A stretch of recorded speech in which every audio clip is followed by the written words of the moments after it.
Chapter 1309. Niu Jinda looked reckless on the outside.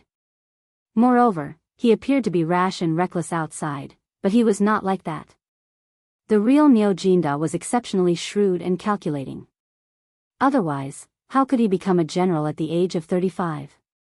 Wasn't that nonsense? At this time, it was obvious that Feng Xianling and the other old men were on guard. If they went up the mountain now, they would definitely bump into the emperor. And most importantly, even if they went up the mountain, would Fengzi tell him so honestly? Now, it was impossible to go to Feng Xuanling's mansion. Where else could it be? Of course, it was Zhang Feng's mansion. There were some things that Zhang Feng naturally would not tell others.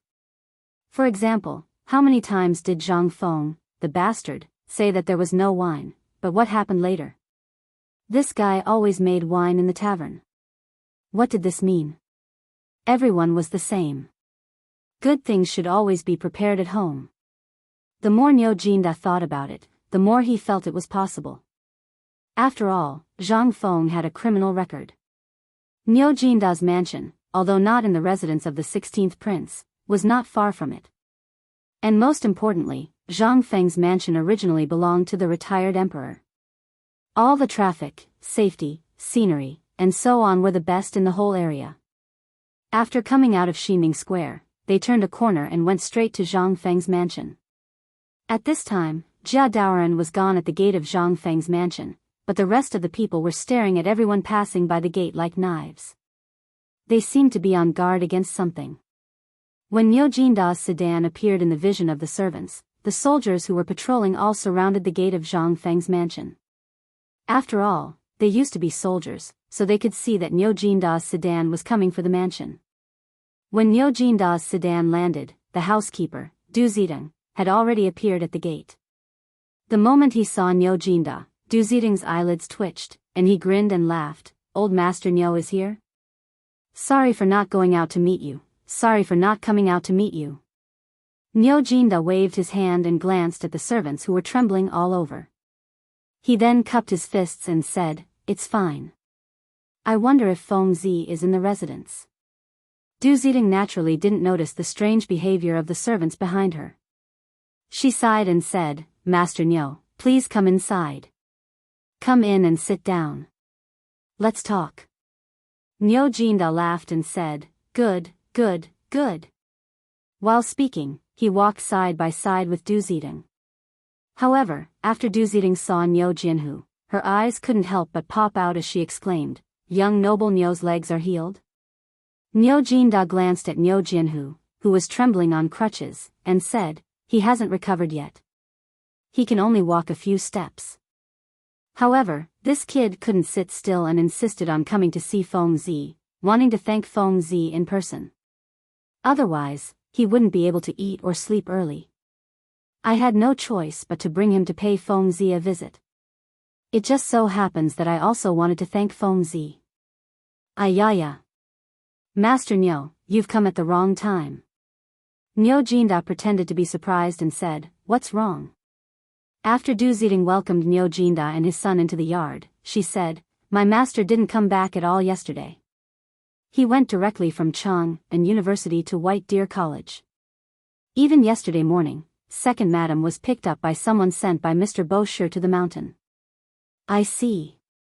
Niu Jinda pretended to sigh, however, he was already overjoyed in his heart. Wasn't it better if they weren't here? However, he still had to put on a show. He slapped his thigh and said, let's go to the academy. Son, let's go."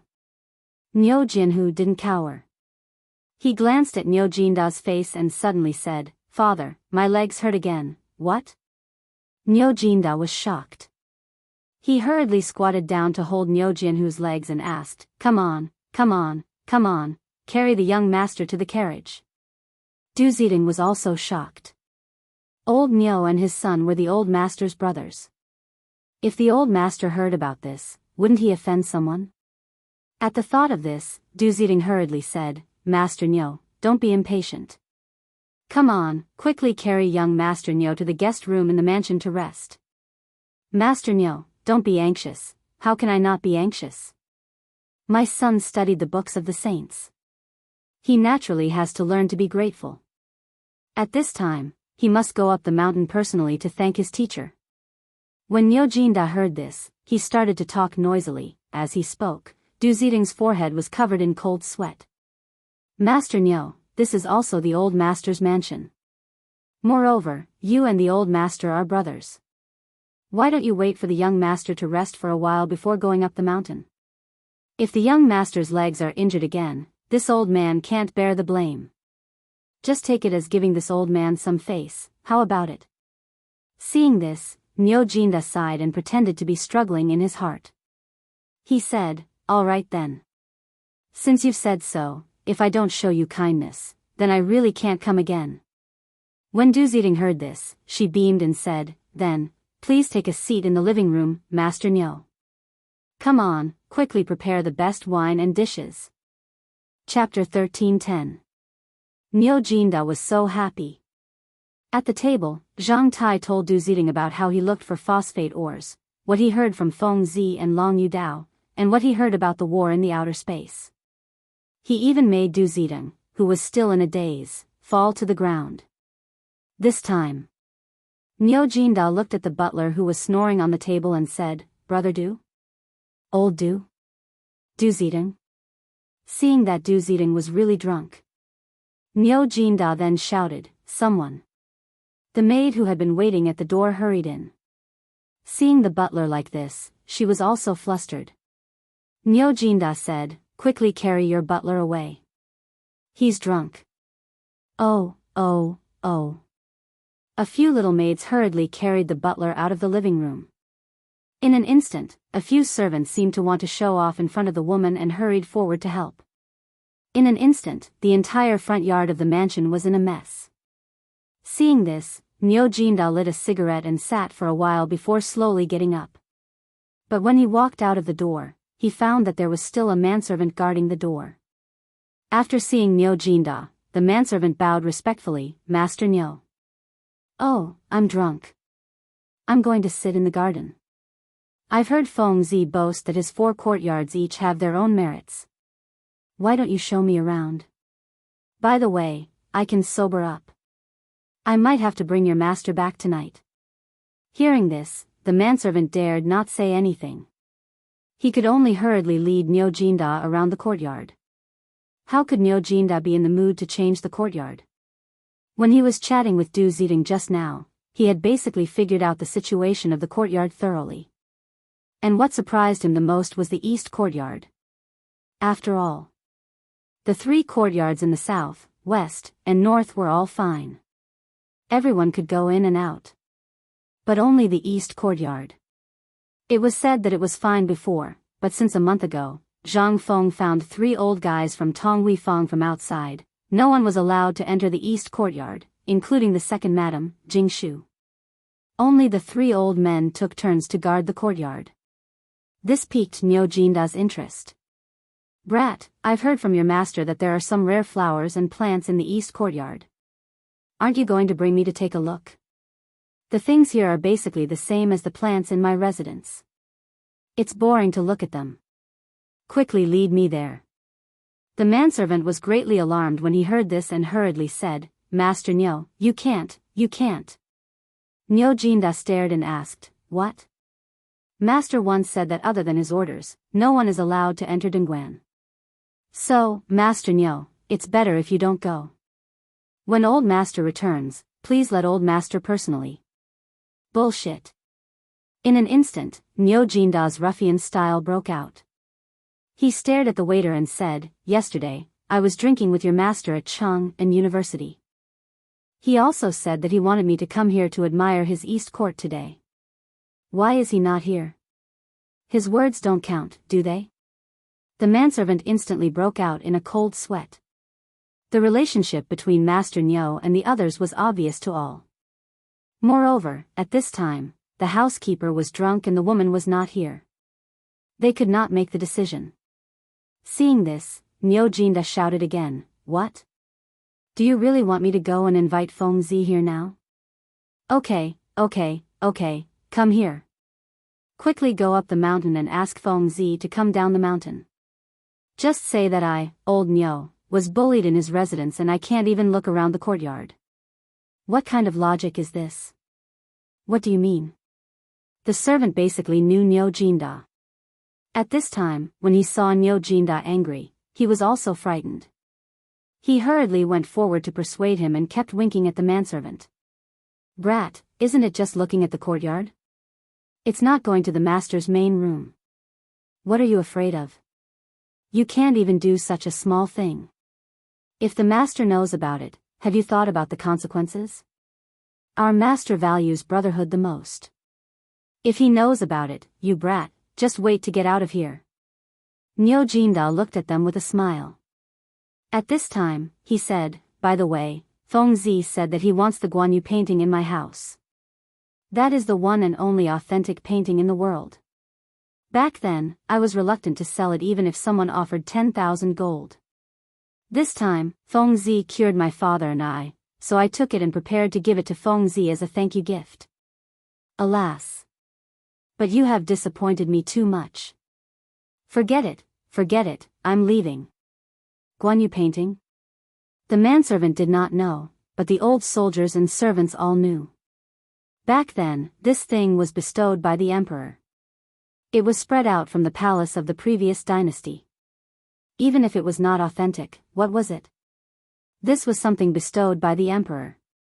Its significance was extraordinary. At this time, this blind thing. This was simply, Master was the most affectionate and righteous. This was known by everyone. Wasn't this Guan Yu painting a good match for Master? The servants hurriedly surrounded Nyo Jinda and apologized. Master Nyo, you must calm down. This little thing has just come to the residence and he doesn't know many things. Isn't it just going to the east courtyard to take a look? Go, I will go with you. Yes, go, we will all go with you. Whoever doesn't let you in, I will be the first to beat him. Surrounded by the servants, Nyo Jinda breathed a sigh of relief. Forget it, if I say too much, Feng Zi will think that I am a little narrow-minded. Let's go around. Father, wait for me, I want to go too. Chapter 13:11. Nyo Jinda turned his head and saw Nyo Jinhu running towards them with only one leg. Behind him, there were also a few young maidservants with red faces following closely behind him. Nyo Jinda scolded them, don't run around if your leg is not good. What if you make Feng Zi worried? It's okay. I want to see Feng Zi's courtyard. Besides, Feng Zi is here. Even if it's broken, we can just reconnect it. Besides, we're in Feng Zi's mansion. Nothing will go wrong. The servants felt ashamed when they heard that. They hurriedly asked someone to find a bamboo pole and tied it to the leg of Zhang Feng's favorite recliner. They lifted Nyo Jinhu up and went to the east courtyard. Seeing that, only then did the father and son smile knowingly. The east courtyard was not big. However, the arched door of the east courtyard was blocked by a few wooden planks. An old man was taking a nap at the door. However, when the old man heard the clamor, he didn't wake up from his stupor. However, after glancing at the few of them, he continued with what he was doing, not even sparing them a glance. He had been in Zhang Feng's mansion for a month. During this month, everyone in the mansion knew about this place. No one dared to barge in. Therefore, he thought Nyo Jinda and the others were passing by and going to the pavilion in the middle of the lake. However, he was wrong this time. Nyo Jinda and the others went straight to the old man. When they saw that the old man was still taking a nap, the servants were annoyed. Hey! Old man, open the door. Master's guests are going to the courtyard. The old man woke up with a start. He rubbed his sleepy eyes and carefully whipped Nyo Jinhu. After making sure that Master was not around, he changed his position and continued to take a nap. Nyo Jinda was put in a difficult position. It was not easy to solve the problem in front of him. He did not expect that the old man here would be so difficult to deal with. The servant also seemed to feel that he had lost face. With a cold face, he glared at the old man and said, Old master, I've received orders from the master to bring the honored guest. ask Old Master to personally tell this old man. Otherwise, even if you're the heavenly king, Lao Tzu won't let you in. This time, Niu Jinda's interest was piqued. Smiling, Niu Jinda squatted beside the old man and handed him a cigarette, but the old man didn't even flick it. Niu Jinda still squinted his eyes and just changed his posture. The corner of Niu Jinda's mouth twitched in anger. This plan didn't seem to work. Sigh. Grandpa, Fengzi is busy with the autumn planting on the mountain now.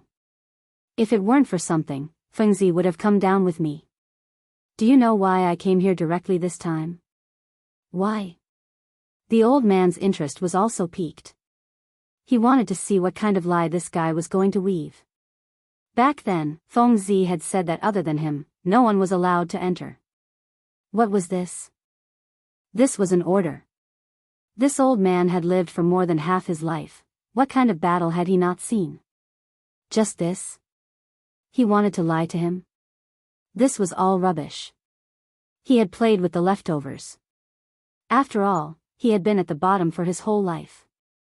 If he couldn't learn this, he could only starve to death. Niu Jinda was also in a dilemma. Why was this old guy so stubborn? Out of desperation, he was about to use force. After all, this was the last step. However, at this moment, Niu Jinhu sighed sadly and said, Aya. Fengzi, you should come back. Look at how we've been bullied when you weren't at home.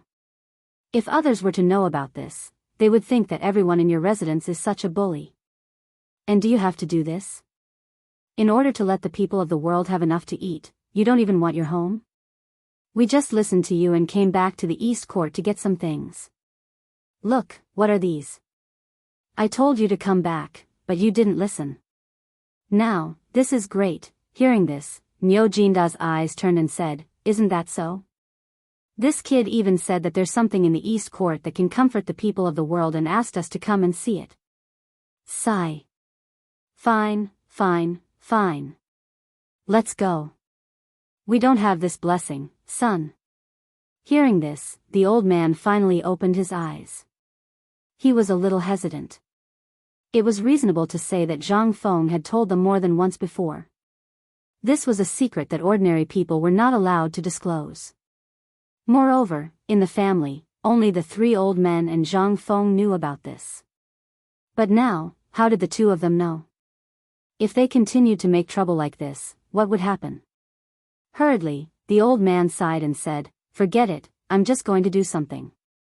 It's not like I'm not letting you in. Do you have to do this?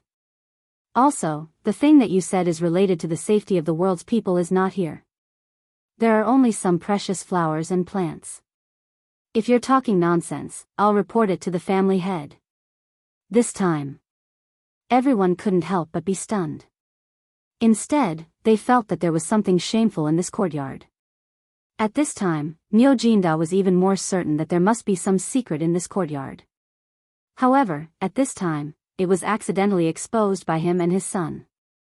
He hurriedly said, Oh, this is not a joke. Don't think too much, this is a joke. Ha ha ha, a joke. Let's go in and take a look. What's wrong with that?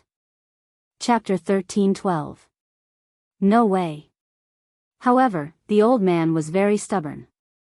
He stared at the crowd indifferently and said, Master said to let the two of you in, but he didn't say to let them in. Besides, if you step on the flowers and plants, you can afford to pay for it, but can they? Don't you see that even I don't dare to go in casually? Isn't it because I'm afraid of stepping on these things? Niu Jinda slapped his forehead and said, Yes. Fengzi said that the reason why he didn't let us in was that he was afraid of stepping on the snow lotus that only exists on Tianshan Mountain. Fengzi also said that this thing was given to Xiaohu to treat his leg. I was in a hurry just now and forgot about it. Ha ha ha, sorry. Everyone. Niu Jinda clasped his fists. Only then did the crowd leave in shock. Seeing this, the old man heaved a sigh of relief. With trembling hands, he opened a small gap to let the two enter. After that, he didn't forget to remind, Old Master Niu, although I don't know what exactly you want to do, you are old master's brother. I hope that you can keep this secret. If outsiders were to know, old master would instantly become the target of public criticism. Seeing this, Nyo Jinda hurriedly and cautiously nodded, don't worry, I know what I'm doing. After saying that, Nyo Jinda slowly supported Nyo Jianhu into the east court. The old man also locked the wooden board and sat at the door to take a nap again. East Court. There were indeed countless rare and exotic herbs in the East Court. However, in the East Court, there seemed to be 8 sides. However, it also seemed to be a smaller version of the entire court. It was also divided into 4 areas, north, south, east, and west. These 4 areas were separated by waterside pavilions and flowing water. The entire East Court looked more elegant. However, in the depths of the East Court, there was smoke rising from time to time. This made Nyo Jinda and Nyo Jianhu look at each other and quicken their steps. Previously, they had only vaguely guessed. However, after talking nonsense just now, they did not expect this old man to be really afraid. That was to say, the secret of this court was really the cultivation location of the thing that could multiply the production? With this thought in mind, the two of them couldn't help but speed up. Although the east courtyard wasn't big, the winding paths and waterside pavilions allowed the two of them to vaguely see through the gaps between the bamboo forest and the rare herbs. But a moment later, the two of them finally walked out of the garden. What entered their eyes made them flabbergasted. In the innermost part of the innermost row of houses in the east courtyard, where the sun shone the brightest, there was a straw shed that did not fit in with the environment. It attracted their attention. On one side of the straw hut, a large stove was burning fiercely. A pot of water was boiling in the pot, and steam was rising in spirals. However, the two old men seemed to be used to this. Instead, they were squatting in the corner, smoking and chatting. At this moment, an old man turned his head and saw Nyo Jianhu in a white robe. He hurriedly became alert and asked, "Who are you? Who let you in?" As they spoke, the two old men hurriedly picked up the grass on the ground and desperately tried to cover something behind them. The sharp-eyed Nyo Jinda instantly noticed the wooden trough behind them, as well as something he had never seen before. It was as tall as a chopstick. Nyo Jinda was secretly shocked. This wasn't wheat. What was this? But this wasn't the time to think about this. He smiled and said, "Don't worry, we are Feng Zi's brothers. This time, we came on Feng Zi's instructions. We didn't come for any other purpose. We just came to see that thing." Nyo Jinda pointed to the thing behind them. The two old men looked at each other and hurriedly said, "What is it?" "There's nothing here except flowers and plants. You can go." Phosphate fertilizer. Feng Zi is not free. He asked me and my father to see the phosphate fertilizer so that we can go back and tell him about it. Nyo Jianhu's voice made the two of them let down their guard. Regarding the phosphate fertilizer, apart from the dean and a few people from Chang'an University, no one knew about it. But these two guys, why did they look so unfamiliar? One of the old men in yellow asked, "You said you are the brothers of the head of your family, but why haven't we seen you before?" Nyo Jinda heard this and laughed, "Old man, you might as well go back and ask the servants in the courtyard."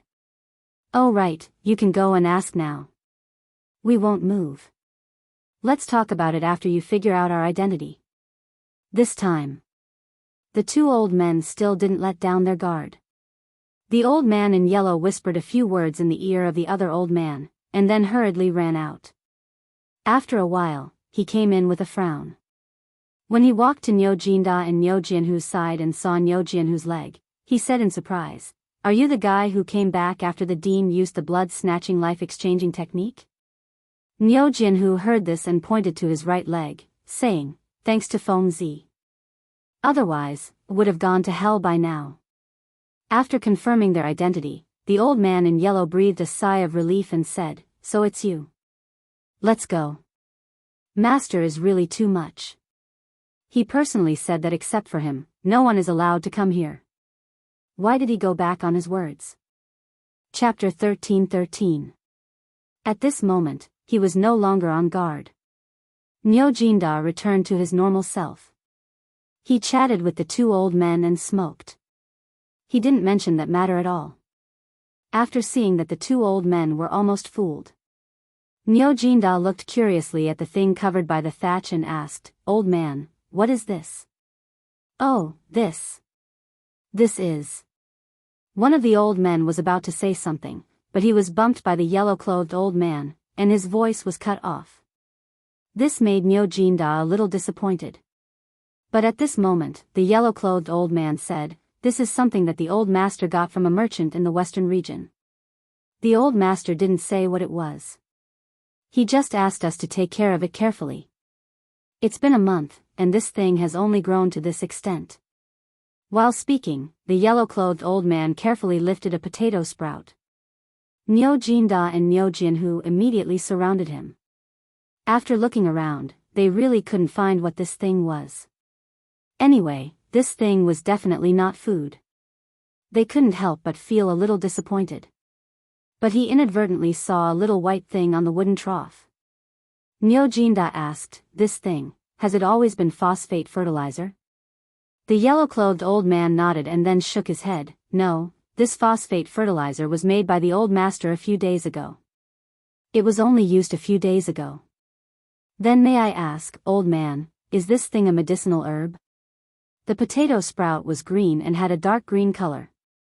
However, his strange appearance was somewhat similar to those of those exotic plants and medicinal materials. As for food, forget it. They were also experienced and knowledgeable people. When had they ever seen such food? They were a little disappointed. The yellow-clothed old man took advantage of the situation and said, "Yes, I heard that this thing seems to be a kind of medicinal herb, but the old master didn't say what it is. When we picked the yellow leaf before, we tasted it. It didn't have much taste. It was sour, and numb." Niu Jinda was surprised when he heard that.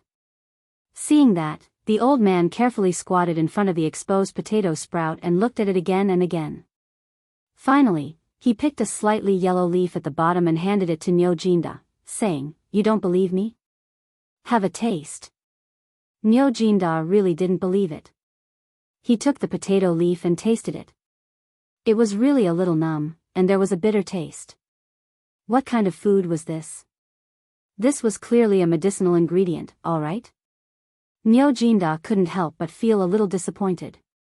He also wanted to leave. After all this time, what kind of secret did this kid have? This trip could be considered a waste. When the time comes, if that brat knew, he would fly into a rage and dig a hole in his nose. But what else could he do? Niu Jinda, who was once again disinterested, chatted with the two old men for a while before he got up and left. After Niu Jinda and the other man left, the two old men heaved a deep sigh of relief. After looking at each other, the yellow-clothed old man hurriedly said, "I keep feeling that something is wrong with this matter. You keep an eye on it. I will immediately go up the mountain to ask about the situation." "All right, go and come back quickly. I'm afraid that I won't be able to deal with those two if they come back later." Just now, the old man had almost told them about the potatoes. If the yellow-clothed old man hadn't reacted quickly enough, he would have died. But this thing was also very strange to them. Zhang Feng said that this thing was food. But this thing didn't look like food at all. If you said that it was a medicinal ingredient, it looked a little like it. It was delicate and would break with a touch. It was very difficult for them to figure out what the use of this thing was. After all, food was nothing more than growing on the ears or on the waist of this thing. But what about this thing?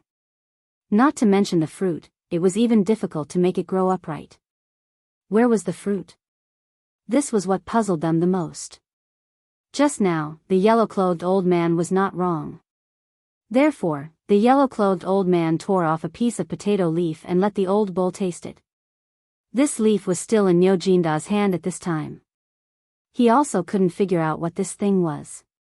If he said that the two old men were lying, it was not to the extent that he had seen many Zhuang family, whether it was in the Tang dynasty or in the extraterritorial region. But there was really nothing that was exactly the same as this thing. Most importantly, this thing didn't look like food at all. Could it be that we made a mistake? Nyo Jinda sighed and looked at Nyo Jinhu. Nyo Jinhu glanced at the big leaf in Nyo Jinda's hand and said, "Why don't we go to Lord Feng's mansion now?" "No." Nyo Jinda shook his head and said, "Now is not the time. We can go to Old Hay's mansion in the evening and ask. If we go rashly now, do you think that group of old guys will say anything? Then what should we do?" Nyo Jinhu was also in a dilemma. Nyo Jinda stopped and looked at the gurgling water. Suddenly, he smiled and said, "It's okay. You go back to the mansion now and plow all the fields in the mansion that can be cultivated. Also, take out all the savings in the family and buy land for me. If it's still not enough, go and borrow some for me."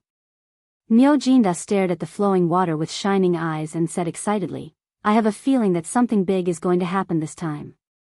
The more fields we have, the better." Chapter 13-14. In Duke Liang's mansion. At this time, several people began to tremble violently. It was as if they were drunk and had a headache. This was because they were so excited. After knowing what happened on the mountain yesterday, they couldn't wait to go home and take out all their savings to buy land. This time, Zhang Feng was really generous. Not only did he really use the phosphate fertilizer for the autumn planting, but he also tinkered with something that could produce phosphate fertilizer without being poisoned. The most important thing was that the method of selecting seeds was simply unheard of. If this thing was really as Zhang Feng described, then with the phosphate fertilizer, the yield per mu could reach 1,000 caddies. What was the difference between that and playing? This was not the point. The point was, at this time, they were all urgently selling the excess land in their hands. Everyone couldn't help but have an impulse to beat themselves to death. They also had an impulse to beat Feng Xianling to death. "Damn bastard, why didn't you tell us earlier if you wanted to change things after knowing?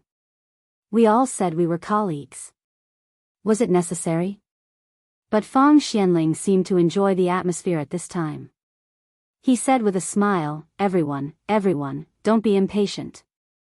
I believe that the Emperor will summon us tomorrow. It's not too late to go back and arrange everything tonight. You've been sitting here for 4 hours. If you don't eat before leaving, wouldn't it be said that I, Feng Xianling, don't know the ways of the world?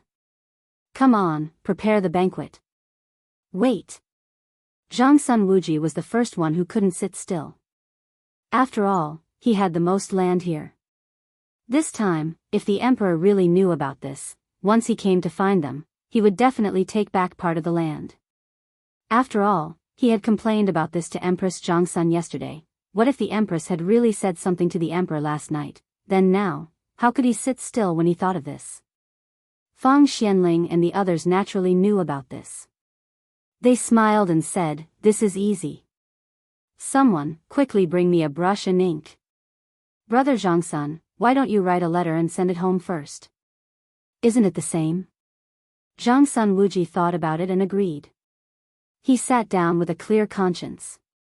When everyone saw this, they picked up their brushes and ink and sent a letter back to their families. Just as everyone was preparing for the banquet, there was a sudden commotion at the entrance of the Duke Liang's mansion. A moment later, Feng Xuanling's servant hurried into the living room. Feng Xianling frowned slightly.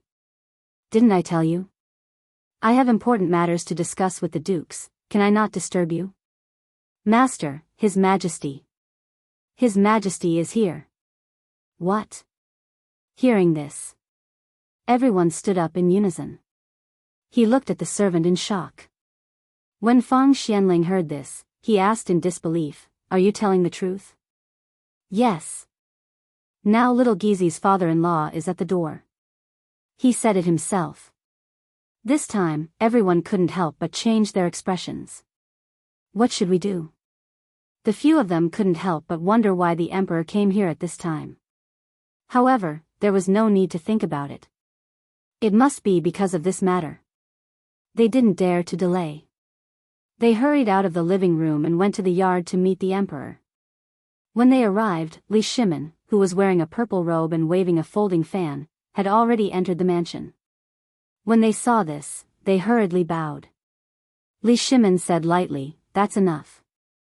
You don't have to do that outside. Let's go in and talk." After that, Li Shimin went straight to the living room. As soon as he entered the living room, Li Shimin couldn't help frowning slightly.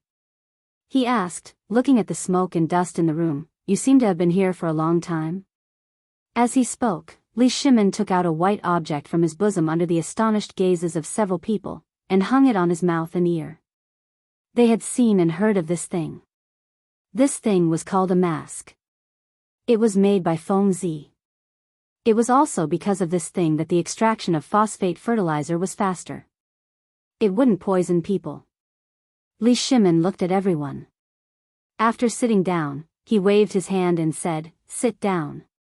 After they sat down, Li Shimin looked at the cigarette butts all over the floor. He originally wanted to smoke, but after thinking about it, he didn't. He asked, "I think you all should know what happened on the mountain, right?" They didn't know what to say. They just giggled. How could Li Shimin not know? He just sighed and said, "Originally, I wanted to reduce your burden when I came back this time. Last night, the Empress told me that you were under too much pressure and asked me to reduce your burden." Zhang Sun Wuji's face froze. He didn't dare to speak. Speaking at this time was completely asking for death. How could Li Shimin not see through their thoughts? There were no fools here. The moment Li Shimin saw them, he understood a lot. At this time, when he saw their expressions, how could he not know that they knew everything?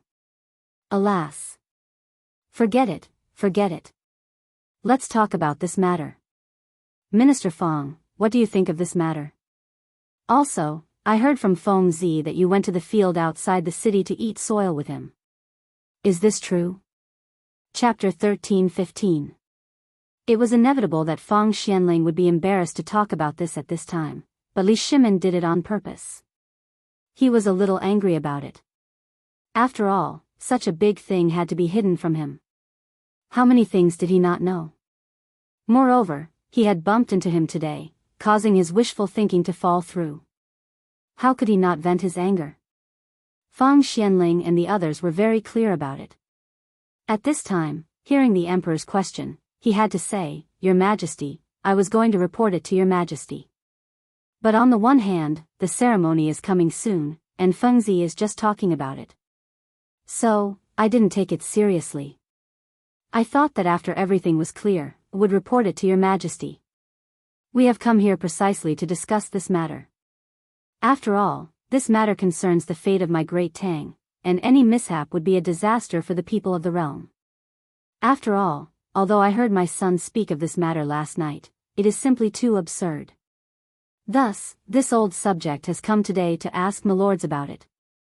But I didn't know that you didn't return to your mansion last night because of other things." Feng Xianling also cried out in grievance. What else could Li Shimin do? He could only twitch his mouth. Well, it's true. When I was on the mountain today, I saw Feng Zi do it myself. But at this time, the food is not enough. If we really do the seed selection at this time, the people will inevitably have a shortage of seeds. You all know the situation of my treasury. So, my dear ministers, I'll leave this matter to you. What could they say? They couldn't say anything. As long as the emperor didn't take back their fields, this was the lightest punishment. Li Shimin asked at this time, "Minister Feng, I want to ask you. Feng Zi said that the soil was sour. Tell me, is what Feng Zi said true?" Feng Xianling nodded. He recounted his conversation with Zhang Feng that day, the difference between the two soils after tasting them, and the new type of irrigation that Zhang Feng had mentioned. If Feng Xianling continued to hide the truth, then he would be the one who didn't know how to appreciate favors. After all, at this time, the emperor did not pursue the matter. He just wanted to ask about the situation that day. Who knew what that brat Zhang Feng said to the emperor on the mountain? After Feng Xianling finished speaking, everyone was stunned. Photosynthesis, irrigation in water, pesticides, and so on. These were all like heavenly books, leaving everyone dumbfounded. Only Li Shimin, who had a rough understanding of the situation, felt that it was very interesting. However, although Li Shimin still looked normal on the surface, his heart had long been set off a monstrous wave. What is this? This was the mountain river map that Feng Zi had drawn for him. At first, when Zhang Feng said it on the mountain, although he felt it was a little unbelievable, he still didn't dare to believe it. But now? At this time, combined with what Feng Xianling and Feng Yai had seen and heard, Li Shimin couldn't help but believe it. Dear ministers, today Feng Zi said that as long as we have a bumper harvest this autumn, the Tang dynasty will basically never enter an era of famine again. Do you believe it? Several people were silent. They didn't dare to make a decision easily. After all, this matter was too big. Li Shimin waited for a while. Seeing that no one spoke, he lit a cigarette. His hands trembled, and he didn't mind the smoke in the room. He slowly and fiercely smoked the cigarette. Today, when I heard for the first time that the grain that was originally 5 dan per mu could be increased to 10 dan per mu, I really wanted to. After all, you have seen that after years of war, not to mention the people, even the national treasury is empty at this time. Empty? Why do you think I want to go up the mountain every day? Do you know how long I sleep every day? Less than 3 hours.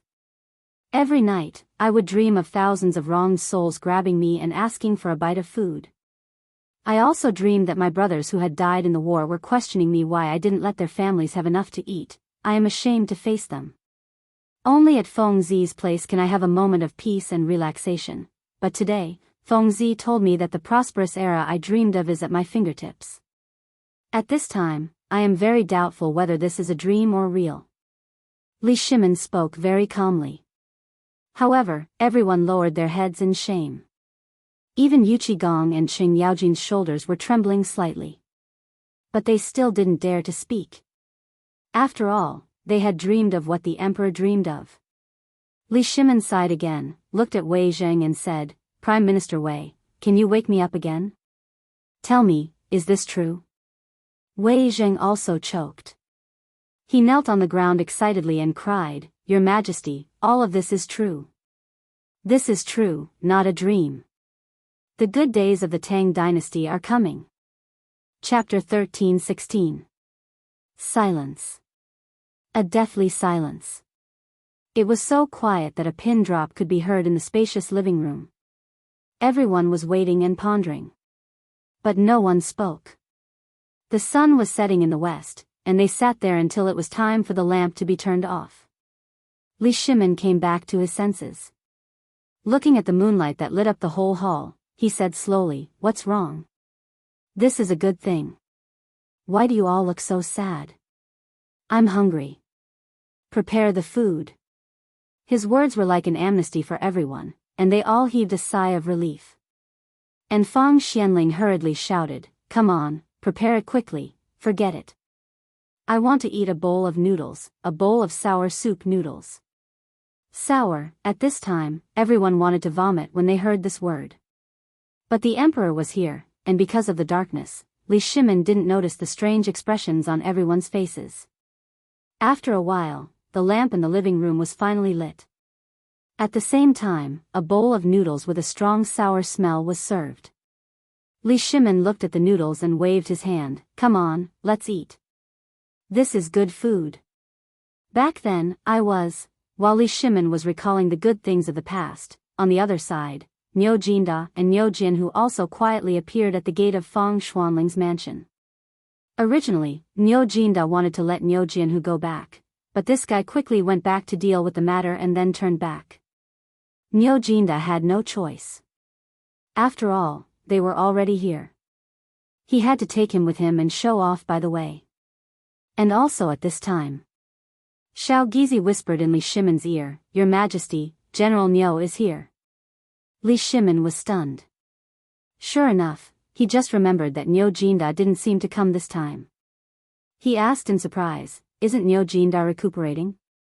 What is he doing here? When he asked this question, they couldn't help but be shocked. This old thing came this time. Could it be that he had also heard some rumors? Everyone's guesses were actually quite unreasonable. After all, the guards on the mountain were all veterans under him and Yu Qigong.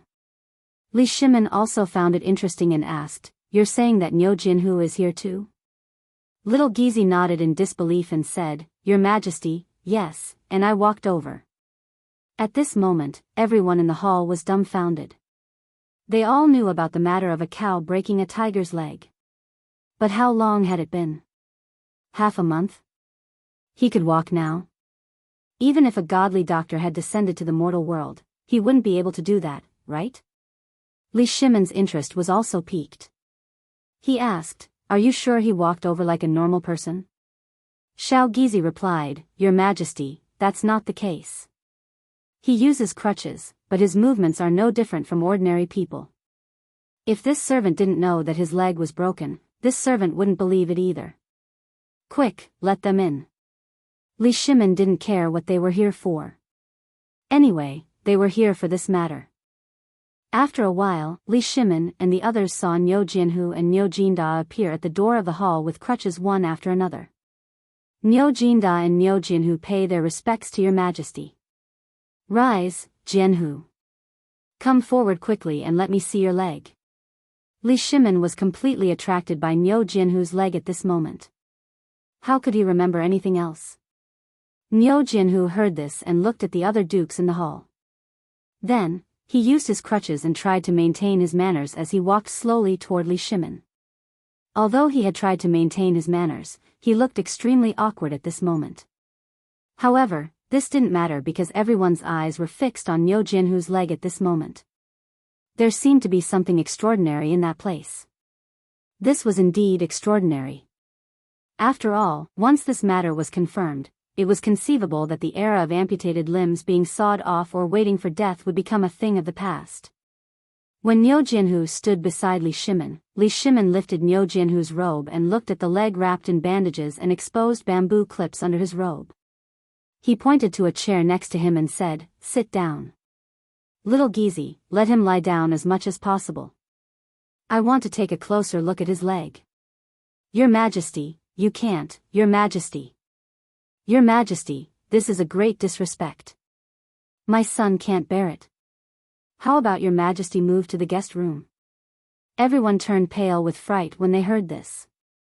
After hurriedly dissuading him, Li Shimin gave up and said, "Let's go to the guest room." Li Shimin was already inexplicably excited at this time. On the way to the guest room, he hurriedly said, "By the way, quickly go and ask Imperial Dr. Zhou to come. He should have seen Jinhu's bone with his own eyes. Let him examine Jinhu and see how the bone is." "Yes." Little Gizi hurriedly accepted the order and left. The rest of the people turned and entered the guest room. The guest room was very dark, but when Li Shimin and the others entered the room, the oil lamps were already lit. In an instant, the whole room became as bright as day. At this time, under Li Shimin's insistence, Niu Jinhu lay on the bed. However, Niu Jinhu, who was lying on the bed, was extremely nervous. But at this time, his right leg had already appeared in Li Shimin's hands. Chapter 13-17. At this time, Wei Zheng was about to say something when he saw this, but he was stopped by Zhang Sun Wuji. "Prime Minister Wei, you may be able to understand His Majesty's mood at this time. Every year, because of such things, the people who lost arms and legs, or the soldiers, can only wait for death or have their legs cut off. Those who are dead are better. At most, they suffer a little. But have you ever thought that those who are alive suffer more than death? You'd better let His Majesty confirm it." Indeed. Wei Zheng knew these things. After all, the annual supplies for the disabled in the country basically went through him. He also knew that if such magical medical skills could really be developed, it would be very beneficial to the Tang dynasty. But, did His Majesty need to check it himself? That would be a loss of His Majesty's dignity. But at this time, Wei Zheng opened his mouth, but held himself back in the end. Alas! In the end, he sighed. However, Li Shimin and the others did not notice this. Everyone's eyes were fixed on Niu Jinhu's leg. Li Shimin gently knocked on Niu Jinhu's leg, and then asked, "Is there anything unusual about the wound? Or is there any pain?" Niu Jinhu scratched his head, glanced at Niu Jinda first, and then said, "Your Majesty, my leg is basically fine. When I woke up, I did feel a little pain, but after lying in bed for 3 days, my leg felt limp and numb as if there were ants gnawing on it. But with Fengzi and Dr. Sun's magical medical skills, there is no abnormality at all now. It's just that when the legs touch the ground, there will be a slight numbness and pain. If you walk, it won't be a big problem for the time of a cigarette, but if you walk for a long time, it will still be a little sore." Everyone was in an uproar. Niu Jinda, on the other hand, felt that his back was straighter at this moment. He took over the conversation and said, "Your Majesty, this Fengzi is also amazing. He said that every day, he has to cook a big bone for the tiger. Moreover, besides a little bit of salt, he doesn't put anything else in the soup. You see, if this kid didn't have a walking stick, even this old official would think that this kid is slacking off." Li Shimin asked in surprise, "Tell me, is this his daily medicine?" Li Shimin thought that there was some magical medicine and prescription in it. He originally wanted to get it and pass it down as a big reward in the future, so that the people and the doctors in the world would be grateful to him. But how could he know that it was so simple? Hearing this, Niu Jinda hurriedly said, "No, no, no, Your Majesty, this is the prescription given by Fengzi. He said that it takes 100 days to heal the bones and tendons. He said that he has to drink this thing as much as he can to heal the broken bones. However, Divine Dr. Sun gave him an extremely ordinary prescription. This is what puzzles me the most. Divine Dr. Sun clearly told my son to abstain from meat and fish, but when it came to Fengzi, he asked my son to drink the nourishing soup as much as he could." This, Li Shimin and the others were also confused. "Did you bring the prescription?" "Yes, I did. Let me have a look. This thing contradicts itself, so how can it be fused together? If they listened to Dr. Sun, these things would be fatal. But for Zhang Feng, these things became a life-saving prescription." Who was Li Shimin? How could he not know these things? He had heard of medicinal cuisine before, but he had never heard of it before. How could such a life-threatening illness be treated with something so nutritious? Moreover, he was able to make Niu Jinhu jump around in such a short period of less than a month? This was it was amazing. However, just when Li Shimin wanted to take off the bandages and the bamboo clips, Wei Jing finally couldn't help but say, "Your Majesty, please wait for Imperial Physician Zhou to come and let the Imperial Physician do it." "How about it? This is so dirty." This time, Yu Qigong and the others couldn't listen to it anymore. He directly interrupted Wei Zheng and said, "Prime Minister Wei, Jinhu is the son of Niu Jinhu. If you say that Jinhu is dirty, are you saying that Niu Jinhu and I are dirty?" "No, no, no." Wei Zheng hurriedly explained, "Your Majesty is the Emperor. How can you be contaminated by such things?" Hearing this, Yu Qigong and the others angrily snorted. Li Shimin didn't care. He waved his hand and said with a smile, "Don't quarrel. In my eyes, this is not a leg. This is something that can save the lives of all the troops stationed in the Tang dynasty in the future. Think about it. How many of our brothers had to stay in those desolate places forever because of this?" This time, everyone was silent. Then they said in unison, "Your Majesty is righteous. Your Majesty, Imperial Physician Zhou is here." At this time, Xiao Gizi slowly entered the guest room and said. Hearing this, Li Shimin sighed and said, "Well, let him in." Chapter 13:18. Imperial Dr. Zhou was originally thinking about the mask at home. The more he thought about it, the more he found it interesting. This thing suddenly gave him a magical tool that could cure diseases and isolate plagues in advance. But at this moment, a servant hurriedly brought in little Gizi, which surprised Imperial Dr. Zhou. After all, something big must have happened for the Emperor's personal eunuch to come in person in the middle of the night. Then, little Gizi didn't say anything and just asked him to take care of things. Then he went all the way to Feng Xuanling's mansion, which surprised Imperial Dr. Zhou a little. After all, Feng Xuanling's health had been poor before. But since Prince Zhang Feng made the bone-strengthening powder for him, his waist was no longer bent. He was no longer out of breath and even looked a little younger. What happened in the middle of the night? But when he plunged into the guest room, he couldn't help but tremble all over. He hurriedly bowed and said, "Zhou Hongru greets your majesty and all the dukes." "Okay, Imperial Dr. Zhou, come and take a look at Jinhu's leg." Li Shimin couldn't wait any longer and waved his hand directly. At this time, Imperial Dr. Zhou had time to look around the room seriously. He knew about Niu Jinhu's incident. After all, who didn't know about such a big thing? Moreover, this matter had alarmed all the great Confucians of the medical world of the Great Tang, but the mountain was too heavily guarded, and no one was allowed to go up. They could only send letters to Divine Dr. Sun to ask for advice. But, even so, everyone wanted to know whether Niu Jinhu's leg was really broken and exposed on the street or it was a lie. After all, the bone was crooked and exposed. Moreover, it had been exposed for 3 days. Even if a pig's bone had been exposed for such a long time, it would have rotted long ago, let alone a living person's leg. Although he had witnessed everything with his own eyes and participated in it, even so, he still felt that it was a dream. In the blink of an eye, almost a month had passed. Since Niu Jinhu returned to the mansion, there had been no news about him. This made everyone mistakenly think that it was a rumor. Even he felt that all of this was fake. However, was this fake? No. This was real. At this time, how could Imperial Dr. Zhou still care about his identity? He knelt beside Niu Jinhu's bed and carefully removed the layers of gauze according to Niu Jinhu's instructions, revealing rows of bamboo clips. At this time, although there was some blood in the gap of the bamboo clip, there was a strange smell like wine in the blood. Imperial Dr. Zhou couldn't help but ask, "What is this?" Niu Jinhu scratched his beard and said, "You've seen this before. It's alcohol. Fengzi said that we have to make some every day. He said that it's sterilizing and disinfecting. I don't understand. You're an imperial physician. Tell me, what is this magical thing? Why does it smell like wine?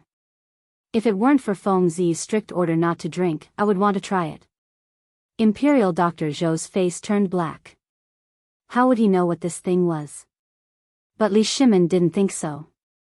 After all, Imperial Dr. Zhou had witnessed the healing of Niu Jinhu's leg with his own eyes. Wasn't this thing something that he had to study every day? He asked, "Imperial Dr. Zhou, I also want to know what this thing is." This, Imperial Dr. Zhou was in a dilemma. How would he know what this thing was? Even if he had heard of alcohol, how could he have a chance to get a little bit of it? But at this time, the emperor asked so. If he dared to say that he didn't know, that would be the consequence. He was clear. He hurriedly said in a cold sweat, "Your Majesty, this alcohol. I'm also studying it. It's a good thing. As General Jinhu said, this thing can disinfect and sterilize. Without this thing, I don't think Brother Hu's leg would have recovered so quickly." This time, everyone finally understood. It turned out that this boy had set a trap for them here. If Imperial Dr. Zhou hadn't witnessed it in person, everyone would have been deceived. They would really think that this big bone soup really had such a magical effect. But Li Shimin still didn't give up and asked, "Then tell me, what does this big bone soup mean? Why didn't Fengzi prescribe him any medicine, but let him drink this thing every day? God F*** King knows, this. Damn boy, why did you do this?"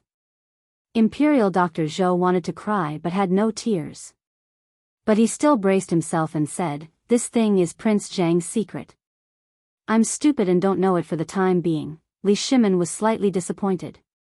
But there was a trace of heat in his eyes. He had to get the secret recipe of this thing. What was it? This was Zhang Feng's true ability, wasn't it? Do you think I'm so easy to fool? Do you think I'm too simple? Li Shimin looked at Niu Jinhu's leg at this time and smiled slightly. However, his smile made Niu Jinhu shiver uncontrollably. Chapter 13:19. Li Shimin was very happy.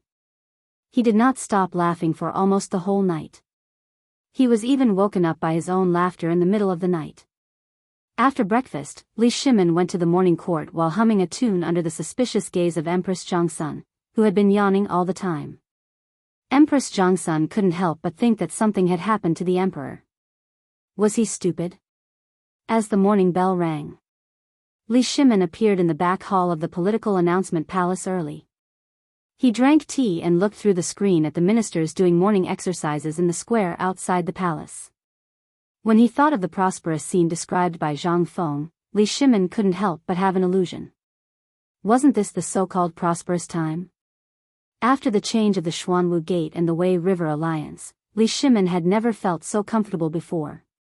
At this time, he actually imagined that he didn't even need to go to the morning court at this time next year. If he could chat with Zhang Feng on Shao Mountain every day, and then deal with the government affairs while talking and laughing, this must be the life of an immortal, right? But when he thought of Zhang Feng's future, Li Shimin couldn't help but sigh. At that time, if this brat were to find out my identity one day, what should I do? How could I continue to be so heartless with that stinky guy? Your Majesty, it's time to go to the morning court. When Li Shimin was letting his imagination run wild, Xiao Gizi's voice pulled him back to reality. Li Shimin sighed slightly and shook his head, saying, "Go to the morning court. Your Majesty is here." "Welcome, Your Majesty. Long live the Emperor." On the 8-step ladder to heaven, Li Shimin couldn't help but stop. He turned around, looked at the ministers holding white jade tablets, and asked, "Rise." "Just now, when I was watching your morning exercises, I suddenly had the illusion that I wanted to continue watching. I also thought of something a close friend once said. We have already written a copy of this sentence. Little Gizi, bring it up." Li Shimin waved his hand. 2 eunuchs hurriedly walked into the main hall with a word carved from red sandalwood. Then, under Li Shimin's instructions, they looked at all the ministers. "Did you see that? It was this saying that water can carry a boat, but it can also capsize it. 8 words. Today, I'm thinking, if I were the emperor, for example, if all the people of the Tang dynasty were water, would this lone boat be able to hold on?"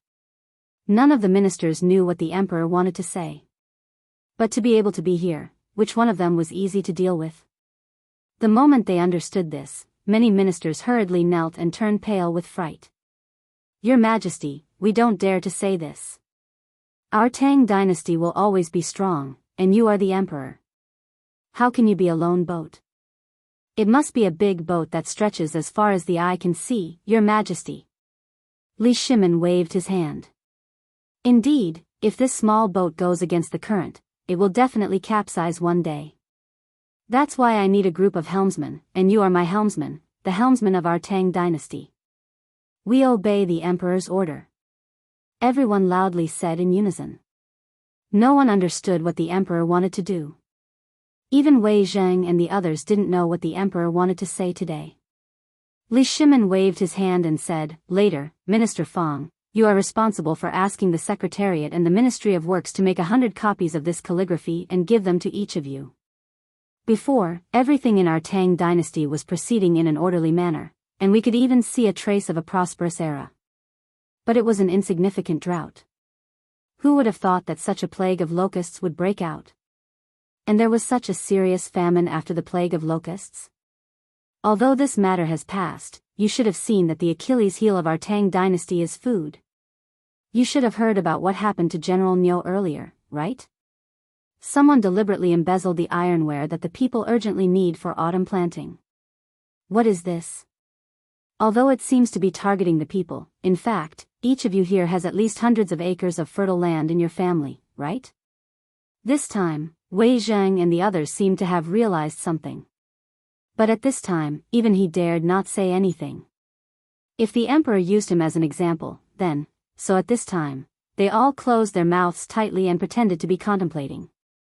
Li Shimin glanced at the crowd and then said, "The night before the autumn planting worship ceremony, Empress Zhangsun received several people who wanted me to take back the fertile land that I had previously rewarded. I won't name names here because I know your pain. But today, I will give you one more chance. After I finish this matter, if anyone still wants to take back the land, I don't care who it is, I will allow it."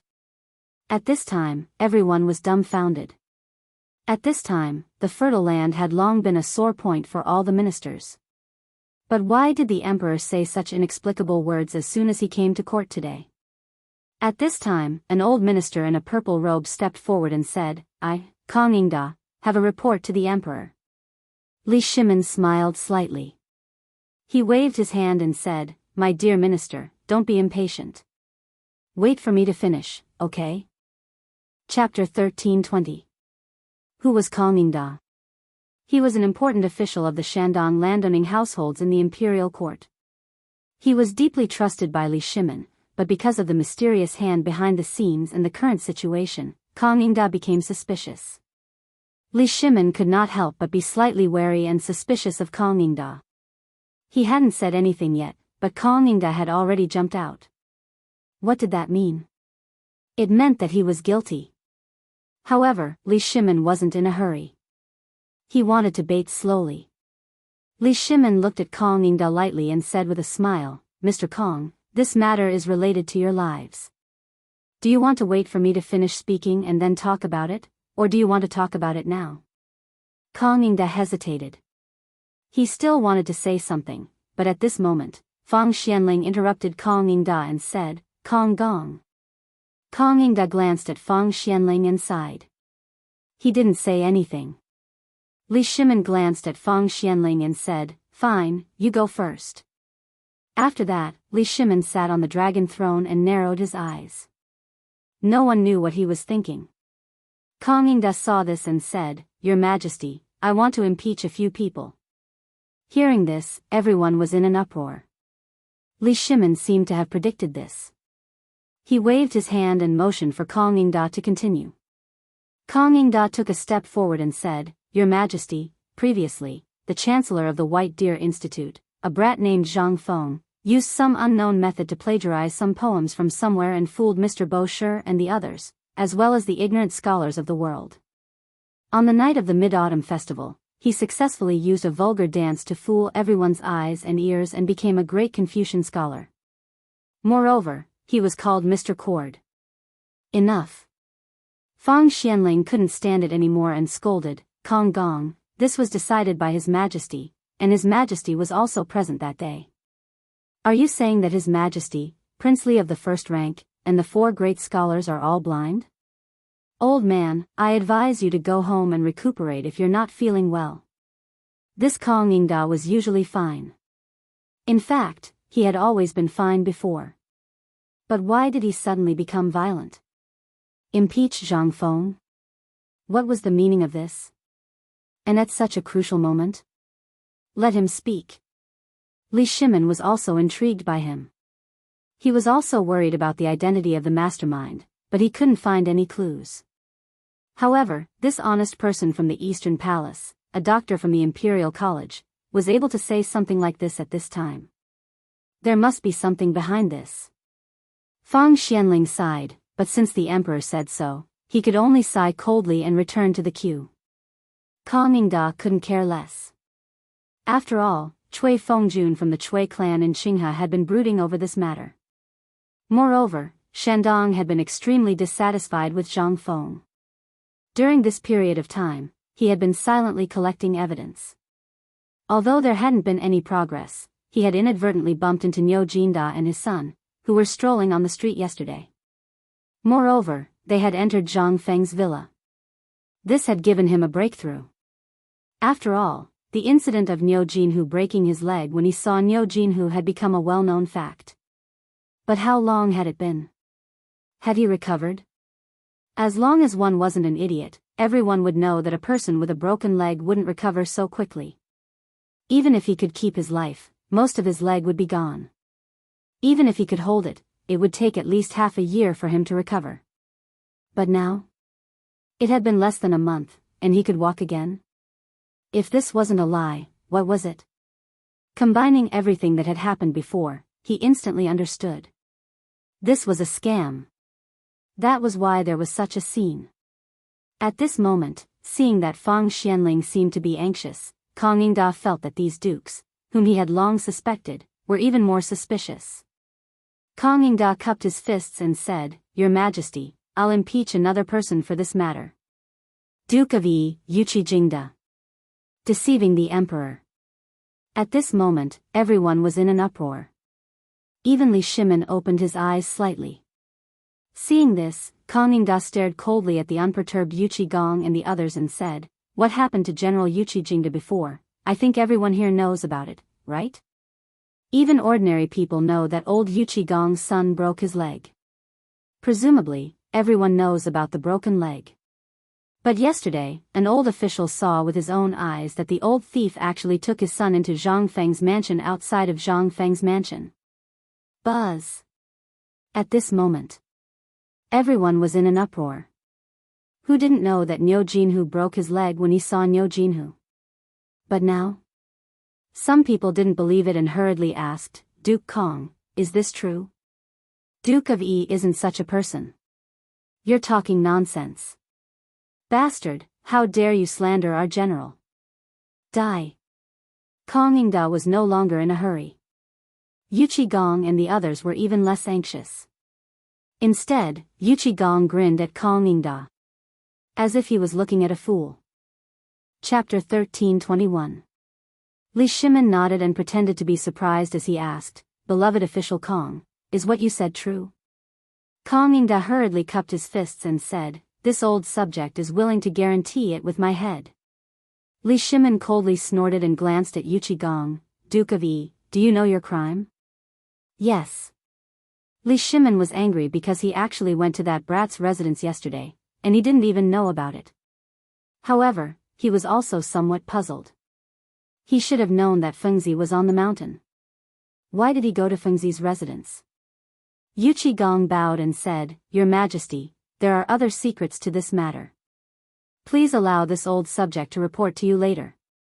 Li Shimin coldly snorted again, "Beloved official Kong, who else do you want to impeach? Let's see how many of my helmsmen are slacking off for me." Kangingda had received the imperial edict and was now even more confident. He didn't notice Fang Xianling, who was constantly shaking his head and sighing. The next person this old subject wants to impeach is Fang Xianling. Everyone was in an uproar when they heard this. Not even Master Fang was let off. At this moment, even Li Shimin couldn't stand it anymore. His face was terrifyingly cold. Everyone couldn't help but tremble when they saw this. Kangingda continued, "Also last night, all the dukes had a secret meeting in Fang Xuanling's residence. Moreover, Fang Xuanling's residence has been wantonly purchasing land during this period of time, even borrowing money to buy it. Not only that, all the dukes who participated last night also wantonly purchased land last night and this morning. The third person this subject wants to impeach is Imperial Physician Zhou of the Imperial Hospital. As we all know, this white thing can only appear in funerals, but since Imperial Dr. Zhou went to the Crown Prince's mansion a few days ago, his mouth has been covered with this thing. Even in such a big event like the autumn planting ceremony, he has to bring this thing with him. What is this? This is a disgrace to the heavens. Your Majesty, do you think this person's intentions are worthy of execution?" Yes, Imperial Dr. Zhou is also the person who was rumored to have witnessed the exchange of blood and life. Has anyone here seen such a thing? Even the four great Confucian scholars and divine Dr. Sun are deceiving the people of the world at the same time. This old subject would like to ask, what crime do you all commit? As a general of the Tang dynasty, you, Niu Jinda, don't think about the national affairs. Instead, you conspire with those people to deceive the whole world. What crime do you think you deserve? I heard that you went to Mount Longsho and were mysteriously poisoned. May I ask if the poisoning was fake and the crime was covered up? This time, even Wei Jing couldn't stand it anymore. He looked at Kangingda coldly and said, "Kangingda, have you caused enough trouble?" Kangingda was stunned. He looked at Wei Jing in surprise and said, "What's wrong, Prime Minister Wei? Are you angry from shame?" Although you usually have an upright image, the old man saw it clearly last night. Wei Jing sighed and said, "Kangingda, since you have seen it, don't you think of something? How can you make such a fuss here? This matter." At this time, it had already caused an uproar in the court. Kangingda represented the power of Shandong, and what he said was too shocking. But who were Wei Zheng and the others? They were all the favorites of the current emperor. At this time, all the ministers shrank their necks and didn't dare to speak. Some of them even kept silent, only hoping that Kang Yingda wouldn't bring trouble to himself. At this time, Li Shimin just looked at them coldly. He also wanted to think about what Kang Yingda wanted to say. Basically, the people on Shao Mountain, as well as Qing Yaojin and the others, had all been impeached by him. At this time, the two sides were already in an uproar. Even the hot-tempered Qing Yaojin was about to raise his fist. Li Shimin snorted and said, "Have you caused enough trouble?" In an instant, everyone quieted down, but Li Shimin suddenly stood up and slowly walked down the 8-step stairway to heaven. He looked at the crowd and said, "What Kang Yingda just said, we basically know about it. But the cause of all this seems to revolve around White Deer College's Zhangfeng. I would like to ask all my beloved subjects, which of your manners has a child in White Deer Academy? Those who are, step forward." In an instant, after a short moment of hesitation, more than 30 to 40 people stood to the side one after another. Then, Li Shimin took out a piece of white paper from the table and asked, "We are asking, who is using this piece of white paper? Stand to the left of us." At this time, almost everyone in the court stood to the left of Li Shimin. Then, Li Shimin said again, "Who is eating the braised meat, fine salt, beer, white wine, barbecue, and bone-strengthening powder from Chang'an Hotel?" At this time, the entire hall instantly became silent. Li Shimin stared coldly at Kang Yingda and said, "Kang Yingda, on our table, there is still the memorial you gave us yesterday. It seems that thing is also a piece of white paper." At this time, Kang Yingda faintly felt that something was wrong. His face suddenly turned pale. Li Shimin clasped his hands behind his back and stared at Kang Yingda, saying, "Then we are asking you, are you still satisfied with the bone-strengthening powder? Are you still satisfied with the white wine, beer, barbecue, and braised meat? How much of the banknotes in your pocket and the fine salt in the kitchen do you still have? We can tell you that these things were all made by Zhang Feng and Lord Zhangsun on the mountain. And we have tacitly approved of these things. Are you going to impeach us next?" Yu Qigong couldn't help but shout, "How dare you, Kang Yingda, do you know your crime?" Chapter 13:22. Kang Yingda panicked. He was aware of all these things. It was rumored that what happened on the mountain was approved by the emperor and arranged by the crown prince. He even knew about the imperial edict last time. But he always thought that it was the young masters who fooled the emperor and that the emperor should be displeased with it. Besides, there was nothing on the mountain that was taught by sage Confucius. Kang Yingda hastily withdrew a book from his pocket, and then he knelt down and said, "Your Majesty, this is what I obtained from White Deer Academy. It's something called a textbook that they teach, and practically every single one of the 3,000 plus students on the mountain has one. Please have a look, Your Majesty." Li Shimin didn't even look at the booklet. Kang Yingda panicked and said, "There are many things in this textbook that go against the teachings of sage Confucius. In particular, there is a sentence in it that says the emperor is as guilty as the common people if he violates the law. This is an affront to the emperor's grace. Besides, he is a viscount and the head chancellor of the two academies. But he dared not to attend such an important event as the autumn planting ceremony. This is contempt for the emperor's power. Your Majesty. Your Majesty, think about it. In today's world, who can let a broken bone stand on the street? Besides, there is also the blood exchanging technique. This is simply witchcraft. Your Majesty, enough. Kang Yingda, are you still so stubborn?" Fang Xianling was so angry that his whole body was trembling. How can you be so blind to such an obvious thing? Can't you see it clearly? Does it even need to be said? How can you be so foolish at this critical moment? Fang Xianling could roughly guess the emperor's intention at this time. He also knew about the invisible black hand that shrouded the Tang dynasty at this time. But how could he know that the emperor would jump out at this critical moment? After all, he had some interactions with Kang Yingda in the past, so he couldn't bear to do it. But at this time, Seeing that Kong Ningda didn't know what was good for him, Fang Xianling couldn't help but get angry. This was clearly the instruction of the Shandong nobles. Otherwise, no one would say anything about him. But today, what was going on? How dare he be so bold? Could it be, what did Yu Qigong do in Fengzi's mansion yesterday that this old man saw? Fang Xianling couldn't help but glance at Yu Qigong, but when he saw that Yu Qigong's expression remained unchanged, he frowned slightly. Seeing this, Li Shimin shook his head and said, "After all, what Confucius said is for the sake of the Tang dynasty. This is understandable. But let me ask you, do you have any evidence?" "Yes." When Kong Ningda heard this, he immediately said, "As long as the emperor lets Niu Jianhu, imperial doctor Zhou, and the imperial doctors examine Niu Jianhu's legs in court, everything will be clear at a glance." "Good." Li Shimin nodded and asked again, "Minister Kong, have you thought it through?" Kong Ningda represented the Shandong nobles. Li Shimin didn't want to drag the Shandong nobles to the opposite side so quickly, so he warned him. However, Kong Ningda seemed to have gone crazy at this time. He said with certainty, "I have thought it through." When Li Shimin heard this, he sighed and said, "Since that's the case, summon Imperial Dr. Zhou and the Imperial doctors of the Imperial Hospital to the palace. Summon Niu Jianhu to the palace. Today, I'll let you have a look." This time, even Li Shimin couldn't save Kong Ningda. Fang Xianling couldn't bear it. He sighed heavily and said nothing. After all, he asked for it. After a while, Zhou Hongru led a group of imperial doctors of the Imperial Hospital to the palace in a hurry. They knew about this on their way here.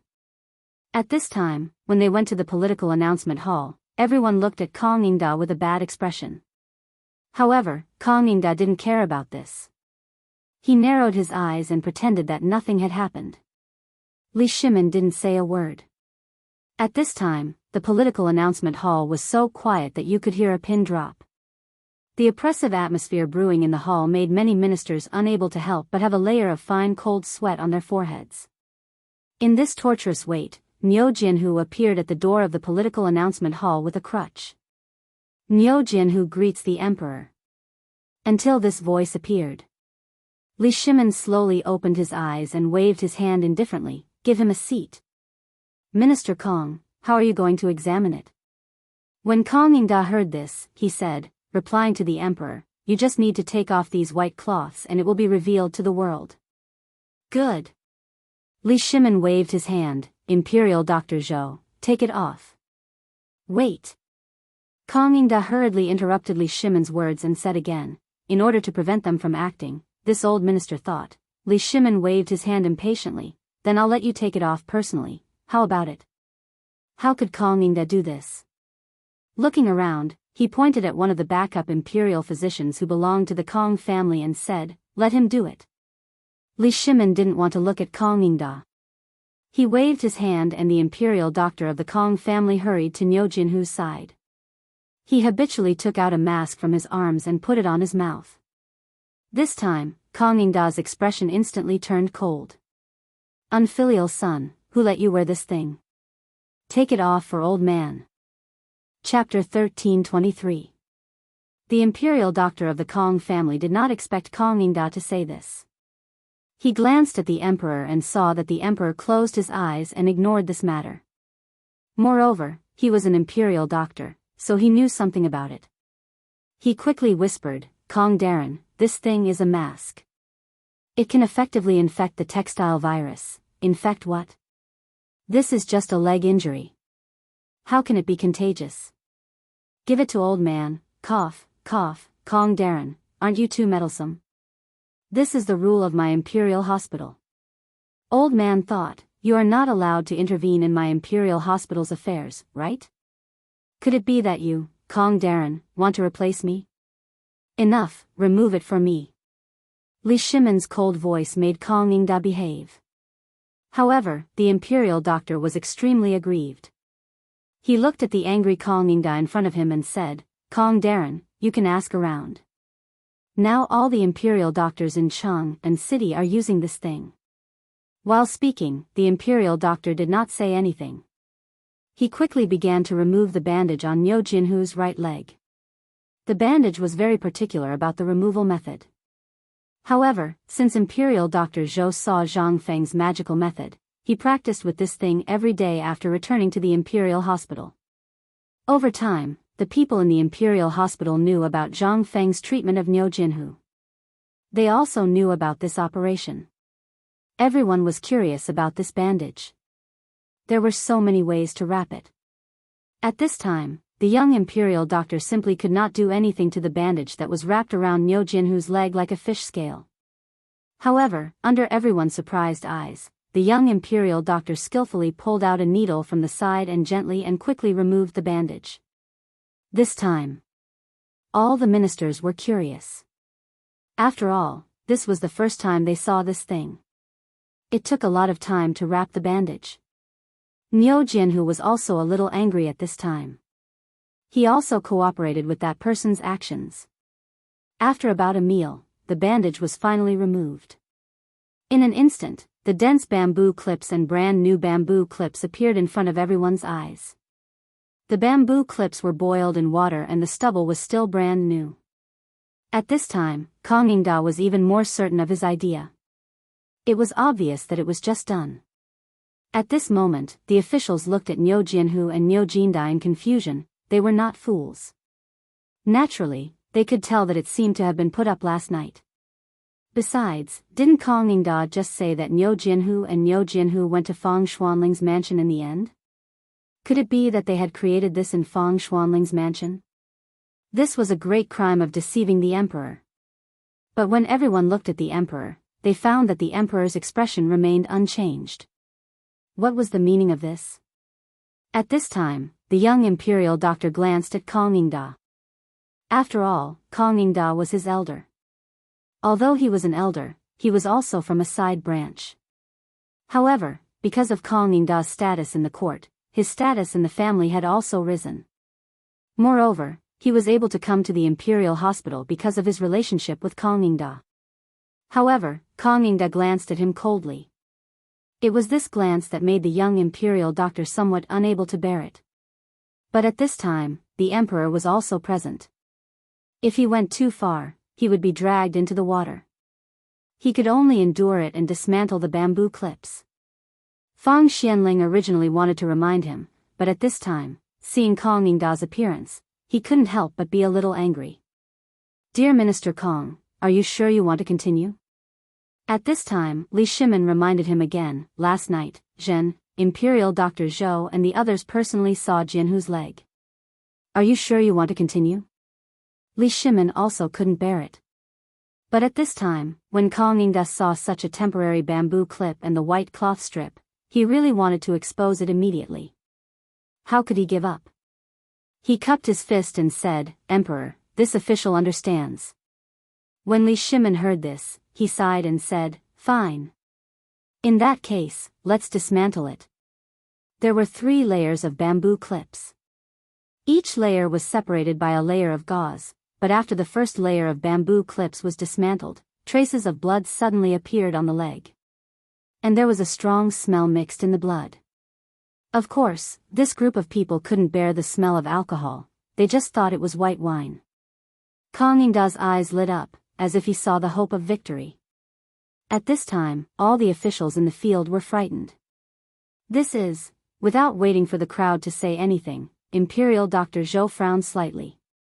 It seemed that he disliked the young Imperial Doctor's slow hands and feet. Niu Jinhu also hurriedly went to the field and quickly tore off the things on his leg. After the last layer of gauze was taken off, a 3-feet-long scar on Niu Jinhu's leg and a leg that was still swollen suddenly appeared in front of everyone. At this time, without waiting for Kang Yingda to speak, Li Shimin waved his hand and said, "All the imperial doctors, personally check Niu Jinhu's leg and see if it was broken. If anyone dares to lie, Zhen will not forgive them." This time, everyone's heart skipped a beat. Was His Majesty really angry? At this time, even Kang Yingda had belatedly discovered the problem. But it was already too late. By the time he reacted, how could all the imperial doctors dare to disobey the emperor's decree? And it was obvious that the emperor knew about this matter. At this time, which one of the people who could get into the Imperial Hospital wasn't a wily old fox? Which one of them didn't have good eyesight? At this time, who didn't know the Emperor's meaning? The Emperor's meaning was very clear. Learn to be smart. If you dare to mess around, be careful of your head. Chapter 13:24. Your Majesty, Niu Jinhu's leg does have signs of fracture. I'm good at grinding bones. There are obvious signs of fracture 3 inches above the belly of Niu Jinhu's right leg. Everyone present can feel it. Your Majesty, it's indeed so. We all feel it. Your Majesty, look. The silver needles can easily penetrate the bone. It's impossible that there are no cracks. At this moment, an old imperial physician couldn't wait to hold Niu Jinhu up. He raised Niu Jinhu's right leg high and pointed at the 3 silver needles on it. As he spoke, he pulled the 3 silver needles back and forth in Niu Jinhu's grimacing mouth. Then he changed the direction of the needles, sticking them in and pulling them out. Niu Jinhu was in so much pain that he almost fainted. Seeing this.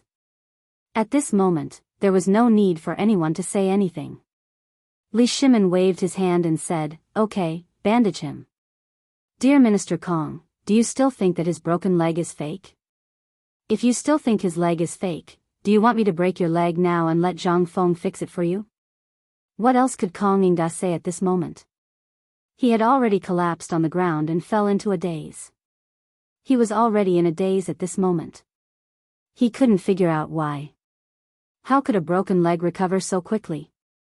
If that was the case, didn't it mean that what happened on the mountain? Li Shimin was also a little angry at this moment.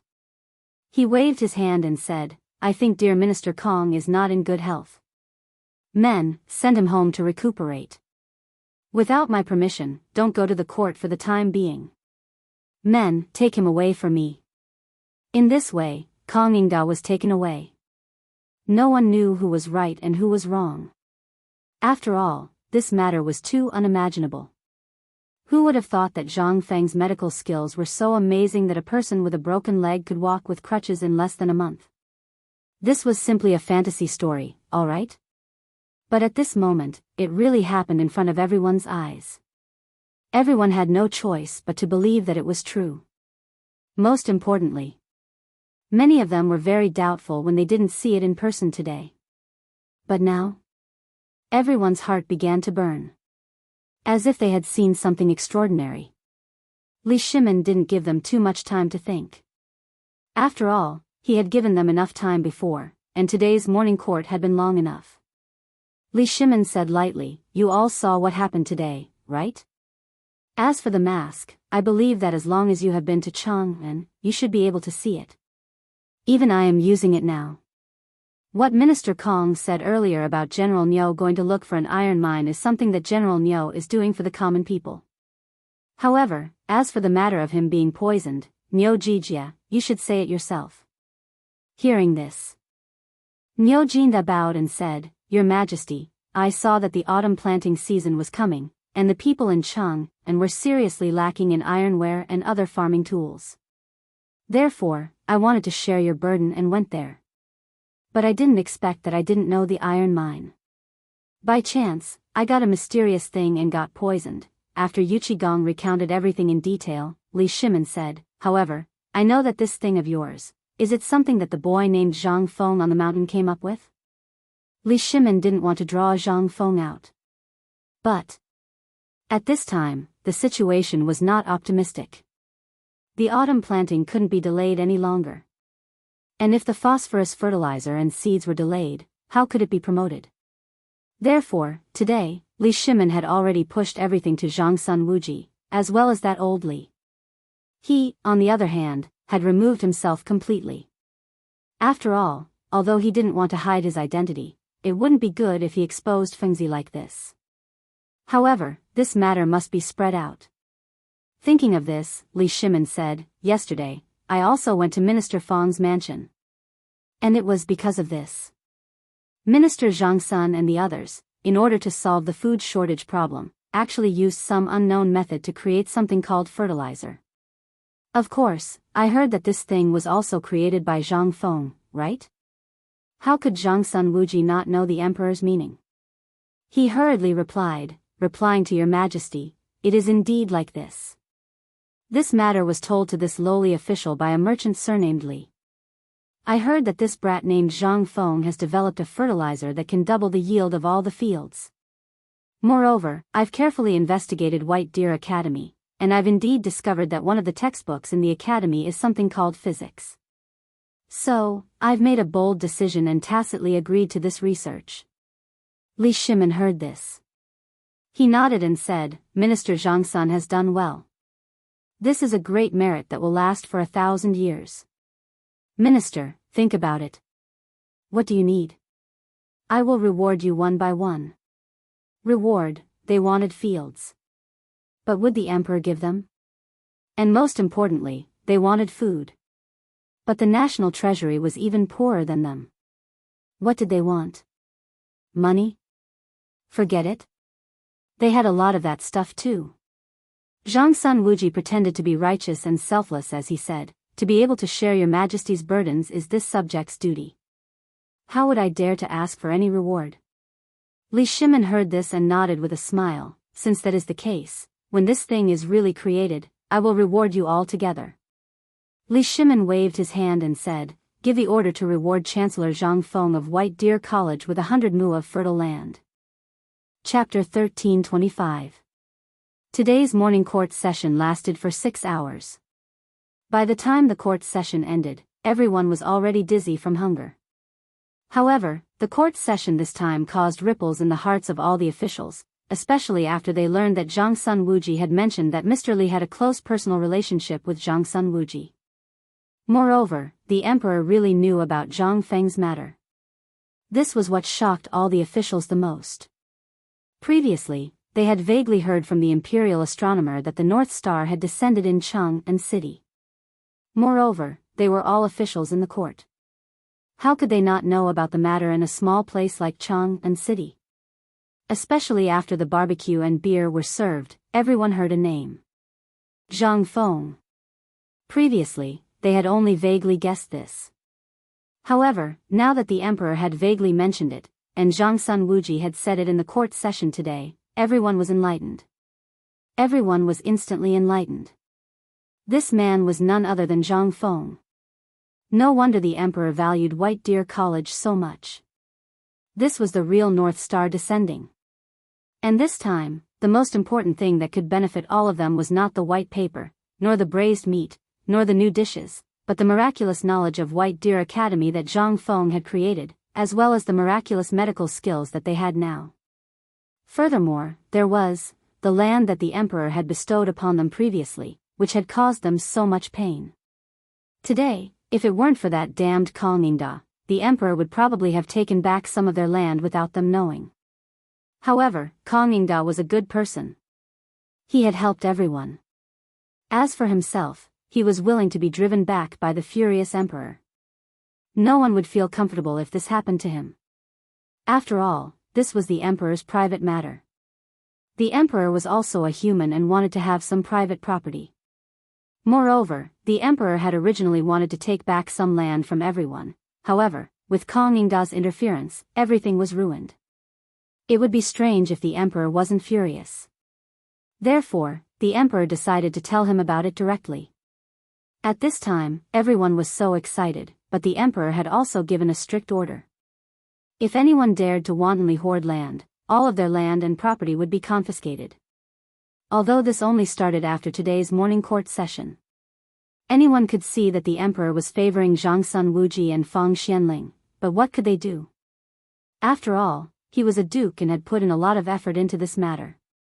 If it weren't for them, they would still be worrying about the land in their hands. At this moment, all the officials were happily returning home to digest the good news. In the imperial study, Yu Qigong and the others were in trouble. Especially Yu Qigong. They watched the emperor slowly eat and drink. They were so hungry that they swallowed their saliva, but what could they say? He didn't even dare to fart. They all knew what the emperor was feeling at this time. They also knew why they were here. Let alone speaking now, anyone who farted first would be the target of the emperor's wrath. The emperor was waiting for this. Although everyone knew at this time, these officials knew the emperor's mentality very well. How could they not know what the emperor was thinking? However, Li Shimin had deliberately made noise and slowed down the speed of eating, but they still didn't speak. He couldn't help but sigh slightly when he saw that. Niujijia. Niujinda knew that he couldn't avoid it, so he hurriedly stepped forward and said, I'm here. I can't figure out why you went to Fengzi's mansion yesterday. As far as I know, there was no one else in Fengzi's mansion except for a group of guards. Come on, tell me. If you can't, don't go back today. Hearing this, Niujinda's forehead was instantly covered with a layer of fine cold sweat. Fang Xianling and the others glanced at Niujinda curiously and didn't say anything. It wasn't that they didn't want to say it, but they didn't dare to. This was also the reason why they were confused. After all, it was reasonable to say that there was a problem with this matter. You clearly knew that Zhang Feng was on the mountain, and with your means, you should have known that we were here. But you didn't go anywhere, but directly broke into Zhang Feng's mansion. It was impossible not to be suspicious. And the most infuriating thing was, you mother****, you even let Kong Yingda grab hold of your weakness. Why did you bring your stupid son out for a stroll when you had nothing better to do? Did you not feel comfortable lying at home? Now you feel better, right? Niujinda regretted it very much. But now that it had happened, it was nonsense to say anything else. He could only say helplessly, Your Majesty, I'm innocent. Li Shimin was so angry that he almost laughed. At this time, you still want to play dumb? It's because of you, old bastard, that my plan is all ruined. Li Shimin chuckled coldly and said, Then tell Zhen, where exactly are you being wrongly accused? If you can't give me a reason, then I really want to hear a few sounds in Az's imperial study today. Chapter 1326. In an instant, Niujinda couldn't stay calm. What was he doing? Hearing a sound? Swish. Niujinda hurriedly knelt down and said, Your Majesty, yesterday this old subject originally wanted to take my son to thank Fengzi, but after thinking for a long time, I couldn't think of what to give to Fengzi. However, when I turned my head, I saw the Guangong too that Your Majesty rewarded me, so this old subject. Niujinda spilled the whole story of how he went to Zhang Feng's residence yesterday, as well as why he went there and what he did there. The sound really scared him. After all, being hit by a plank was also a sound. The head falling to the ground was also a sound. He couldn't tell what the emperor was thinking, and this time the emperor was really angry. What's more, Kong Yingda, this old guy, basically exposed everything. No one would feel good if this happened to him. At this time, he didn't know whether the emperor was really angry or something else. This was what scared him the most. At this time, Li Shimin heard this and said with some surprise, You mean, you extorted the Guangong that you have been hanging at the gate? Yes, that's right. This is a life-saving grace.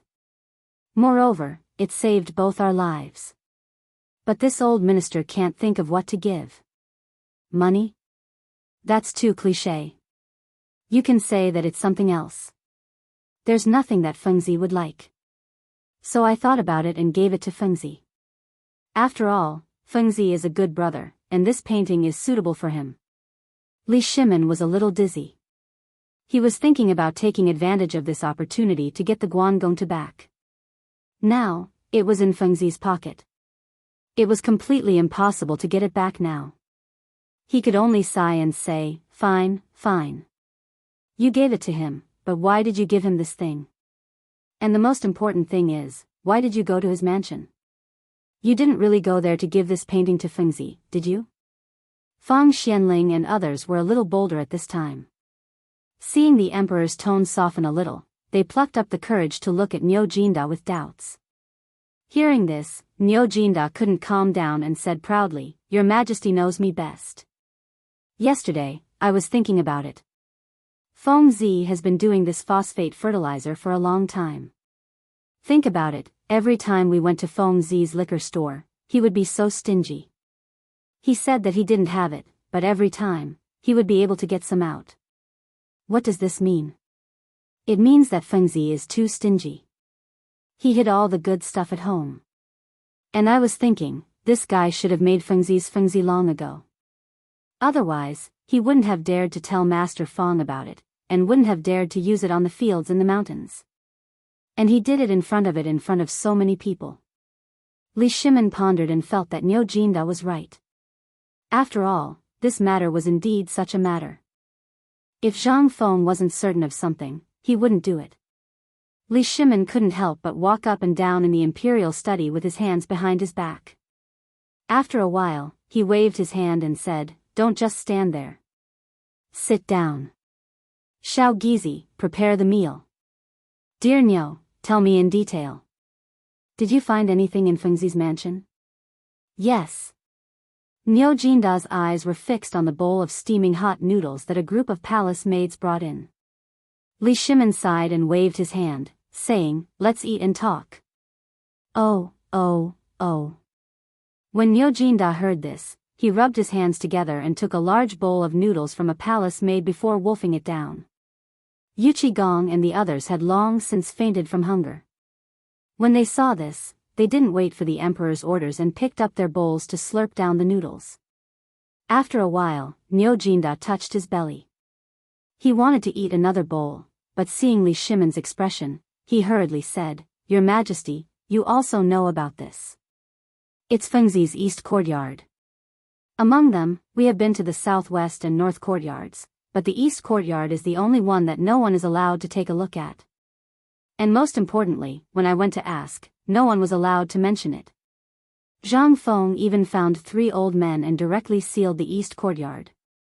I don't know what they are doing inside. Even when I went to persuade them, in the end, when I mistakenly said that Feng Zi was selling phosphate fertilizer on the mountain, they finally allowed me to go in."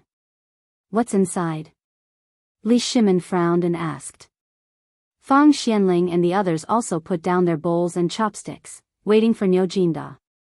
Niu Jinda looked behind him and saw that the door of the imperial study was closed. He then said mysteriously, "The layout of the courtyard is the same as the other places. When Fengzi moved in, we all went to the east courtyard.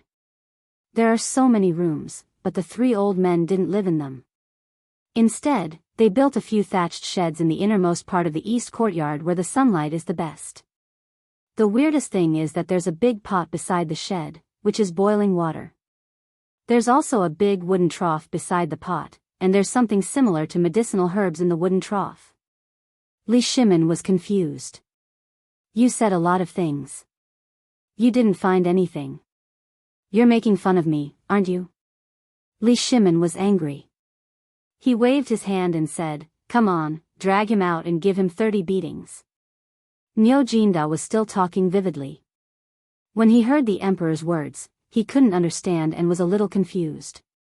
But when he saw that the Jinwu guards really stopped him, he hurriedly shouted, "Your Majesty, I'm innocent." Chapter 13:27. Niu Jinda was really beaten up. He wailed again and again. Zhang Sun Wuji and the others heard the noise outside the door and looked at the emperor's gloomy face. They didn't know what to do. They wanted to leave, but the emperor wouldn't let them. They didn't want to leave, but they felt scared to stay here. If the emperor was unhappy, they wouldn't be able to bear 30 beatings. After a while, Niu Jinda was dragged in like a dead fish. As soon as he was thrown on the ground, Li Shimin asked, "You tell me. If you don't give me an explanation, you can't leave today." Li Shimin was really angry. Today, he was originally thinking about how to take back some real estate from the hands of these ministers. He even thought about exchanging his own white paper and the right to sell fine salt for it. But in the end, Kang Yingda caught Niu Jinda's weakness, which made his plan fail. He almost exposed Zhang Feng. Fortunately, Zhang Sun Wuji was quick-witted and avoided a disaster. This was all because of Niu Jinda, that bastard. How could Li Shimin not be angry? If Niu Jinda didn't explain it clearly and didn't give Li Shimin a chance to vent his anger, Li Shimin really wanted to beat him up this time. After all, he needed a way out of this matter. Niu Jinda was already scared at this time. He hurriedly said, "Your Majesty, take a look at this old official's thing first, and then I'll explain it to you." While speaking, Niu Jinda stood up shakily, took out the potato leaf from his arms, and handed it to Li Shimin with both hands. Li Shimin wanted to be angry at first. But after seeing the potato leaf, he frowned slightly. He had seen a lot of precious things in the imperial garden, and most of the things in Zhang Feng's courtyard had been through his hands. How could he not know these things? But at this time, the thing in Niu Jinda's hand surprised Li Shimin. This is the thing that the three old men were secretly fiddling with? Right. Niu Jinda hurriedly said, Your Majesty, those three old men, one was guarding the door, and the other two were squatting beside the wooden trough. When this old official went there, these two old men desperately tried to block this thing. This old official also spent a lot of effort to get this thing, and most importantly, this thing was watered with phosphate fertilizer. That's it? Zhang Feng, that bastard. Did he experiment with phosphate fertilizer on this thing? This thing doesn't look like anything. But before Li Shimin could finish speaking, the part of the potato that he was holding broke right in front of his eyes. Moreover, a drop of juice even shot out and landed on the back of his hand. Li Shimin pinched the stem of the potato with even more astonishment. In that instant, that delicate and fragile feeling made him feel curious. What is this? Li Shimin became even more curious. But before he could speak, Yuqi Gong couldn't help but ask. After seeing Li Shimin's eyes, Yuqi Gong quickly shut up. Niu Jinda then said, Actually, this old official asked for a long time, but I didn't know what this thing was. In the end, this old official used some means to find out that this thing is actually a medicinal ingredient, and I heard that Fengzi inadvertently obtained it from a merchant in the western region. If you don't believe me, you can try it. This old official has tasted the missing part of this leaf, and it does indeed have the taste of medicinal ingredients. When Li Shimin heard this, he wanted to try it, but was hurriedly stopped by Xiao Gizi. Li Shimin sighed and said, Fine, you can try it. If it's really as Niu Jinda said, call the imperial physician over. Xiao Gizi carefully tore off a piece of potato leaf and put it in his mouth. He chewed and said under Li Shimin's expectant gaze, Your Majesty, this really is a medicinal ingredient. It tastes bitter and a bit numb, and there's also a strange taste. Call the imperial physician. A moment later, imperial physician Zhou hurriedly entered the imperial study. After asking in detail, he also tore off a piece and threw it into his mouth. At this time, Li Shimin asked, Niu Jinda, is this the medicinal ingredient that Fengzi used to treat the tiger? No. Niu Jinda was also a tactful person. At this time, when he saw the emperor ask, he hurriedly said, Fengzi has no other medicine other than alcohol and bone soup. Li Shimin couldn't help but be even more confused and asked, Imperial physician Zhou, what do you think this thing is? Where has Imperial physician Zhou seen this before? At this time, he was also very tangled. After hesitating for a long time, he couldn't say anything. Seeing this, Li Shimin sighed and said, Forget it. I'll ask that kid later. You can leave now. After dismissing Imperial physician Zhou, Li Shimin once again laid bricks in the imperial study. Just when everyone was about to doze off, Li Shimin said, That is to say, this phosphate fertilizer really has a magical effect? If this is the case, then my Tang dynasty will prosper. Although they didn't know what this thing was, it was worth it for Zhang Feng to be so mysterious. It must be known that the things that Zhang Feng fiddled with before had never been hidden. At this time, Fengzi must be doing something big. If this thing could be said now, with his character, how could he hold it back? If he didn't say it now, and it was so mysterious, it meant that this thing was enough to shock the world. Thinking of this, Li Shimin waved his hand and said, This matter can't be mentioned again, and can't be discussed in private, understand? The few of them were not noobs. Seeing Li Shimin so cautious, they also knew some things. Several people hurriedly stepped forward and bowed, We obey your Majesty's order. Chapter 1328. At the same time. In the virtuous square in the west city of Chang'an City. It was in a state of shock. As the saying goes, some people are happy while others are sad. At this moment, everyone in the virtuous square saw Kong Ingda being sent back to the Kong residence by the imperial guards. Kong Ingda was no longer as elegant and arrogant as before. Instead, he was like a foolish old man who was at the mercy of the imperial guards. After the imperial guards left, a group of soldiers wearing the uniform of the imperial guards came to the entrance of the Kong residence.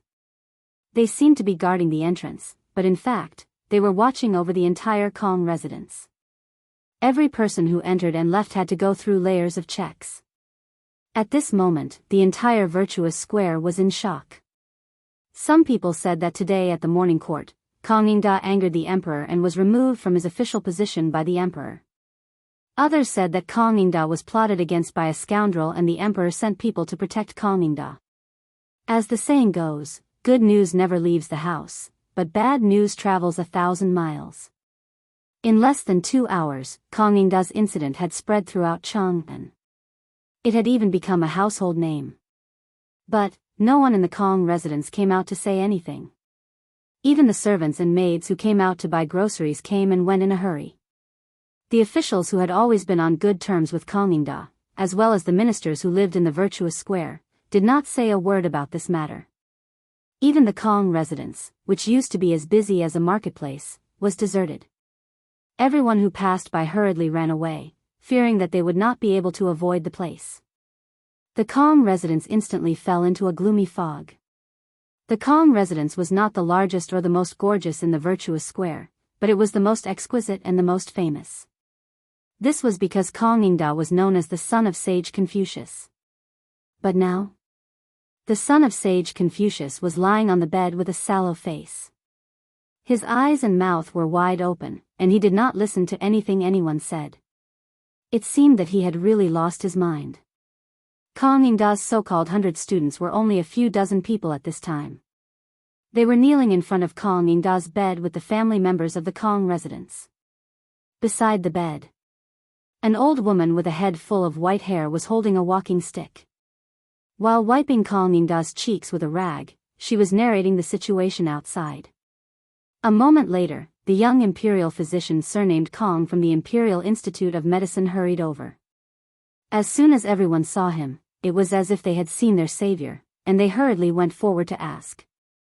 The old woman who was sitting by the bed slammed her walking stick on the ground and said, "Kong Chao, kneel down for me." In an instant, the entire room fell silent again. When the imperial physician heard this, he helplessly put down his medicine box and respectfully knelt beside the old woman. He kowtowed and said, "Nephew Kong Chao pays his respects to the old woman. This old one asks you, what's the matter with master?" The old woman was naturally the matriarch of the entire Kong family, and was also Kong Ingda's official wife. Kong Chao opened his mouth to say something, but when he thought of what Kong Ingda had done, and the fact that the emperor had not really dismissed Kong Ingda today, he said, "Matriarch, Lord Kong was just provoked in the court today. It's nothing serious."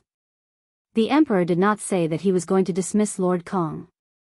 It's just that Lord Kong took some things too hard and got angry. In the end, Kong Chao could only compromise and say it out loud. After all, if he really said it, it would cause a lot of trouble. Once the news spread and the emperor found out that he was the one who spread it, it would be hard to say if he could even keep his head, let alone keep his current position. Seeing that they did not speak, Kong Chao sighed helplessly and went forward to take Kong Ingda's pulse, give him acupuncture, and even patted Kong Ingda's body to check. Kong Ingda's expression slowly returned to his senses. Kong Chao glanced at everyone. He didn't want to say anything, but this was the Kong family after all. Half of the reason why he could be in such a high position was because of Kong Ingda. Today, Kong Chao knew that the reason why Kong Ingda asked him to come out and check Niu Jianhu's leg was to create an opportunity for him. He wasn't an ungrateful person. However, there were some things that he really could not say at that time. At this moment, Kong Chao shook his head and said, "Matriarch, it's best if you don't go out and walk around as much as possible during this period. Also, tell the people in the residence not to say anything. If it reaches the emperor's ears, then, I really can't say anything more. I hope that matriarch can understand my difficulties. This is the prescription, you just need to follow this prescription." Get out of here for old man. Guards, from today onwards, beat old man to death if anyone in the Kong residence sees this person. At this moment, Kong Ningda had already regained consciousness, but his voice was not as loud as before. It was as if something was stuck in his throat, and when he spoke, it would be gurgling. It sounded extremely uncomfortable. However, the fact that he could wake up made everyone heave a sigh of relief. Seeing this, Kong Chao hurriedly knelt and said, "Lord Kong, there were many things that I could not say in the hall at that time. I hope, get out of here for old man. Guards. Beat him out of here." How could Kong Ningda listen at this time? He was panting heavily. Seeing this, the old woman hurriedly hugged Kong Ningda and patted him on the back, scolding, "Why aren't you leaving? Are you trying to anger your master to death?" Kong Chao had no choice but to sigh helplessly. The emperor did not dismiss Lord Kong. He only asked Lord Kong to rest at home. After a while, the emperor will issue a decree for Lord Kong to return to court. However, Kong Chao could only sigh helplessly amidst the violent panting. Sigh. I will take my leave. Chapter 1329. The emperor would definitely issue an edict in the future. What did this mean? This meant that even if he, Kong Ningda, could return to the imperial court, he would only be treated as heir. This was something he did not want to see. Nyo Jinda.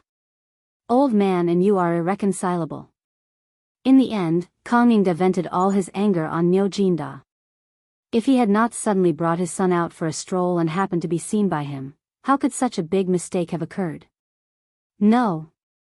Kong Ningda suddenly thought of an extremely terrifying thing. That was, why did Nyo Jinda go out yesterday? And why did he let him see him? Why did no one else see him?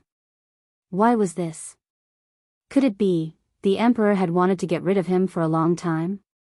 At this thought, Kong Ningda could not help but tremble all over. Everyone was frightened by his excitement. Old Lady Kong hurriedly called for the estate's physician to massage Kong Ningda's philtrum and massage his tendons. After a long while, Kong Ningda finally calmed down. Looking at the room full of crying people, Kong Ningda angrily waved his hand and said, "Old man is not dead yet, and you are all crying at his funeral? Get out of here for old man." Seeing this, no one dared to say anything. They hurriedly pushed him out. At this time, Kong Ningda finally asked about everything in the Kong estate. When he found out that there were imperial guards guarding the door, he was so angry that his body trembled all over again. This scared Madame Kong half to death. Has Nyo Jinda returned to the estate? Madame Kong shook her head. No, I heard from the people in the estate that Qing Yao Jin, Yuqi Gong, Nyo Jinda, Zhang Sun Wuji, Du Ruhui, Fang Xianling, and the others have not left the palace yet. That's right. Kong Ningda trembled all over as he said, "This is old man they are performing at the emperor's place. Otherwise, why haven't they left the palace at this time? Quickly send someone to guard the entrance of the palace for the old man. Prepare a sedan. The old man will personally go to that old bastard Nyo Jinda's residence to investigate. Old man, the old man has no enmity with you. Why do you want to harm the old man?" Madame Kong naturally knew a little about what happened to Nyo Jinda yesterday. Seeing this, she recalled what Kong Chao had said just now and Kong Ningda's crazy words and thought of something, but what he couldn't figure out was, although Kong Ningda usually didn't have much interaction with these people, at least they weren't on opposite sides. Why did he have to do this today? Since Madame Kong was able to become Kong Ningda's first wife, she naturally came from a prestigious family. Furthermore, she had to take care of the endless stream of visitors every day, so she naturally knew some things. If he didn't have some skill, how could he run this huge Kong family so smoothly? But what he couldn't figure out was that this Nyo Jinda, as well as all these things, seemed to revolve around an unknown but well-known person in Chang'an.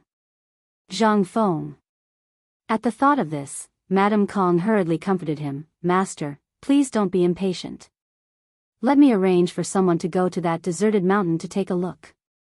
After we figure out the truth of this matter, we'll discuss further, okay?" Hearing this, Kong Ningda's eyes instantly burst with a touch of excitement. "Madam, you're really the old man's good wife. How come the old man didn't think of this? While speaking, Chang'an didn't even put on his clothes. He was about to rush out of the door with his shriveled ribs naked. As he ran, he shouted, "Someone come, prepare a sedan. Quickly prepare a sedan for the old man." "Master." Madame Kong was also anxious. She hurriedly pulled him back and said, "Don't worry, take care of your body." At this time, there are still imperial guards outside the door. The emperor and everyone else are watching the mansion at this time. If you go out, then our Kong family will really be exterminated. Besides, the emperor is angry at this time. And since that damn Zhang Feng dared to do this at this time, what does it mean? It means that he has already made a plan. Think about it, Master Chui, think about it carefully. In an instant, Chang'an was stunned. As the most authoritative person in Shandong, he naturally knew a little about some of the things that happened around the emperor. Previously, the emperor targeted Guanlong, and suddenly seemed to have reached some kind of agreement with Guanlong's people. Then, the Wang clan's people suddenly ignited the iron ore supply, and all of these things. At this time, Shandong had already faintly sensed that a pair of invisible big hands were controlling everything. At this time, the emperor was tentatively trying to find that pair of big hands. At this time, Chang'an was so excited that he actually understood everything. But he never thought that the emperor and that guy named Zhang Feng's hands would actually touch here. Could it be that he's testing me? When he thought of this, Chang'an immediately calmed down. Madame Kong quietly sat on the chair. When she saw this, she breathed a sigh of relief. She quickly lit a cigarette for Chang'an and handed it to him. However, when Chang'an saw the cigarette, he was no longer as reluctant to part with it as before. Instead, he was extremely disgusted and hit the cigarette away. From now on, in the entire Kong family, everything related to that guy is not allowed to touch, or else you will be punished according to the family rules. Chapter 1330. As the sky slowly darkened, Chang'an was still seated in front of his desk, frantically looking through several things. In order to placate the people in the estate, old Lady Kong had left Chang'an's room early on. In truth, Chang'an wasn't looking at anything. Instead, he was looking through all the information his spies had gathered. He even gathered all the small and large matters that had passed through his hands in the last year. Although Chang'an couldn't find anything useful, this was precisely what left him perplexed. Because he couldn't find any records on Zhang Feng in the Liang province residence. Although there really was a Zhang clan in Phoenix Ridge, and they had indeed been caught in a landslide and drowned in the Qinling Mountains, no one knew where that Zhang Feng had gone. He had once heard the crown prince mention this Zhang Feng to Ho Junji, and it seemed that someone had brought a portrait of Zhang Feng to the Liang province residence and Phoenix Ridge. Although he could roughly confirm Zhang Feng's identity, there was still one point that was suspicious. How had Zhang Feng managed to escape? Moreover, who was that esteemed teacher of Zhang Feng's? Who had seen him? Who knew his name? Why didn't anyone know about his strange abilities before? And why had no one ever mentioned them in any of the secret and unofficial records?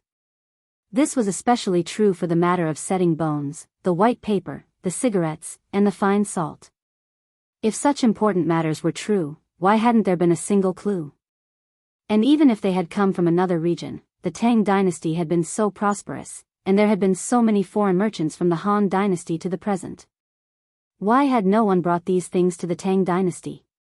Why did it have to be that brat Zhang Feng? This was the greatest question. Chang'an couldn't help but be even more curious about Zhang Feng's identity and why Zhang Feng had chosen to stay in Mount Shao. He felt that this brat had chosen to stay in Mount Shao for some reason, and who was that merchant called Lao Li? Why couldn't he find anything in such a small place like Chang'an City? Logically speaking, if he had such a close relationship with Zhang Sun Wuji, there should be some clues. But why couldn't he find anything? Why didn't he collect money? Why did he gather more than 3,000 students on the mountain? What was he trying to do? Moreover, the crown prince and the others were willing to stay on the mountain? What exactly was he plotting? Chang'an could not help but break out in a cold sweat as he connected all the incidents together. Then, he thought about what he had encountered. Chang'an felt that there was a shocking conspiracy going on. After all, if there was no conspiracy, why would everything be so coincidental? Most importantly, Zhang Feng's teaching theory was completely different from the traditional teaching methods of the Shandong landowning households. Could it be that Zhang Feng, that bastard, was targeting him for these things? In addition, if the emperor wants to find the person behind the scenes, does he want to start with me, Chang'an? Are the Shandong landowning households really soft persimmons? It would have been better if he did not think that way. Now that he thought about it, Chang'an instantly felt that something was really wrong. Especially when he encountered such a thing at this time, Chang'an could not help but think of more things. After all, such a thing had happened at this time. At the thought of this, Chang'an really could not sit still anymore. He took a deep breath and looked at the sky that was gradually darkening outside the window. He quietly put on his clothes and went to the door to take a look. When he saw that the manservant was dozing off at the door, he called out softly, "Dumbo Kong, come in and talk." Dumbo Kong was Chang'an's page boy and also the manservant who was dozing off at the door. However, when he heard his master's call, he hurriedly wiped the saliva off his mouth and hurried into the study. "Master, shall I prepare some food for you?" Chang'an waved his hand and said, "There's no need. Quickly go and prepare some clothes for an old farmer and a mule for me." Dumbo Kong was instantly scared half to death and hurriedly said, "Master, what are you?" Chang'an glared at him coldly. "Why are you spouting so much nonsense when I'm asking you to do something? Don't spread this, or old man will break your legs."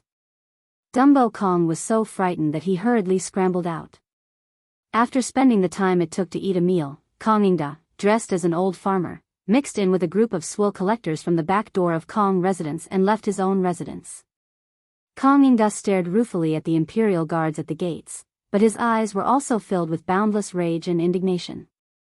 Since when did he have to enter and leave his own house in such humiliation? It was all because of that damned Zhang Feng and that old bastard Niu Jinda. Having reached this point in his train of thought, Chang'an followed the group of people out of the city just as the gates were about to close. As soon as he was out of the moat, the drawbridge over the moat began to rise up into the air. A few commoners looked at the people among them and bowed slightly. "Kong Gong, why don't we accompany you?" These people had been shuttling through these places all year round and naturally knew who Chang'an was. Moreover, they only dared to take the risk because of Dumbo Kong's instructions. Otherwise, would they have dared to do something like that? It was something that could cost them their lives. After all, they had been illuminated by Chang'an over the years.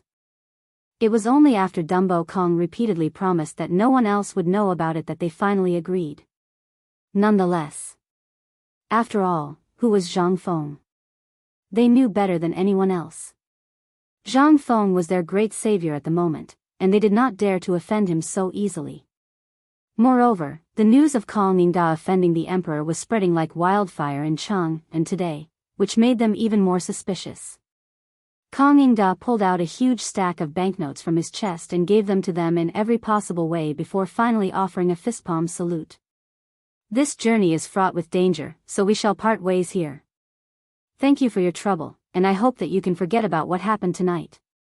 The old farmer could not help asking curiously, "Are you really going to Mount E?" Chang'an laughed bitterly. "Yes." Chapter 1331. At this point, everything pointed to White Deer College. If he were to show even the slightest bit of fear at this moment, it would be fatal. Moreover, the Kong family no longer had a chance. Moreover, what choice did he have now? Chang'an glanced at Chang'an city under the night sky and walked slowly into the dark Shao Mountain without looking back. At the same time, in the imperial study in Chang'an city, Shao Gizi hurriedly whispered into Li Shimon's ear, who was bent over the table and reading memorials, "Your Majesty, a spy just reported that Lord Kong has left Chang'an city." Li Shimon frowned slightly. "Do you know why he left?" Li Shimon did not expect Chang'an to leave Chang'an at this time. Originally, Li Shimon did not think that Chang'an would leave Chang'an. Originally, Li Shimin did not care about Kong Yingda's past friendship and the face of the Shandong aristocrats. As long as he was well, Li Shimin would not care about anything. After all, to put it bluntly, these things were nothing. He just noticed Niu Jinda's abnormality. If Li Shimin didn't know the original story, he would also be suspicious. After all, Zhang Feng's means were really unprecedented. But leaving Chang'an at this time, Li Shimin couldn't help but lose interest in continuing to review the memorials. Li Shimin waved his sleeve and said, "Do you know why Kong Yingda left Chang'an this time?" Xiao Gizi bowed and said, "Your Majesty, I just received a letter from the spies saying that Lord Kong disguised himself as a commoner and followed a group of people who carried Swil out of the city on a mule. He probably didn't leave the city this time to go back to Shandong. And I also heard that today Imperial physician Kong Chao secretly went to diagnose Lord Kong's injury. It seemed that he was scolded out by Lord Kong. And Lord Kong has been scolding Niu Jijie in bed." Li Shimin lit a cigarette, but when the cigarette was half lit, his face suddenly changed. He thought of a bad result. Could it be that this old guy wanted to go up the mountain in the dark? Thinking of this, Li Shimin became more and more flustered. Was this old guy so stubborn? You can't even figure out such a trivial matter? He also knew that Zhang Feng had too many secrets. If it weren't for Kong Yingda, Li Shimin really didn't want to expose Zhang Feng's matters so quickly, but this was also the limit. What he was worried about was that once he revealed his identity, all of the civil and military officials in the court would instantly point their spears at Zhang Feng. Moreover, the people of the 5 surnames and 7 clans, as well as the Shandong side and that huge hand behind them that had yet to appear, were all added together. When Li Shimin thought of this, he instantly thought of a very frightening thing. What if the phosphate fertilizer issue was a small matter? If it was exposed, so be it. If this kid didn't know how to keep his mouth shut, then, if Kong Yingda were to ask something, the consequences would be unimaginable. Now Li Shimin had been using the identity of Lao Li to cover up the matter of selecting seeds and increasing the phosphate fertilizer. Moreover, he was also thinking of finding a person who looked similar to him after putting on makeup to replace his Chun's eye. However, this was only one of his previous plans.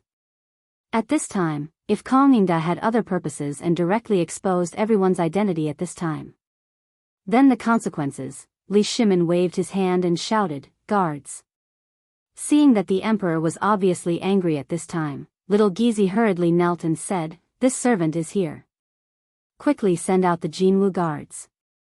Go out of the city tonight and send a message to the Chang'an military camp, as well as Yuqi Gong and Qingyao Jin. Tell them to leave now and not let anyone go up Shao Mountain. Anyone who dares to violate this order will be beheaded.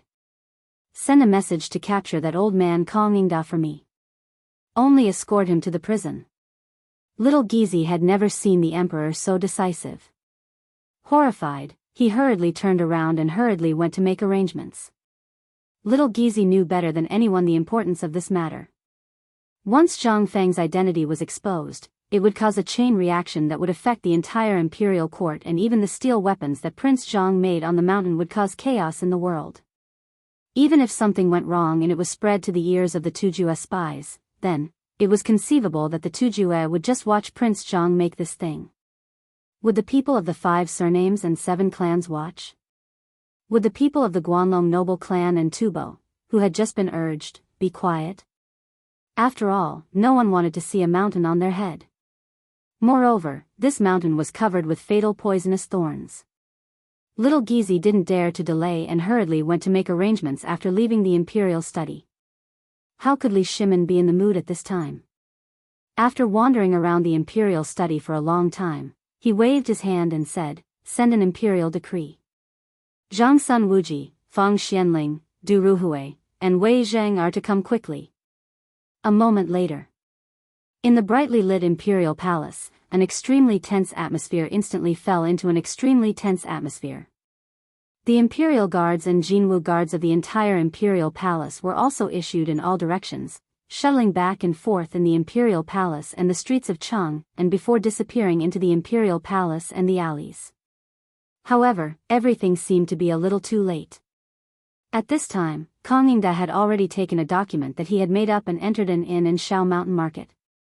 After entering, Chang'an took off the bamboo hat on his head and, like an old man in the fields, patted the dirt off his body and shouted at the waiter who was dozing off at the counter. "Waiter, a good room and a pot of good wine." Chapter 1332. Although the market on Pyrolite Mountain was built in a wide area beneath the mountain wall that led to and from White Deer Academy. In the beginning, this place looked very spacious and desolate. However, after more than 2 months of construction and an endless stream of businessmen found business opportunities, the houses and other things in the market square became more prosperous in Nyo Weili's hands. If one did not know better, they would have thought that it was Chang'an City. The cement road, which was originally wide enough for 3 carriages to drive side by side, was covered with a layer of rubber after the rubber factory moved to the mountain. Although it smelled a little unpleasant and sticky at first, it was very comfortable and soft to step on after it had dried. The houses on both sides of the street. Although Zhang Feng had renovated them twice, since Nyo Weili came, the first row of shops, such as grain stores, pawn shops, restaurants, and other prosperous shops, were set up. Behind the 2 rows of shops, there were small paths like those in Chang'an City. Various snack stalls and markets were hidden in the small paths. On the side near the food factory, there were some exclusive markets for local businessmen in Chang'an and the Tang dynasty. On the right side near the paper mill, there were houses, shops, and stalls built entirely by foreign businessmen. The whole market looked quite messy, but it was full of exotic charm. In the market, there were all kinds of exotic snacks, drinks, and other things. Even Western region singers were wearing veils on the street, wriggling their red faces to attract businessmen. Although Zhang Feng had already ordered that no slave trading was allowed here, as well as the gambling house, they didn't dare to do so openly. They could only use this kind of dance to attract business. At this moment, Chang'an was chewing hard on a piece of naan in his hand. On one hand, he was wandering around the market. On the other hand, he was admiring the scenery. More importantly, he was looking for something to give to Zhang Feng. Evidence to convict Nyo Jinda. He had gone to the food factory early in the morning. However, he was almost caught by the patrolling officers. Last night, in the middle of the night, Chang'an heard a series of horse hooves outside the window. Chang'an didn't need to think to know that the emperor should know that he came here. Therefore, at this moment, only the merchants of the western regions could stroll around the smelly streets of the marketplace. It was the perfect shelter. After all, the previous him had never bothered to come to such a dirty place. In addition, who didn't have things to buy early in the morning? Who would come to such a place to suffer?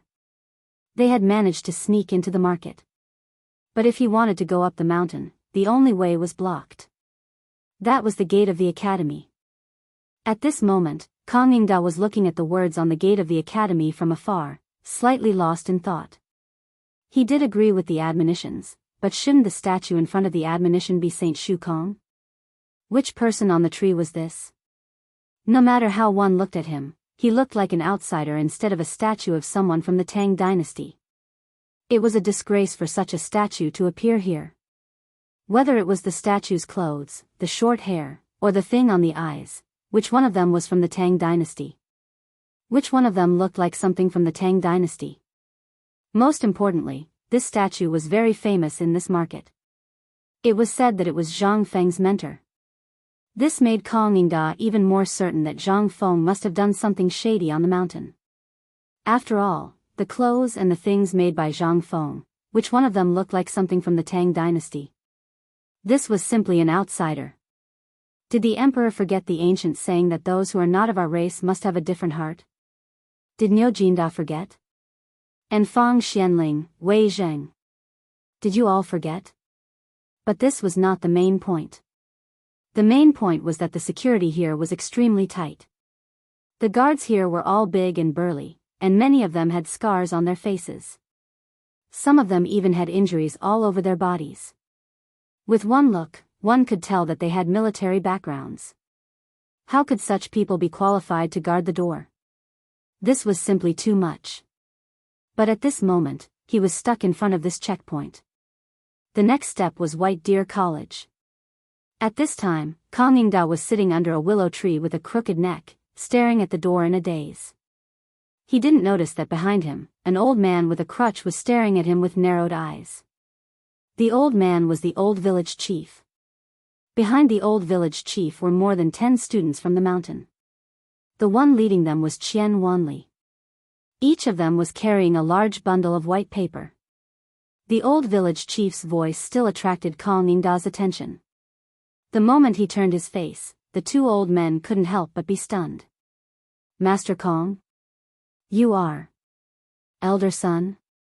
Chapter 1333. The old village chief's surname was Sunday. He was called Sun de Quan. In his early years, he had been eating in Chang'an city. He had inadvertently gone to Chang'an's mansion to do some work.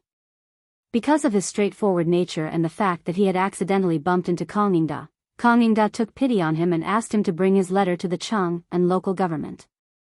That was how he got his current position as the governor of Tonghui Lane. He was equivalent to the village chief of a small village. Although he didn't care much. He ran errands for the government and coordinated some trivial matters in the entire market. After all, he couldn't go to the county government for trivial matters, right? Wouldn't that tire the county magistrate to death? The monthly salary wasn't much, only 30 copper coins. However, this was considered a profitable business in Chang'an city. The key was that he didn't care about anything. He didn't have to pay taxes. The old village chief had always been grateful to Chang'an. Although the old village chief would send his son to Chang'an's mansion every year during festivals, but he wasn't liked even if he went. This was something that the old village chief had always been brooding about. But today, the old village chief didn't notice him at first. He just mistakenly thought that this old man was the father of a student who wanted to go up the mountain to see his son. He saw this kind of thing every day. At this time, the matters of Tonghui Lane were inherited by his son. But this Shao Mountain market was basically his alone. He could be considered the manager of the entire White Deer College. He had to take care of everything. After all, in his opinion, this was the business of Feng Zi. If he didn't have someone to take care of it for him, with Zhang Feng's personality, it would have been over long ago. How could the old village chief not be surprised to see his old benefactor again? He hurriedly sized Chang'an up and said, "Chang'an, what do you mean?" What could Chang'an say? He stuttered for a long time but couldn't say anything. Seeing this, the old village chief turned around and said, "Kid Xian, quickly take these pieces of paper and hand them to Feng Zi personally. I met a benefactor here. I'll go up the mountain later." Qian Wanli didn't notice Chang'an either. He only thought that Chang'an was just an old farmer who wanted to make a living here. He saluted Chang'an and hurried up the mountain. After all, he was carrying 100 kilograms of paper on his back. It was pressed down. After sending the few people away, the old village chief said warmly, "Kong Gong, it's rare for you to come here." Earlier, this old man had always wanted to pay a visit to thank benefactor for your kindness in the past. However, due to my lowly status, I couldn't get through the door. Chang'an seemed to have seen a glimmer of hope. He smiled ruefully and said, "You're too kind. It's just that the servants in the house are like dogs who bully others because of their master's power. When the old man returns, he will definitely discipline them well."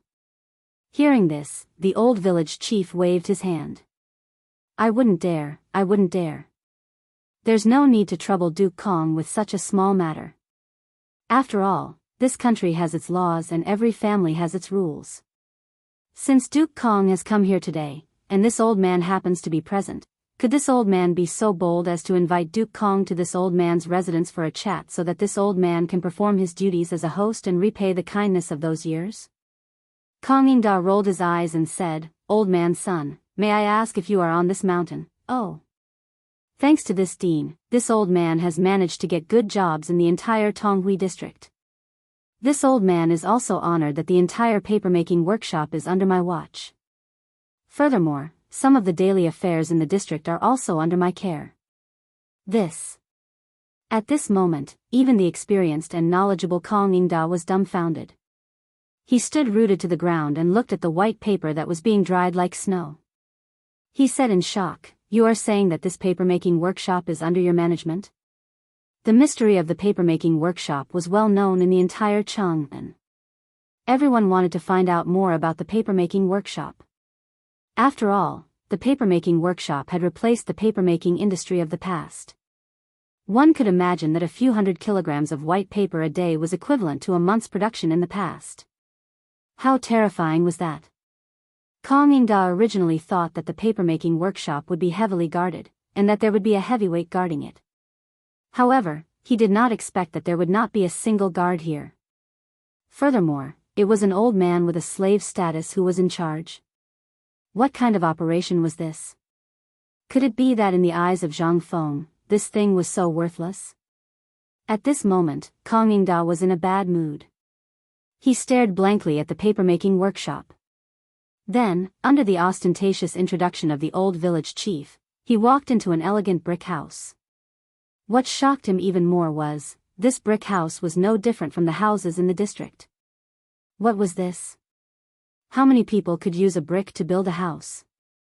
However, even though it wasn't a green brick but a red brick, it was still **king head.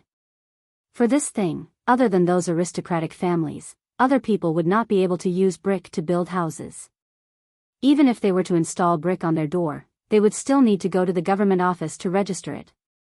Even the palace was not entirely made with brick, but here, Chang'an was a little dizzy. He could not help but interrupt the old village chief and ask, "Old man's son, are all the houses here built with this red brick?" The old village chief stroked his beard proudly and said with a sigh, "Yes. Everything here was made by Fengzi. My place is still considered simple and crude. You didn't go up the mountain. That mountain is the real magnificent one. By the way, Duke Kong, why are you here today?" Chapter 1334. At this moment, Chang'an felt that there was something wrong with the mountain. Regardless of whether he was a brick or not, he was still a brick. According to the laws of the Tang dynasty, this kind of thing was strictly controlled. Even in his mansion, only the main door was built with bricks. The rest was still made with mud. However, when compared to this place, in an instant, Chang'an felt as if he was a chicken that had walked into a phoenix's nest. Although this phoenix's nest was very small.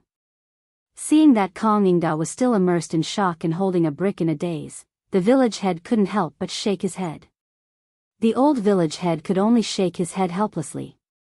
Taking advantage of the situation, he walked out of the room and found a few workers from Tong Huifang. He had them bring a slip of paper and hurriedly went to the food factory to arrange the food. After all, the food factory was no longer the same as before.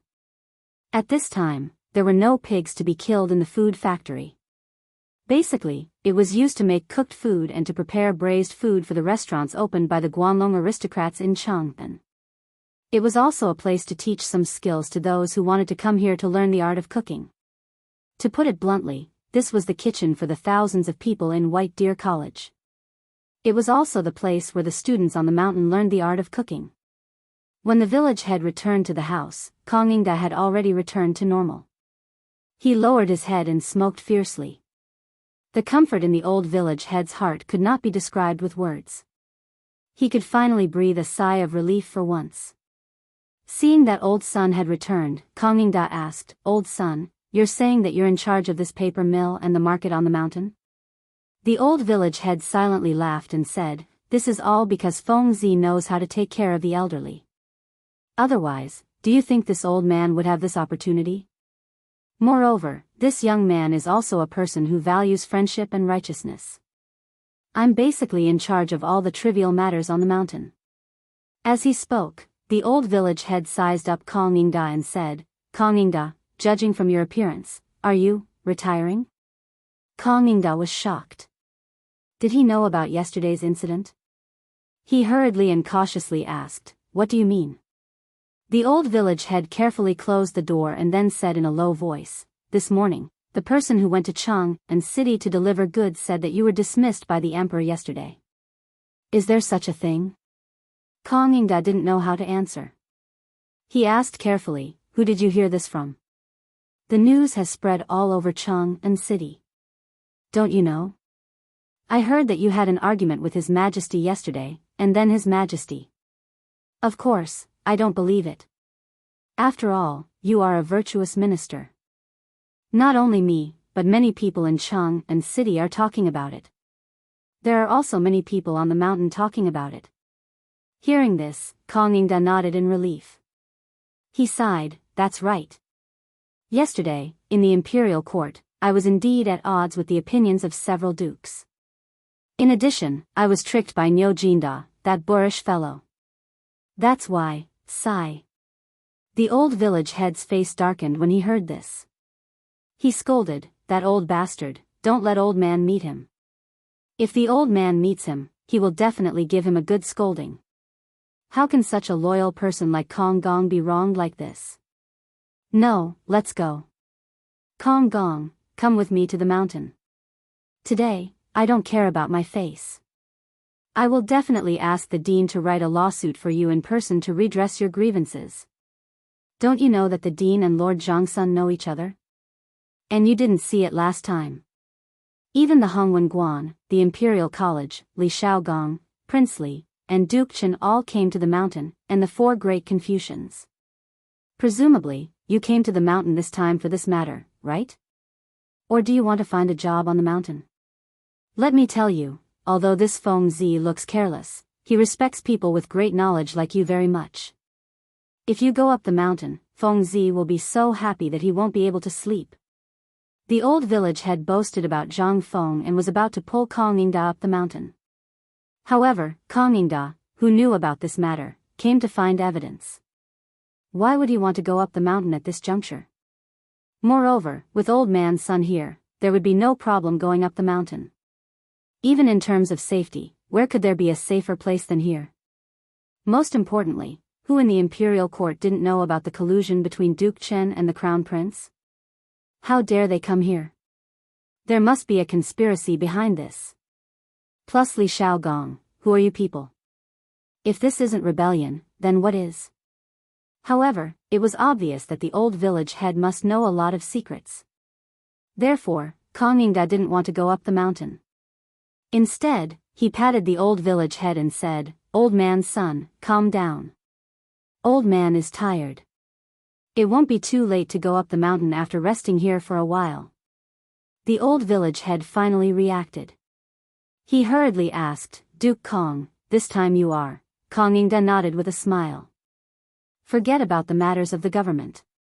This old man is already so old, I wish to find a quiet place to spend my remaining years in secret. I've long heard of the White Deer Institute, and thus, I decided to disguise myself and come here today to take a look. Although I haven't even ascended the mountain, the sight of the city square has already given me a fresh impression. This Zhang Feng is indeed a genius, and it seems like all of this is due to your efforts." The old village head laughed loudly and waved his hands, "You're too kind. All of this was done by Feng Zi. Let me tell you, Feng Zi is doing something big on the mountain right now. You mustn't tell others about it." Chapter 1335. That was what Chang'an wanted to hear. He hurriedly asked, "Old son, don't worry. I, Chang'an, am not that kind of junior. How can I do such a thing? Tell me, what is Prince Zhang doing on the mountain? Is he using the unprecedented teaching method again?" The old village head shook his head like a rattledrum. He didn't notice that Chang'an, the old fox, was tricking him. "Chang'an, you are wrong. Feng Zi has already handed over the teaching to the four great scholars. At this time, there are only a few small chores following Feng Zi. By the way, the boy surnamed Xian you saw in the market just now is Feng Zi's student." "Oh. Then Prince Zhang is." The old village head leaned close to Chang'an's ear and said mysteriously, "Didn't they just hold the autumn planting ceremony a few days ago?" During the autumn planting ceremony, Feng Zi took some people up the mountain. I didn't know what they were doing, but yesterday I saw Feng Zi with my own eyes. He was making something called phosphate fertilizer. And it's all done by those guys. They're wearing something called a mask. They don't even let others see it. It's quite mysterious. I wanted to go and take a look, but I was yelled at by Feng Zi. He said that if you don't wear a mask, you'll be poisoned. Phosphate fertilizer? Hearing that, Chang'an couldn't help but frown slightly. Then, did Prince Zhang say what phosphate fertilizer is? Oh, this. I asked him. He said it was a good thing that could double the yield of the farmers in the field. Buzz. Chang'an's head suddenly exploded. He had heard that Niu Jinda had once gone to look for an iron mine and seemed to have brought back something. However, the dozens of people he had brought back were basically all dead by the time they returned. Moreover, he had fallen ill and said that he had been poisoned. Could it be, was this what Niu Jinda was trying to get? Wasn't this thing poisonous? Why could it increase the grain yield? This was simply unreasonable, okay? Everyone knew that something watered with poison was also poison. Who dared to eat it? How could this thing become something that could increase their income? This is simply an attempt to exterminate the people of the Tang dynasty. What kind of vicious heart could do such a thing? Instantly, Chang'an was so angry that his entire body was trembling. Old man's son, is what you said true? The old village chief still didn't notice Chang'an's cold and angry eyes, saying without hesitation, it's all true. And Feng Zi has already planted a lot of them. The dozens of acres of experimental fields on the mountain have all used this stuff. This time, Chang'an was even more certain of his thoughts. There must be something shady going on this mountain. Otherwise, it would be too bizarre.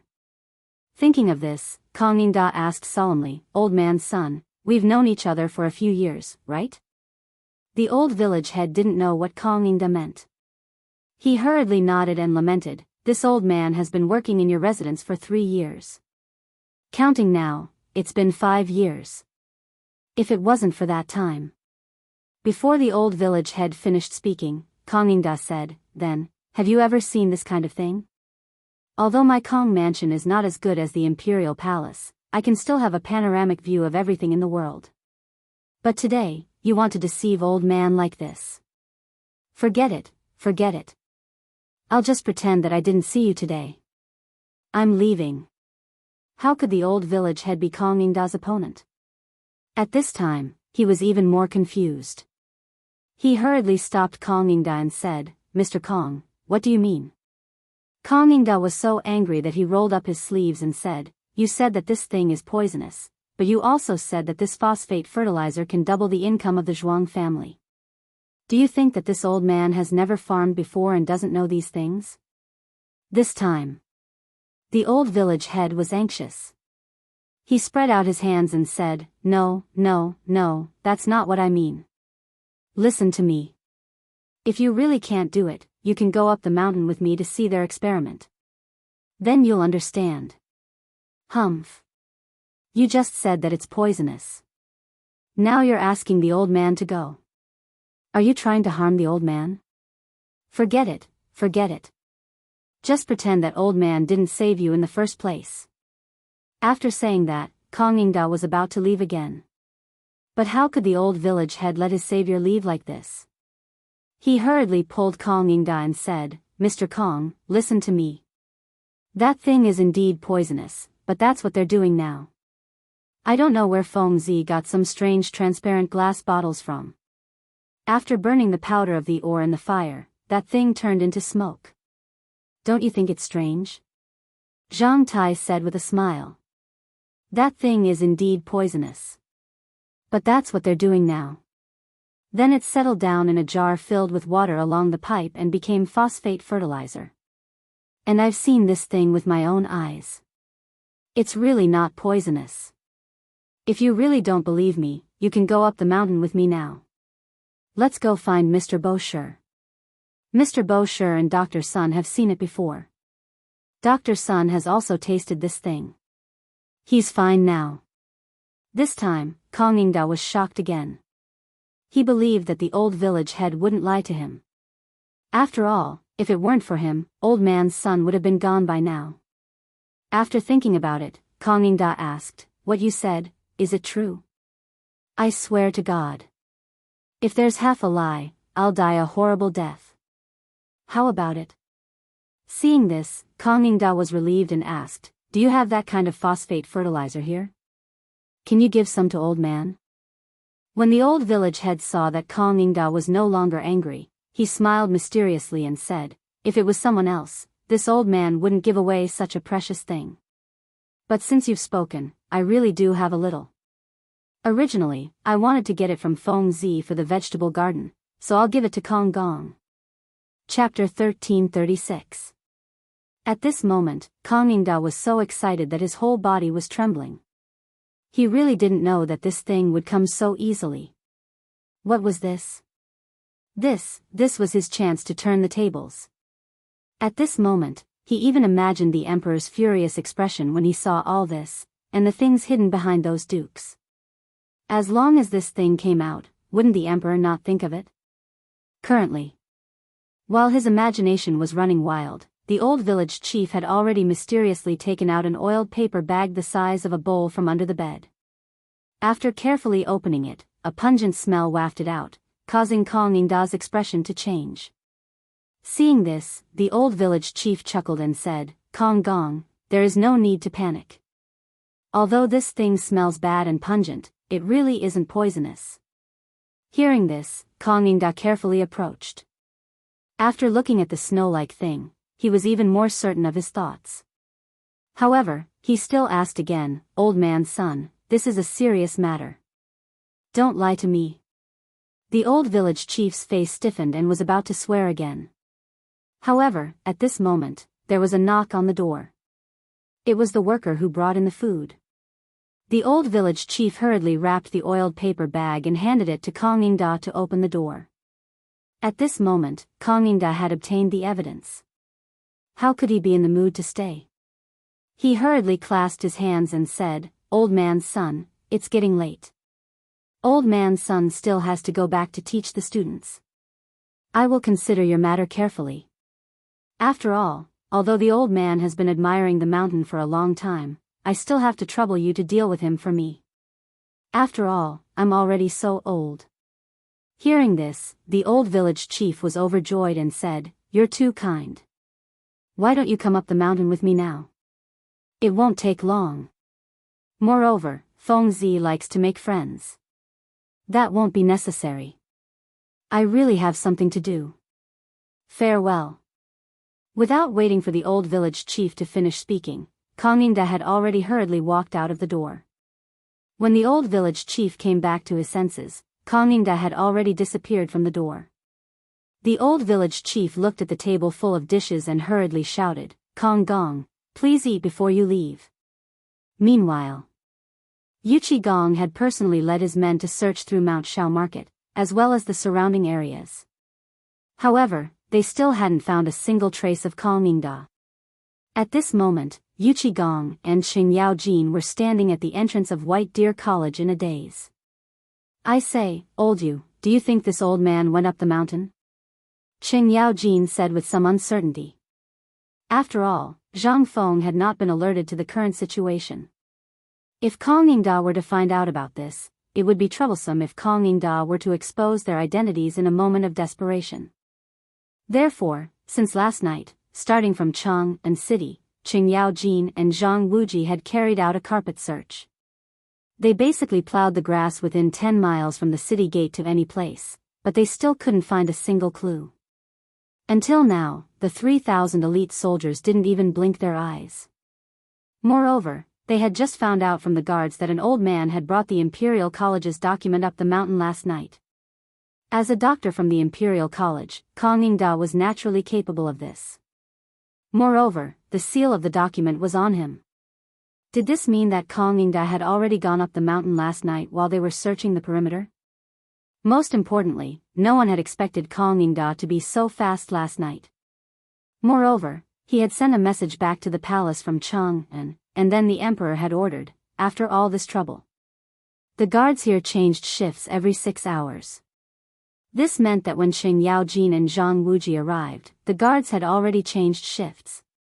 Chang'an had also been let in by the guards who had changed shifts last night. However, it was only until just now, when the guards blocked the door again, that they realized. At this moment, the two of them looked at the mountain gate hesitantly.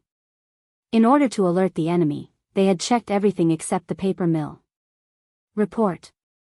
At this moment, a scout hurried over. Replying to the two sirs, last night when the inn in the market was about to close for the night, there was indeed an old man who checked in. Although he looked shabby, he was extremely generous and asked for a good room. Today, the old man left before dawn. Even his mule is still in the hands of the innkeeper. Oh. When the two of them heard this, they couldn't help but be surprised. They looked in the direction of the paper mill and the mountain again. At this moment, only these two places had yet to be checked. Chang'an asked uncertainly, "Old Hay, why don't I go up the mountain and you make a trip to the paper mill?" Ching Yaojin's head and waist were like a rattle drum when he heard this. "I'm not going. It's not like you don't know that the old village chief is a coward. Every time we go there, he takes half a day to let us in. Usually, he won't even let an outsider in. Do you think he will let Chang'an in?" Thinking of this, Chang'an felt that it made sense. At this moment, Chang'an's motive for going up the mountain was very clear. He was definitely going up the mountain to find something and definitely not to sightsee. Besides, although the paper mill was magical, it was only related to the papermaking technique. What else did the paper mill have? Other than paper, it was paper. Why would Chang'an come here? It was impossible just thinking about it. Finally, the two of them gritted their teeth and said at the same time, "Then shall we go up the mountain?" Ching Yaojin stroked his beard and waved his hand. "Surround the entire academy. We will go up the mountain to take a look." Chapter 1337. At this moment, there was no sign of Chang'an in the marketplace or anywhere else. This meant that they could lock onto Chang'an's location. After all, they had gone up the mountain. In addition to the people they had brought with them, there were only about 3,000 people. If they were spread out, there would be loopholes. Thus, Ching Yaojin's arrangement seemed the most reasonable at this moment. However, the two of them had missed out on the paper mill. The moment the two of them went up the mountain, Chang'an once again followed the crowd and entered the street where the Hu merchants were. He knew that at this moment, there would be many people looking for him. However, he did not know that in the entire marketplace, other than the main street, there was basically no sign of the imperial guards or the Chang'an garrison, let alone in such a suffocating place. Chang'an did not return to the inn to find a mule. Instead, he found a group of Hu merchants who were preparing to leave the mountain. He only paid 1 ingot of silver for them to put him into the compartment of a carriage. On the other side, as soon as Ching Yaojin and Li Qingxian went up the mountain, they ran into Li Qingxian who was preparing to go down the mountain. Seeing this, Li Qingxian asked in surprise, "Uncles, what are you doing here?" The two of them were startled. Chang'an hurriedly asked, "Has Fengzi been with you all this time?" Li Qingxian did not know what Chang'an meant, but seeing his extremely serious expression, he hurriedly said, "Yes. We've been together since this morning, and Fengzi has been. Let me ask you, has Chang'an gone up the mountain?" Li Qingxian was instantly taken aback. He knew about Chang'an's matter yesterday, and he also knew about what had happened at the foot of the mountain. Now, he was going down the mountain to see what was going on. However, how could he have known that before he even went down the mountain, he would run into this matter? He hurriedly said, "I heard about this matter last night, and I also made arrangements on the mountain. I am going down the mountain for this matter. How could I have known that I would run into the two of you here? Could it be that Chang'an has not gone up the mountain? Or could it be that there has been a mistake? Is he trying to set up a trap and then take the opportunity to return to Shandong?" Chang'an and Li Qingxian's expressions changed greatly. Chang'an hurriedly asked, "Are you saying that Chang'an has not gone up the mountain? Why would I joke about such a thing?" This time, Chang'an and Ching Yaojin were in a bit of a predicament. Chang'an had returned to Shandong, but why would he appear in the market? But if you really want to go back to Shandong, you can talk to the emperor about it. After all, the emperor would allow it, so there was no need to be so sneaky, right? Most importantly, this matter was too inconceivable. Not at the foot of the mountain. Not on the mountain either. Even if you said you were going back to Shandong, you wouldn't have to set up a maze on the mountain, would you? Thinking of this, Gong slapped his thigh and said, "Not good. He must have gone to the paper mill. Let's go to the paper mill." Thinking of this, Li Qingxian and Qing Yaojin's expressions instantly changed. Kong Yingda came from a landowning household in Shandong province and was also a doctor from the Imperial College. White Deer College had a cooperative relationship with the Imperial College. If he came to the paper mill with documents, the old village chief and Qian Wanli might not be able to stop him. Thinking of this, Li Qingxian also remembered that Qian Wanli had gone up the mountain just now. He hurriedly shouted, "Quickly go down the mountain. I'll go ask that kid Qian Wanli." An hour before you came, that kid came up the mountain. Originally, the old village chief also came with him. He said that he met an acquaintance. Thinking of this, Gong and Qing Yaojin couldn't stand still. They rushed down the mountain as if they were flying. They didn't know that this old thing really knew how to hide. He actually hid in that place. Why didn't he separate just now? This was great. They were dead meat. While the two of them were lost in their thoughts, Li Qingxian hurriedly returned to the farm. On the second floor of the farm, Zhang Feng was discussing something with Qian Wanli and the others. Seeing this, Li Qingxian hurriedly shouted, "Qian Wanli, did you just say that the old village chief met someone?" Because the distance wasn't very far, and Li Qingxian's voice was very loud, everyone in the laboratory looked over at this time. This was the first time they saw Li Qingxian so panicked. Zhang Feng held the railing in surprise, looked at Li Qingxian curiously, and asked, "What's wrong with you? Were you chased by a dog?" Li Qingxian ignored Zhang Feng and continued to ask, "Tell me. Isn't it?" Qian Wanli was also a little confused. But he still nodded, "Yes, when we went up the mountain just now, we did see the old village chief meet someone." "Did you hear that? What's that person's name?" "I heard the old village chief call him Kong Gong." Hearing this, Li Qingxian, who was running over here quickly, stopped in his tracks and asked in shock, "Are you sure?" Qian Wanli asked in a daze. But he still nodded, "I'm sure." The old village chief seemed to have asked him to go to the paper mill. It was over. Hearing this, Li Qingxian's expression changed greatly, and he hurriedly left again. This time, the people upstairs were even more dumbfounded. Zhang Feng looked at Li Qingxian blankly and asked, "Wanli, what's going on? Who is this Kong Gong? How would Qian Wanli know who this person was?" He smiled bitterly and spread out his hands, "I don't know either."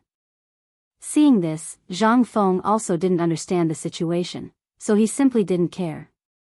He waved his hand and said, "Forget it, I don't care. I'll wait for you.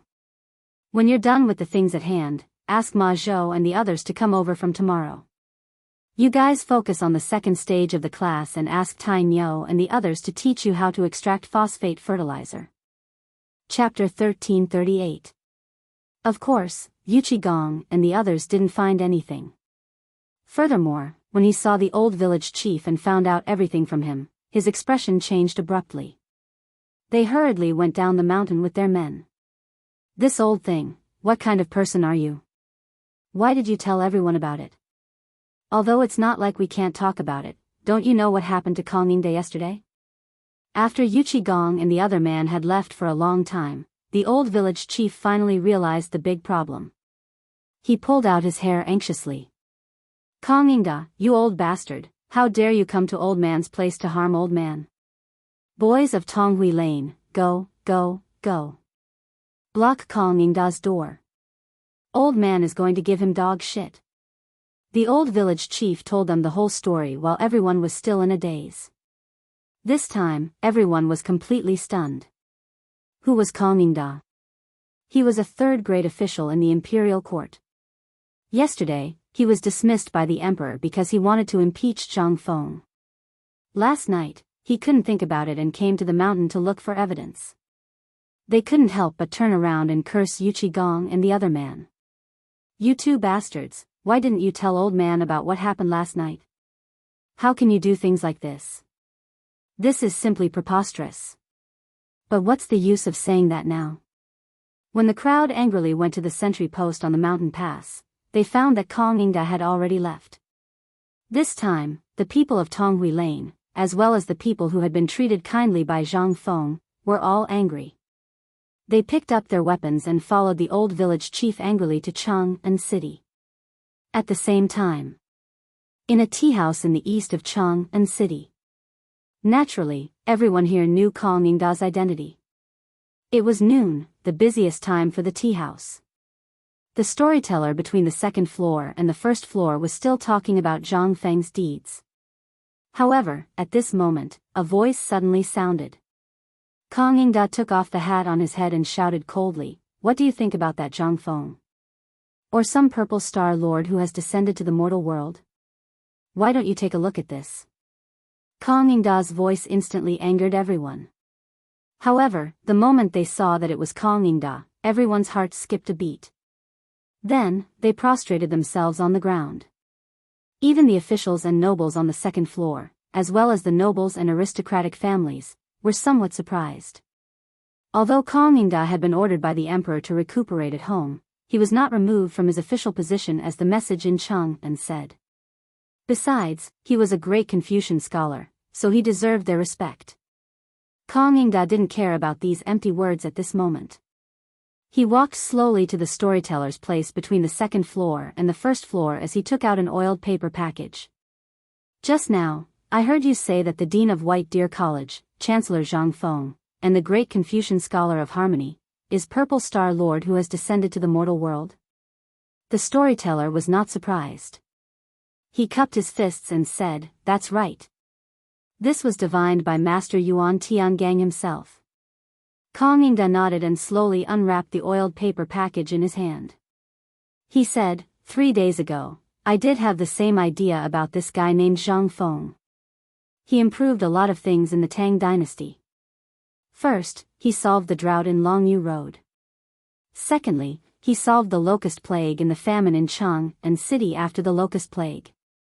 These are all his achievements. These are great things. The crowd did not understand what he was trying to say. These were all things that everyone knew. However, they still listened to him carefully. After all, this was a great Confucian scholar. It was rare to see a great Confucian scholar tell a story in person. Besides, they could see it today, which was enough to show off for the rest of their lives. However, at this moment, Chang'an changed the topic. However, this was 3 days ago. I think everyone knows that the Dean of White Deer College is proficient in medical skills. He even knows the blood-snatching life-changing method. He can even regenerate broken bones?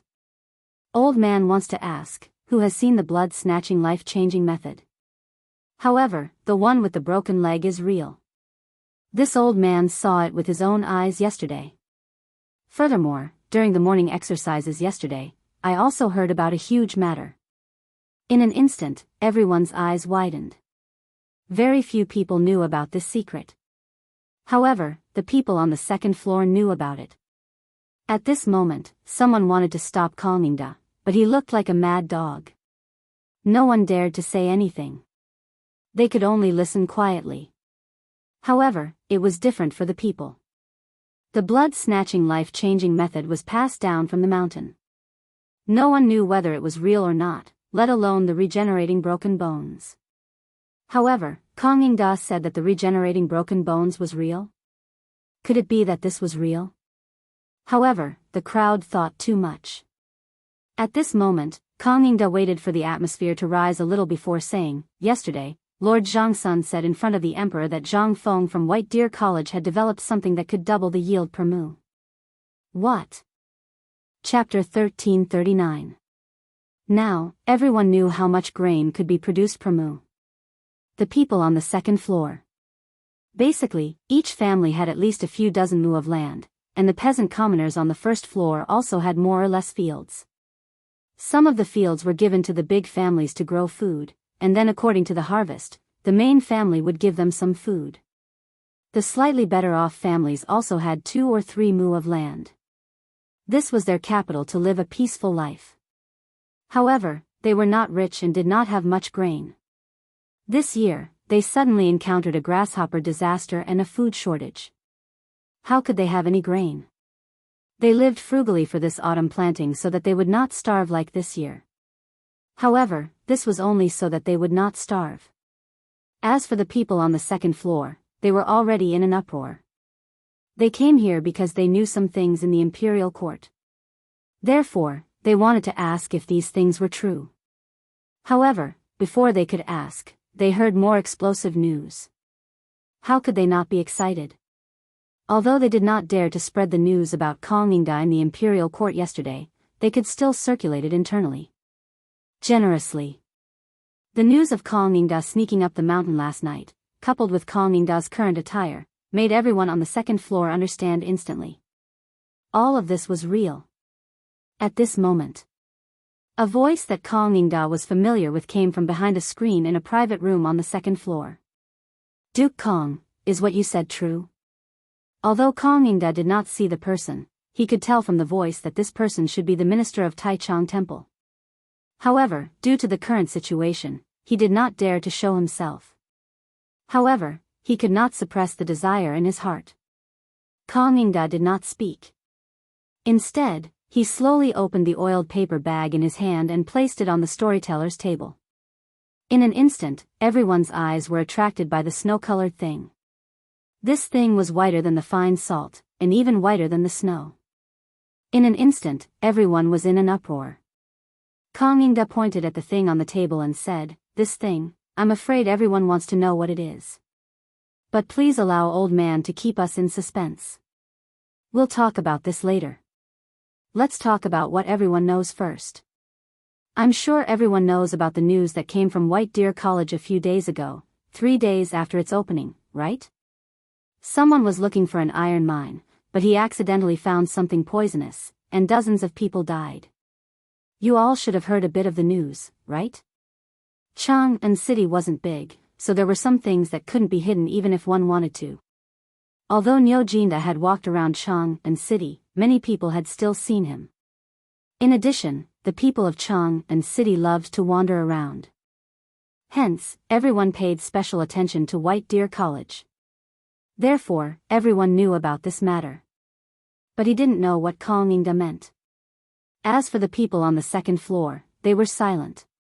This matter hadn't stopped since yesterday's court session. Even though the emperor didn't mention a word about it this morning, there were still more people talking about it. The more the emperor didn't mention it, the more people suspected it. Could it be the thing on the table? Did Chang'an want to die? Everyone on the second floor changed their expressions. They hurriedly covered their mouths and noses, and even those who had masks put them on. This made the people on the first floor panic. Chang'an said calmly, "That's right. This thing is the thing that poisoned them to death." In an instant, everyone was in an uproar when they heard the truth. However, there were some people in the crowd who were meticulous. Seeing that Chang'an was fine even though he was so close to that thing and was facing it calmly, they couldn't help but ask in surprise, "Chang'an, you already know that this thing is highly poisonous. Why didn't you avoid it?" "I didn't avoid it. Old man knows that after today, old man won't be able to keep his head. In that case, why would old man care about it? As long as I can expose their conspiracy, this old man will pay a visit to His Majesty later and present this thing to His Majesty personally. I will tell His Majesty everything I saw on the mountain today. I believe that His Majesty will make a decision." Chang'an, you're really careless. But was this thing really the poisonous thing? But didn't you just say that this thing will increase the grain yield? What do you mean? Yes. I hope you can explain it to me, Chang'an.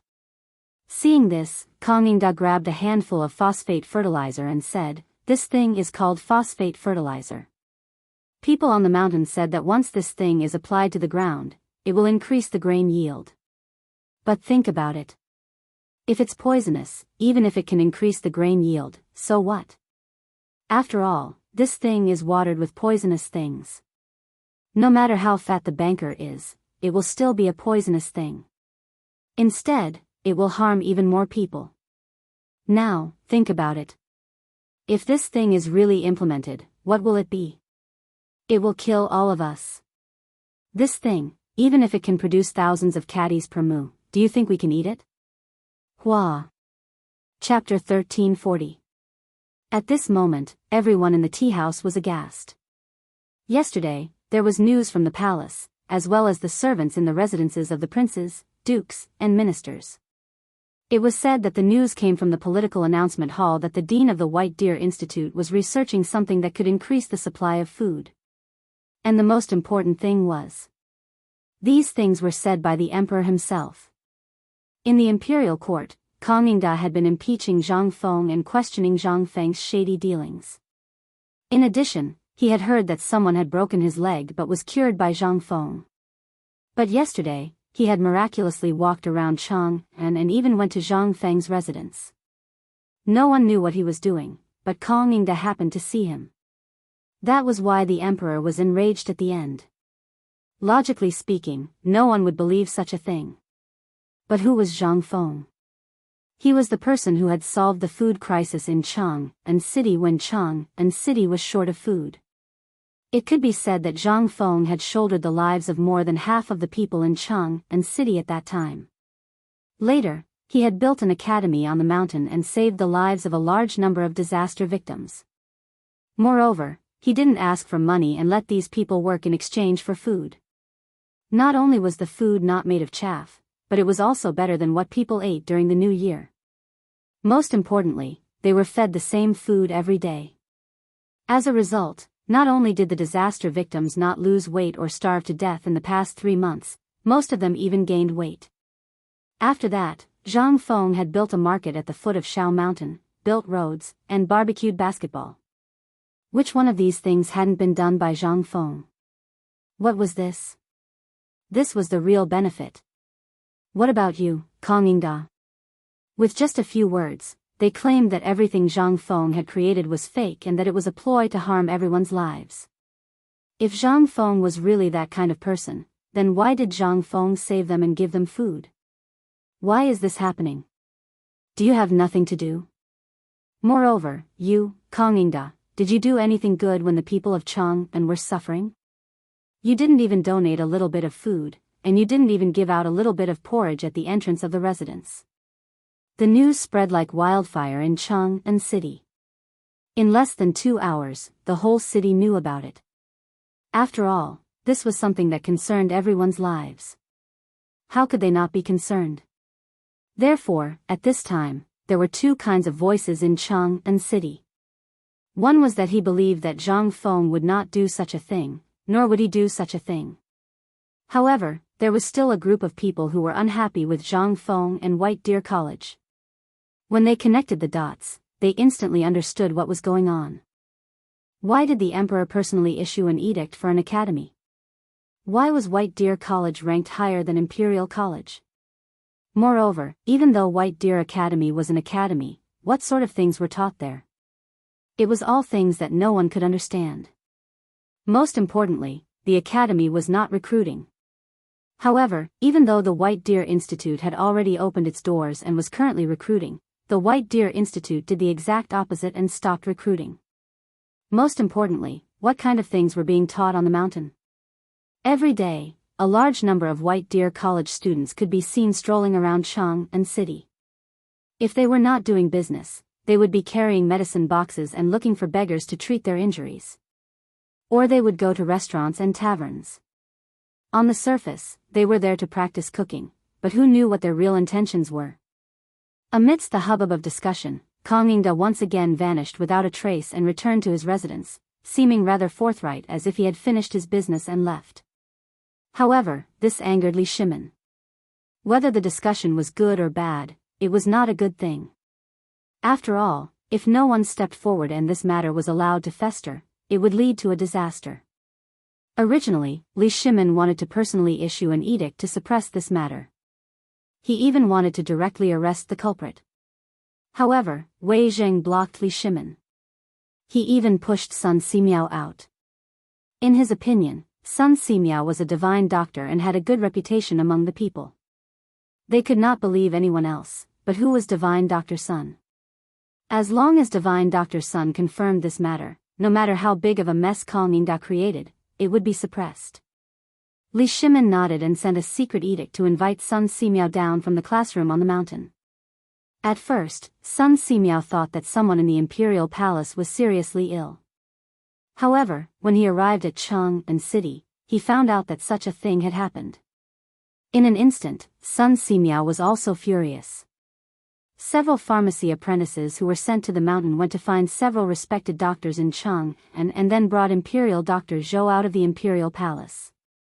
At this time, they were at the entrance of the East Market. Sun Simiao directly set up a table and sat on it.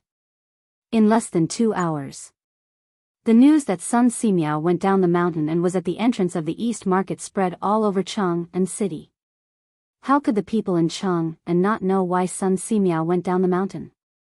They hurried to the East Market and wanted to know whether this matter was true or not. However, when they came to the entrance of the East Market and saw Sun Simiao's face as dark as the bottom of a pot, they were shocked to find that Mr. Sun was angry.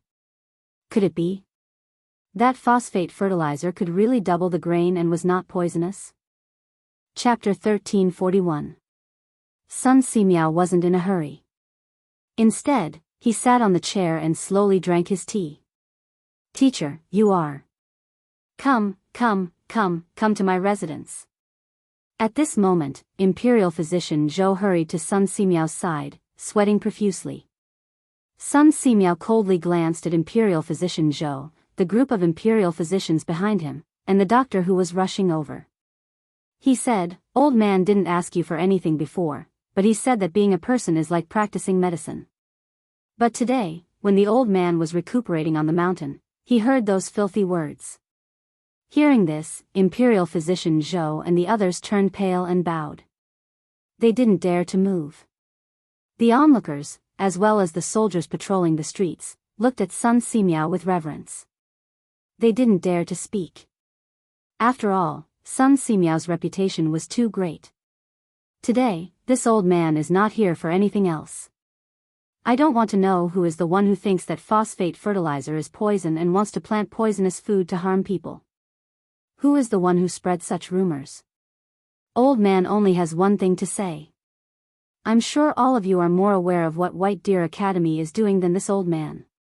Regardless of whether it's the rescue of the refugees or the opening of the market, we haven't collected a single copper coin from you. What is this? Do you really think that Prince Zhang is rich and overbearing? No. This is because Prince Zhang is kind-hearted. Otherwise, do you think he would spend so much effort? We are talking about the matter on the mountain. From the barren mountain until now, have you seen Zhang Feng collect a single copper coin from the students because of this matter? Where is your conscience?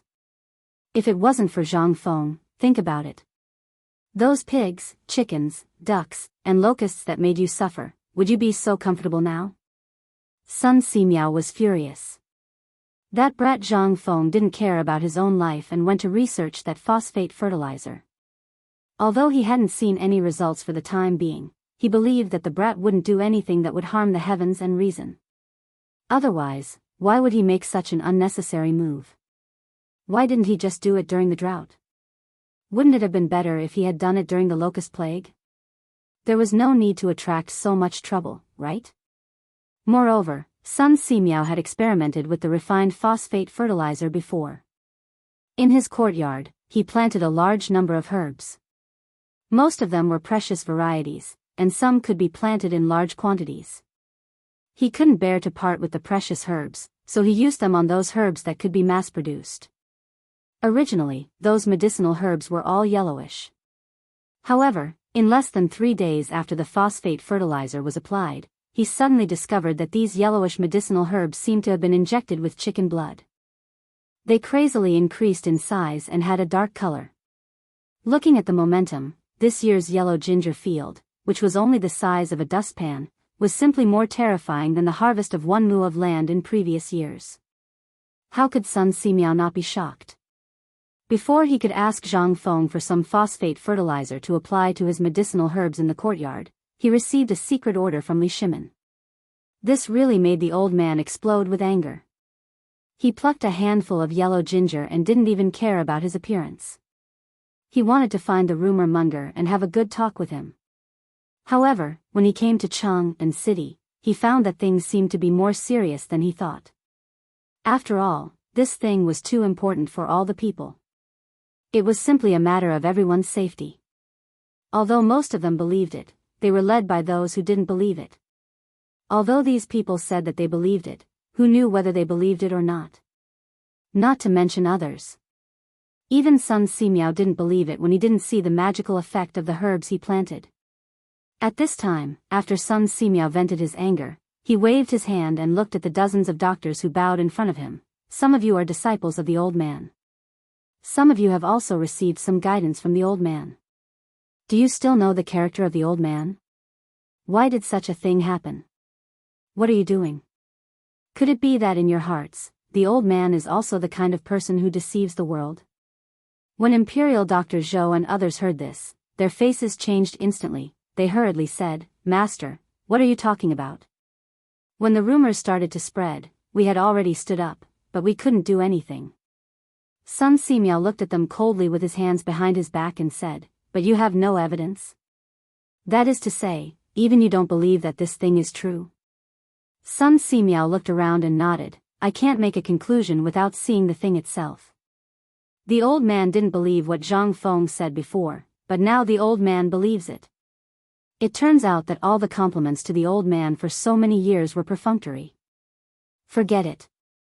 Today, since you want to know whether the phosphate fertilizer is poisonous, the old man will give you the answer. Pa! Sun Simiao angrily slammed the table. In an instant, the two children behind him quickly took out a lot of black things from the basket behind them and handed them to Sun Simiao. Sun Simiao raised the yellow ginger in his hand and said, "This thing, I believe you all know what it is, right?" While speaking, under everyone's puzzled eyes, Sun Simiao actually plucked a yellow ginger leaf and threw it into his mouth. In an instant, everyone was shocked. This is Chapter 1342. Everyone was shocked. Although this thing looked similar to a kind of plant, it was just a similarity. However, it was only similar. It was not the kind of thing they knew at all. That was yellow ginger. It was the most common kind of medicinal herb. Basically, every family would plant some of it. If one had a headache or fever, they could just boil a little bit of it and drink it. However, the leaves and stalks of yellow ginger that they knew were either light yellow or light green. How could it be as green as this thing? This was simply a dark green color. What was going on? Imperial Dr. Zhou seemed to have thought of something. And this emperor was a little spicy. If Sun Simiao kept eating it, there would be a big problem. Imperial Dr. Zhou hurriedly stepped forward and grabbed Sun Simiao. He said anxiously, "Teacher, don't eat anymore. Your body can't take it." Among the onlookers, as well as some of the doctors Sun Simiao had ordered before, they were all crying and kowtowing on the ground, begging Sun Simiao to stop eating. What a joke. Those doctors were fine. If these people didn't stop it quickly, if something really happened today, not to mention the emperor's anger, even if they had an illness, they would still want to see a doctor. Hee hee. They were the ones who forced the divine doctor to death. Do you think any doctor would dump them? Seeing this, Sun Simiao stopped. He pointed to the yellow ginger leaves in his hand and said, "This thing, old man, I believe you are all familiar with it, right?" Yes, this thing is the most common yellow ginger. But you may ask, at this time, it is impossible for yellow ginger to grow so strong, so high, and so green, right? At this time, Sun Simiao didn't need to say anything. They understood in an instant. Was this all thanks to the phosphor fertilizer? Damn it, how was this possible? Imperial Dr. Zhou hurriedly asked, "Teacher, how long has the phosphate fertilizer been used for this yellow ginger? And those precious medicinal herbs in your courtyard, were they all used phosphate fertilizer? Is this the effect of phosphate fertilizer?" Sun Simiao nodded. He said proudly, "That's right. The old man did use phosphate fertilizer. Originally, the old man was like all of you. He didn't believe that this stuff could have such a miraculous effect. Last time, at the end of the worship ceremony, that kid gave the old man some. The old man was a little reluctant, so he took it back and sprinkled it on the yellow ginger. But who would have thought that after just a few days of not paying attention, this thing gave this old man a big fright this morning. Originally, this old man wanted to pour in some of those precious medicinal herbs. In this way, not only would the production of all those precious medicinal herbs increase greatly, if in the case of that kind of illness, we wouldn't be in the predicament of not being able to find the medicinal herbs even though we have the prescription. However, old man was on the mountain. He heard someone say that this thing was poisonous. The old man now wants to ask, look at the old man eating this thing for such a long time. Is what the old man ate fake? Look at the old man. Do you see any signs of poisoning? Who is spreading this rumor? This old man will once again announce to the world that I don't care who spread this rumor, and I won't investigate. However, from now on, this old man will add another rule to this old man's rule. From now on, the Confucius family, the Shandong gentry, and the old man will never take a step into them. After that, Sun Simiao waved his sleeve and left angrily. This time, the whole East Market fell into a dead silence. Sun Simiao's status at this time could be said to be on an equal footing with the emperor. He also got the title of miracle-working doctor with his medical ethics and medical skills. In his life, he had never fought with anyone, let alone made enemies with others. Today's matter was the first time Sun Simiao had encountered such a thing. It was also the first time everyone saw Sun Simiao so angry. Was this still the friendly divine Dr. Sun? If divine Dr. Sun were to remember his appearance today, then what if he had a headache or fever in the future? What if he didn't treat him? At this time, everyone panicked in an instant. Imperial Dr. Zhou rolled his eyes and seemed to understand Dr. Sun's meaning. He sighed sadly and looked at the people who were quietly leaving, saying, "The old man is the supervisor of the Imperial Hospital and the disciple of my teacher. My teacher's words are the words of the Imperial Hospital. From now on, unless the Emperor and the Crown Prince give an order, the old man will never take a step into the Confucius family. And he will not take a step into any Shandong gentry." At this time, everyone was inexplicably shocked. Did they directly fall out with each other? And it was with Dr. Sun and the Shandong gentry? What did this mean? At this time, everyone thought of an important thing. That was, why was Sun Simiao angry? Why did he eat yellow ginger in public? Wasn't all this because of the phosphate fertilizer? That was to say, the phosphate fertilizer was really effective, right? At this time, everyone couldn't calm down. They were both worried and excited. In an attic not far from the entrance of the East Market, Li Shimin slowly waved his folding fan and looked at all this with a smile. After seeing the changes in the people's expressions, Xiao Gizi, Wei Zheng, and the others hurriedly bowed and said, "Congratulations, Your Majesty." Chapter 1343. Li Shimin didn't expect that either. Before, whenever he asked Sun Simiao for help, Sun Simiao would refuse.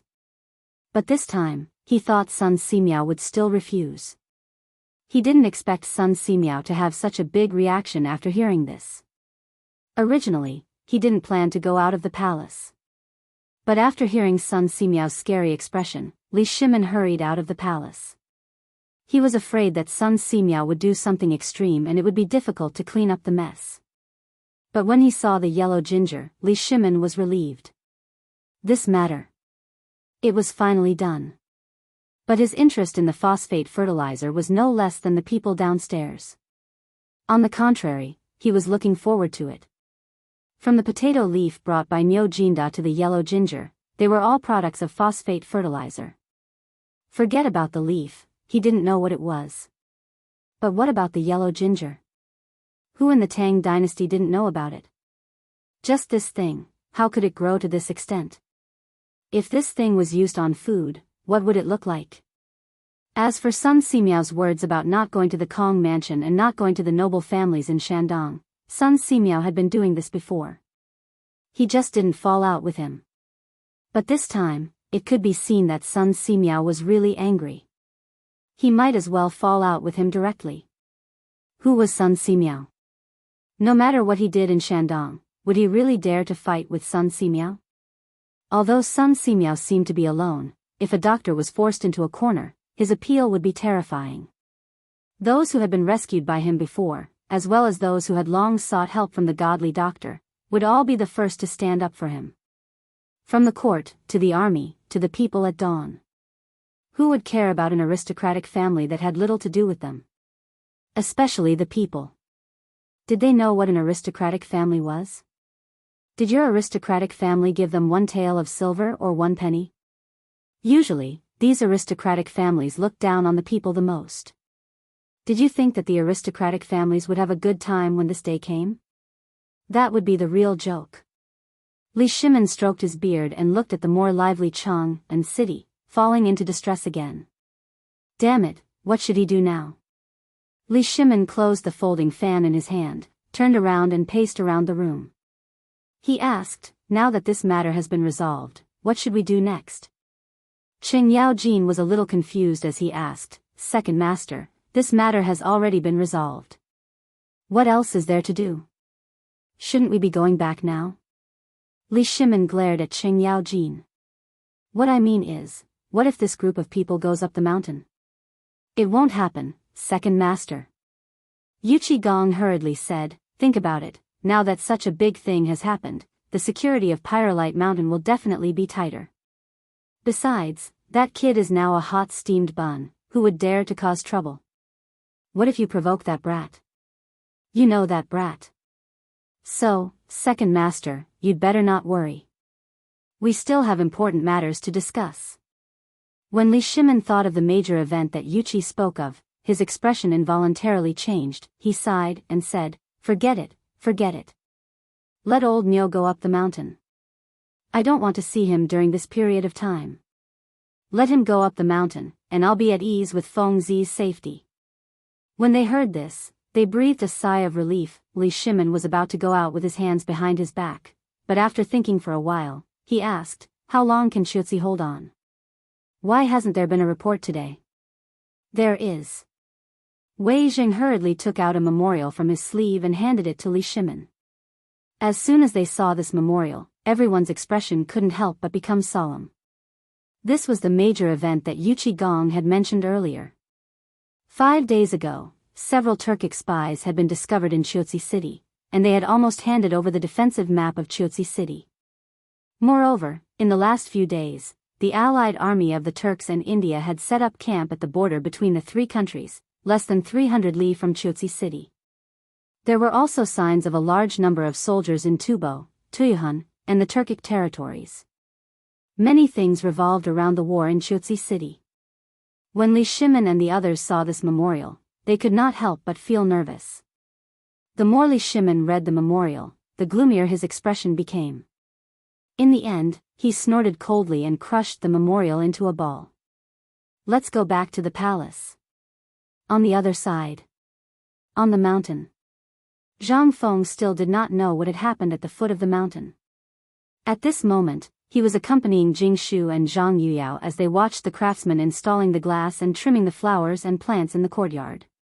Today, Zhang Feng had just gotten some free time.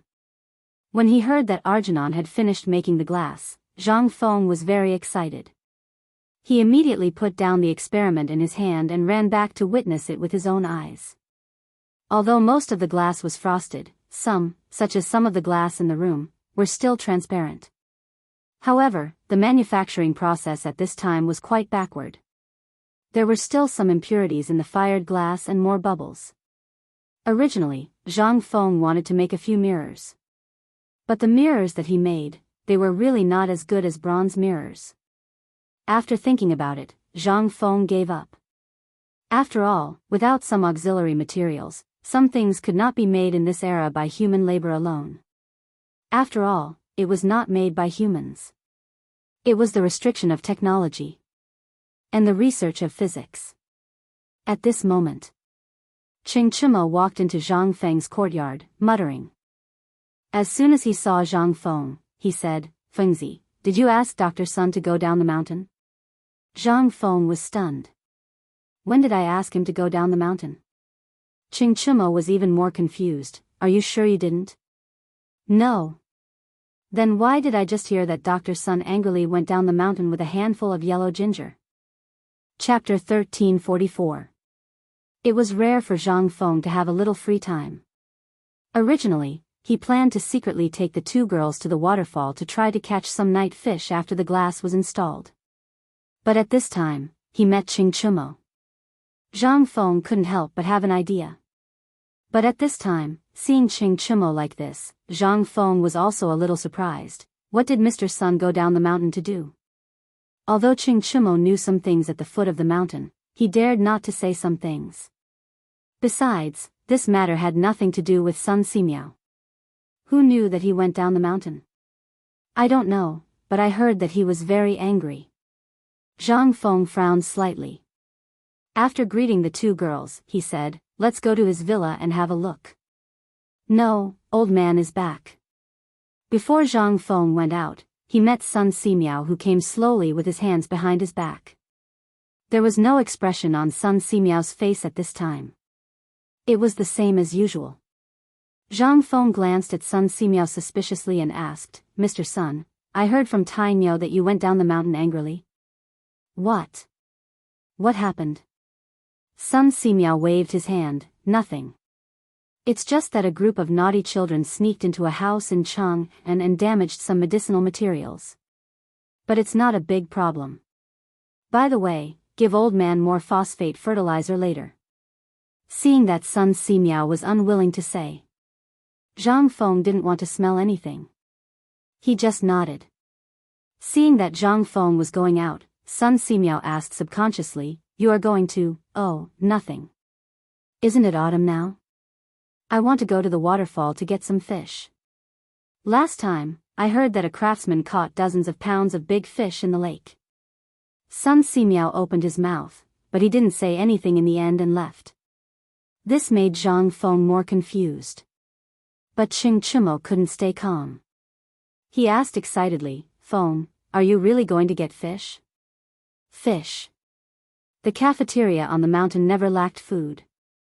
As long as you had enough meal tickets, even if you ate until you vomited, no one would care.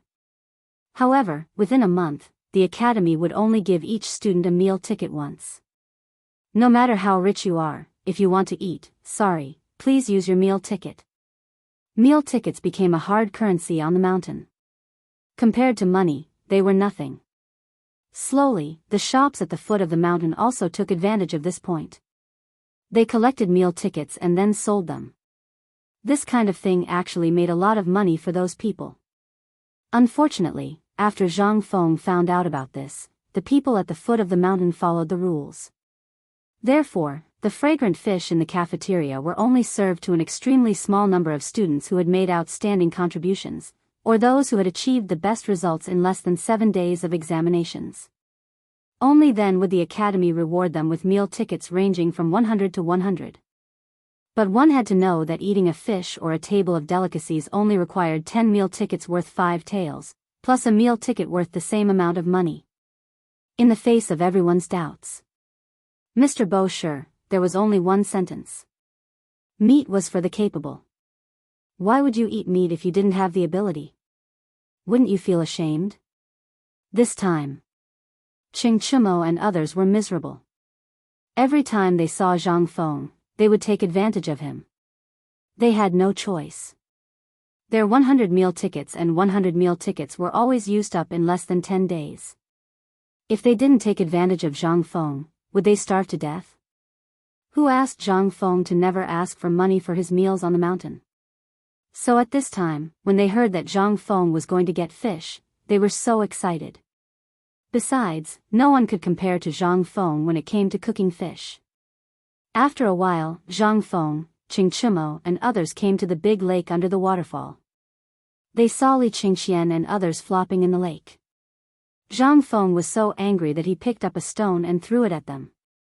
As soon as Lao Tzu left, "You came to slack off." The few of them didn't know that Zhang Feng would actually come to this place, and even bring along his two beauties. They were so scared that they hurriedly put on their clothes and stood beside Zhang Feng with a smile, constantly winking. Zhang Feng pointed in the direction of the hatchery. Are you done? There's no more phosphor stone, and we've finished all our production today. How much? Didn't you say that each of us has 100 kilograms of phosphor fertilizer? We're done. As for Ma Zhou and the others, they... When Zhang Feng heard this, he looked again. Apart from these 5 idiots, he couldn't see a single one of them. In addition, Li Qingxian was speaking in a mumbling manner. Zhang Feng guessed that there was definitely something going on. Tell me, where are they? Didn't I ask you to take care of them? There's no need to take care of them. These guys aren't humans. Those guys are like animals. It's only been half a day, and each of them has produced 150 kilograms of phosphor fertilizer. Didn't you say that after 6 hours, they must rest for 4 hours? These guys thought that they were slow learners, so they went to study physics, so... When Zhang Feng heard this, he heaved a sigh of relief. At the same time, a plan came to his mind. Looks like you've completed your mission, fine, let's have fun today. As for the laboratory, don't go there for the time being. Give it to Ma Zhou and the others. Have a good rest tomorrow, no matter what you do. As for the day after tomorrow, report to me first thing in the morning. When they heard this, they didn't have to go to that torture place anymore. Everyone stood neatly and gave Zhang Feng a military salute as if they had been injected with chicken blood. Yes. Chapter 1345. But at this moment, Li Qingxian inadvertently saw the faint smile at the corner of Zhang Feng's mouth and couldn't help but be shocked. He hurriedly asked, Fengzi, did something big happen? Zhang Feng waved his hand. Yes, something big happened. Now, continue to go into the water and catch fish. Whoever catches the most fish and the biggest fish will have an extremely comfortable time the day after tomorrow. That's equivalent to saying that you guys will be supervised by him and won't have to work. Li Qingxian couldn't help but be even more puzzled. Could Zhang Feng do such a thing? Did the sun rise from the west? Seeing this, Zhang Feng hurriedly patted his chest and said, I promise, if it's not like what I said, I, Zhang Feng, will write my name backwards. How about it? This time, Li Qingxian and the others didn't have a trace of suspicion. They pondered for a while and called Sheng Chumo to the side to ask about the specific situation. After they really didn't find anything unusual, they hurriedly rushed into the water. Including Sheng Chumo, who didn't know how to swim, also exploded into a large splash in the water. He really couldn't do anything about catching fish. He was so anxious that he angrily scolded everyone in the water. But on the other hand, Zhang Sun, Wei Shuyu, Li Qingxian, Du Hook, and Fang's Love were in the water, going up and down and occasionally catching a few fish. Even Shiva and Gao Can, who came later to inform Zhang Feng about the glass installation, also joined in the battle. After all, Shiva was a prince who grew up by the sea. When it came to catching fish, he was really good. In a short while, whether it was eels, loaches, or anything else, they caught a lot. Li Qingxian was so angry that he directly went on strike. Zhang Feng smiled and looked at Li Qingxian, who was sitting beside him sulking, and said, Do you want to catch more than them? Yes. Li Qingxian didn't even think and agreed. But looking at the guys in the water, he couldn't even catch a single one of them and instantly became depressed again. Zhang Feng laughed and said, If you want, I'll tell you a few things. Go and get them for me, I guarantee that you'll catch more fish than anyone else. Li Qingxian was a little suspicious. Really? When did I lie to you? Seeing this, Li Qingxian pushed Zhang Yuyao aside and hooked Zhang Feng's neck and said, Bro, you're my brother. Tell me, what do you want? As long as I can get it, no matter how much it costs, I will find someone to get it right now. Li Qingxian was a person who cared about his face. In addition, this matter was to determine the leadership of the organization. He had to get his hands on it no matter what. Although he didn't know what to do. Seeing this, Zhang Feng smiled and said, It's free and very cheap. Go and find me a large test tube with a rubber stopper. Of course, it's best if you can find a few more. Also, go to the lime kiln and get me some slaked lime. Please. That's it? Zhang Feng patted the back of Li Qingxian's head and said, then what else do you want? Okay, wait, I'll be right there. After Li Qingxian left, Jing Shu and Zhang Yuyao couldn't help but ask, what are you going to do? They had seen these two things before. Now that they heard Zhang Feng's words, they were even more puzzled. Most importantly, these two things were simply too common. Zhang Feng smiled and said, I'm going to make a big firecracker. Zhang Feng had never forgotten about Qiuzi. Once the garrison there was surrounded by two armies, once those bastards knew about the situation, they would definitely go south in one go. When that happened, the entire west gate would be defenseless. Zhang Feng didn't dare to forget about this matter. In addition, Arcanon had brought him some bad news. Even after dismantling all the ironware in the shipyard, they had only managed to produce a batch of crossbows and ballistae. As for the composite bow that Zhang Feng had mentioned, the progress was even slower. In addition, Zhang Feng had improved several important parts of the Mingguang armor, so the steel was even more insufficient. This was the method that made Zhang Feng decide to take a different path. That was explosives. This thing. It was too simple. However, if one didn't know the ratio, it would take another 100 years for someone to accidentally create something like this, let alone now. Although firecrackers had been invented during the Warring States period, when gunpowder was invented, no one had ever used them in war. Zhang Feng had hesitated for a long time before deciding to do something like this. After all, once explosives appeared, it meant that the era of weapons was about to enter a period of decline. The consequence of this was that the damage caused by a war would be even greater. This was something that Zhang Feng didn't want to see. He wasn't a good person, but he wasn't a bad person either. If there was iron, he wouldn't want to take this path. But now, it was no longer up to him to decide. Once Qiuzi City fell, the entire Longyu Road would become someone else's territory again. The golden trade route plan that he had painstakingly drawn up would go down the drain. This was something that Zhang Feng absolutely didn't want to see. What was even more frightening was that when that time came, Chang'an would no longer be a problem that the Wei River Alliance could solve. At this moment, Li Qingxian was panting as he rushed over with two big sacks on his back. He had just thrown the sacks to Zhang Feng when he said, Fengzi, what's the use of these things? Zhang Feng smiled and said, you'll know soon enough. Chapter 1346. At this moment, the commotion on the shore had attracted the attention of the people in the water. Cheng Chimo and Gao Kanshiwa were fighting in a fit of pique, causing splashes in the water. As for Wei Shuyu and Du Go, they thought that they were not inferior and had left early. What a joke. Gao Kanshiwa was really beating him to death. Who could stand that? The key was that this batch was stubborn. He would listen to whatever Zhang Feng said and was always straightforward. As for Shiwa, what was he? He was someone who had lived by the sea since young and was naturally familiar with the water. At this moment, he and Fang Yi-ai were fighting fiercely in the water. It seemed that Fang Yi-ai was also fighting with Shiwa. In the end, Du Go, Wei Shuyu, and Zhang Sun left the battlefield. They stared blankly at Zhang Feng, who was fiddling with the thing in his hand. Actually, this device was very simple. It was to put slaked lime into a bottle and poke a small hole in the bottle cap. That was it. In the slaked lime, Zhang Feng added some broken glass and a handful of small stones. It was very simple to make. This made them even more dumbfounded. They knew about slaked lime, not to mention this test bottle. Every day, they would break a few of them.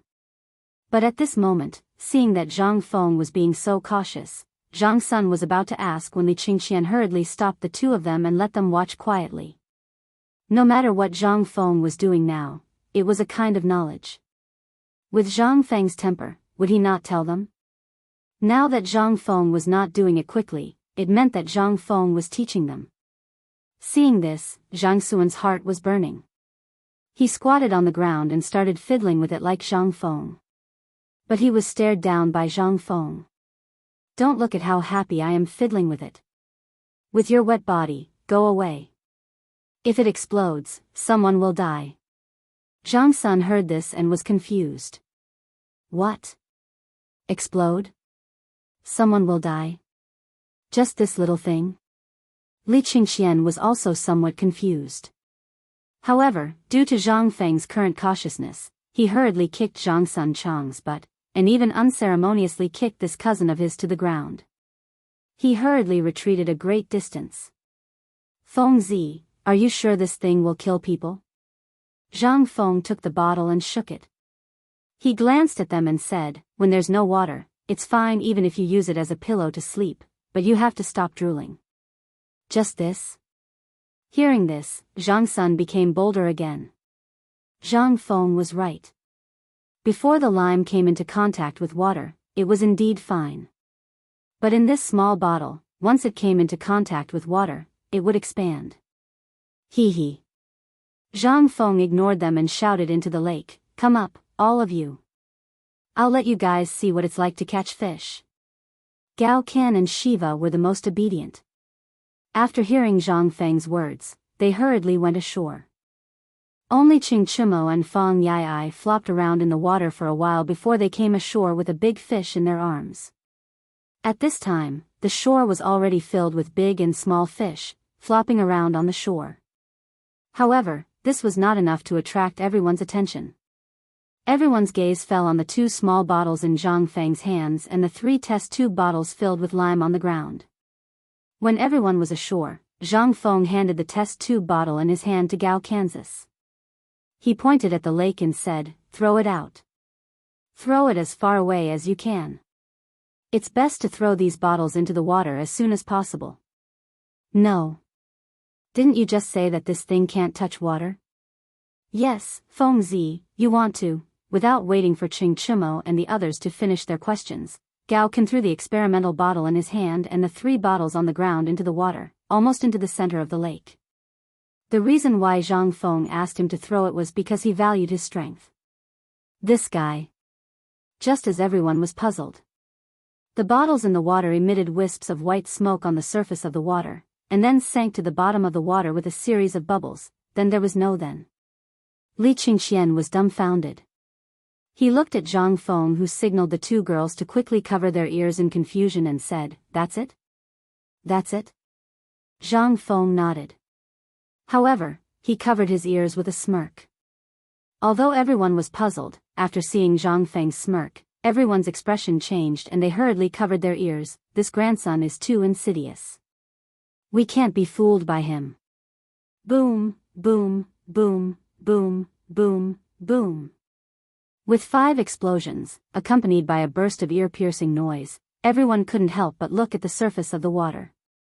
At this moment, the surface of the water seemed to be boiling. In an instant, at the point of the explosion, a wave that was at least 10 feet high rose. Countless water splashed in all directions. The entire surface of the lake was like a pot of boiling water, rolling violently and emitting bursts of white smoke.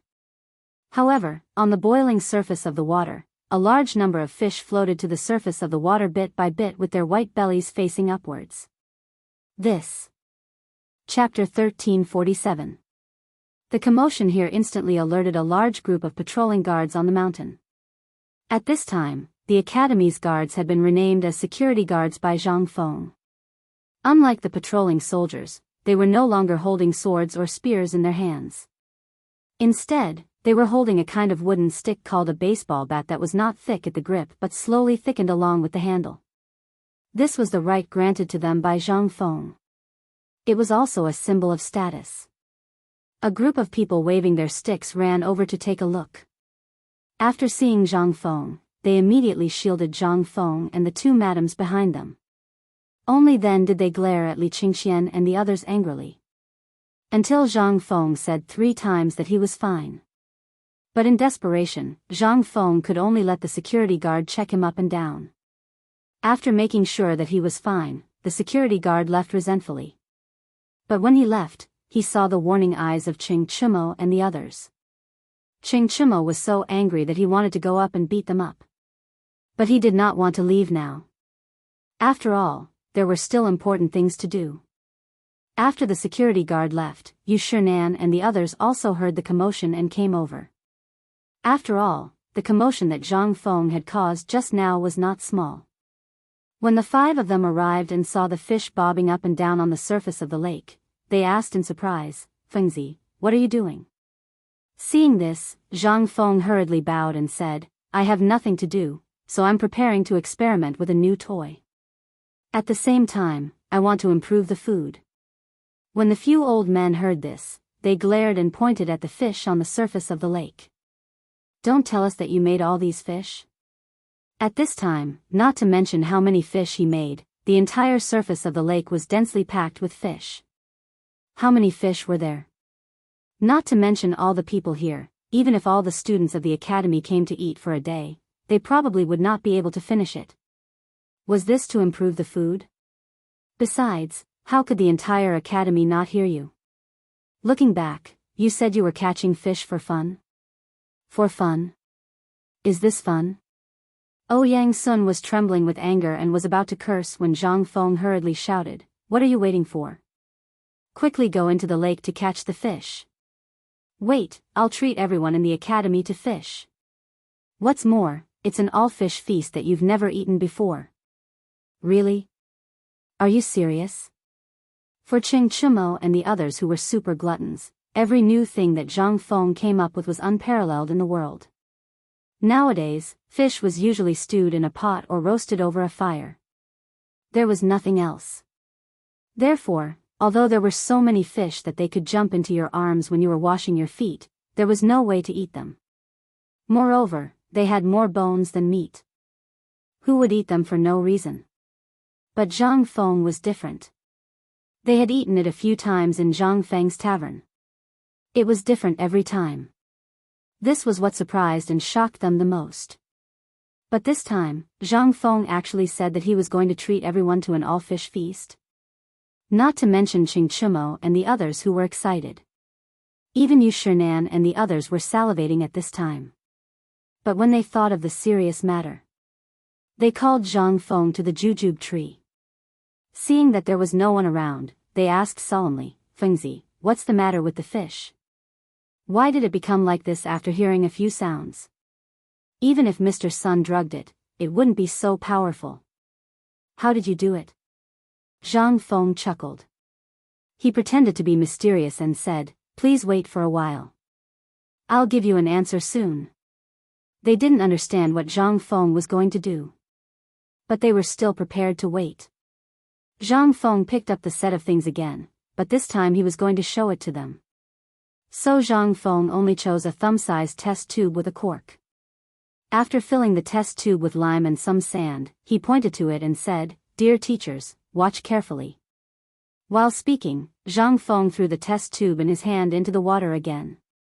After experiencing everything just now, the test tube exploded again like a firecracker. Bang! With a small wave on the water, Chang'an and the others' faces changed instantly.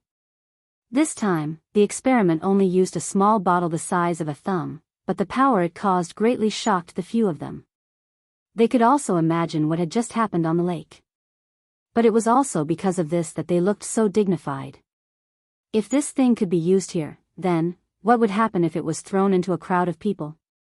Yang Sun looked at Zhang Feng coldly and said, "Zhang Feng, kid, tell old man, what is this thing you made?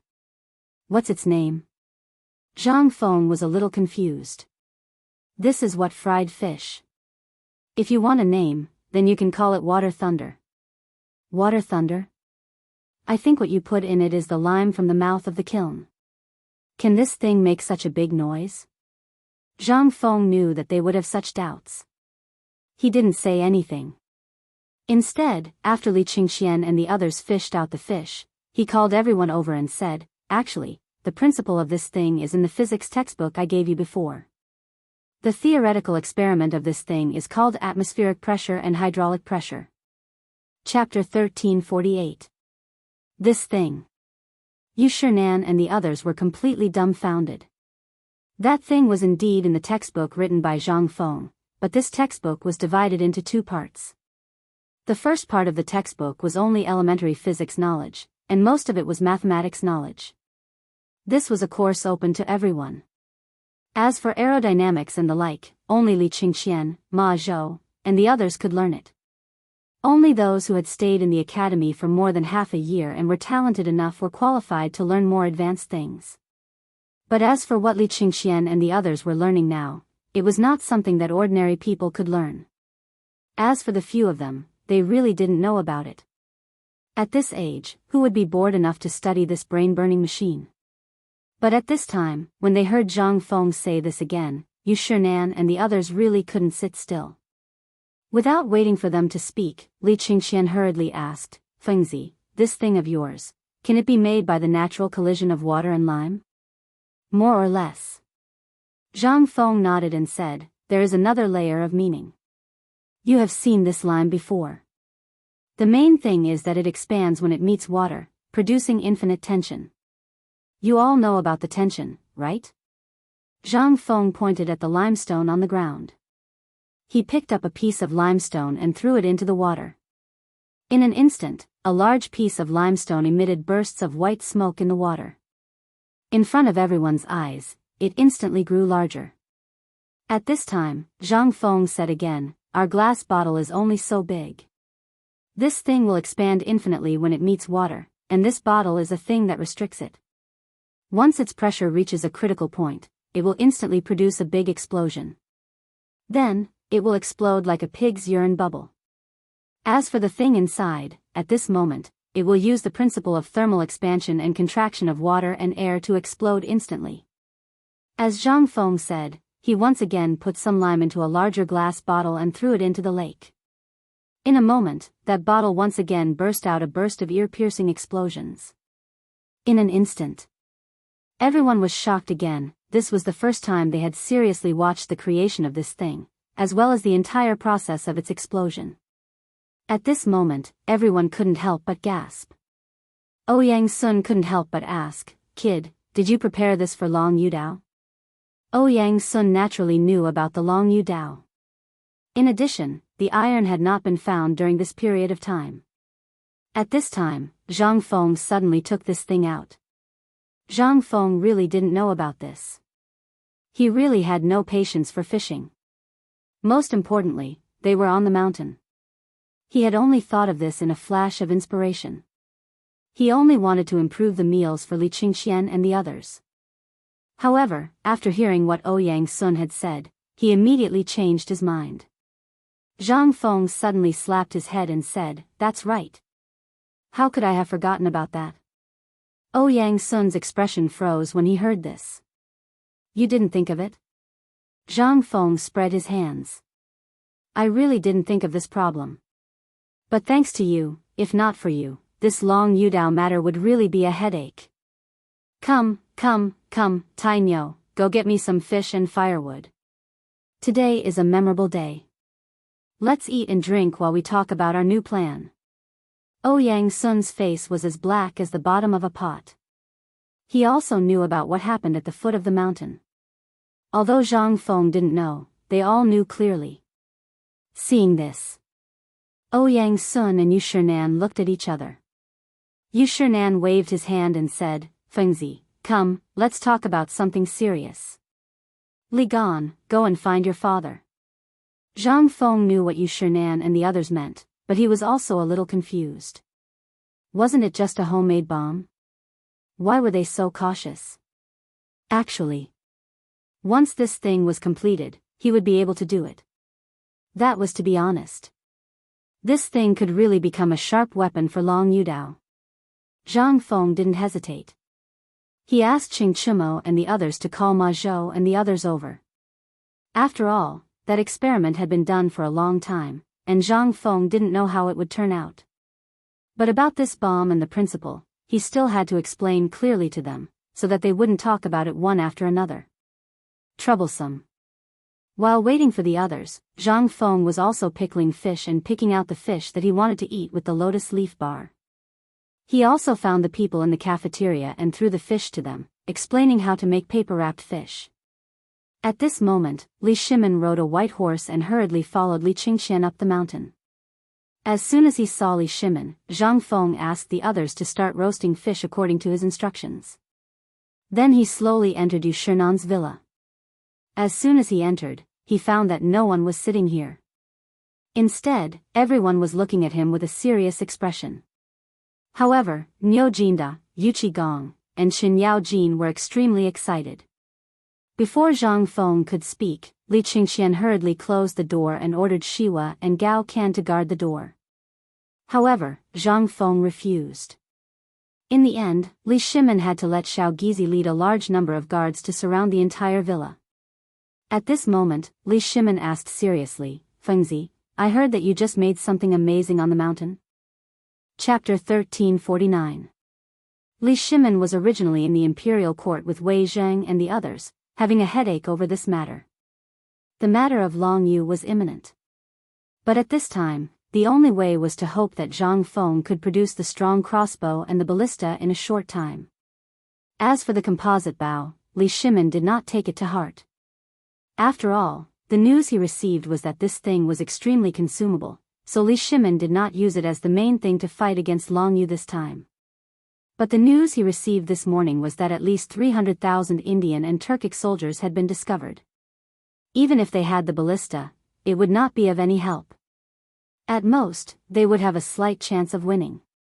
But just now, Li Shimin and the others could not help but be excited after Li Qingxian hurried back to the palace and told them about the situation of the fried fish. Immediately, they did not care about anything else and hurriedly went up the mountain. But when he saw that Zhang Feng was actually roasting fish under the waterfall, how could he sit still?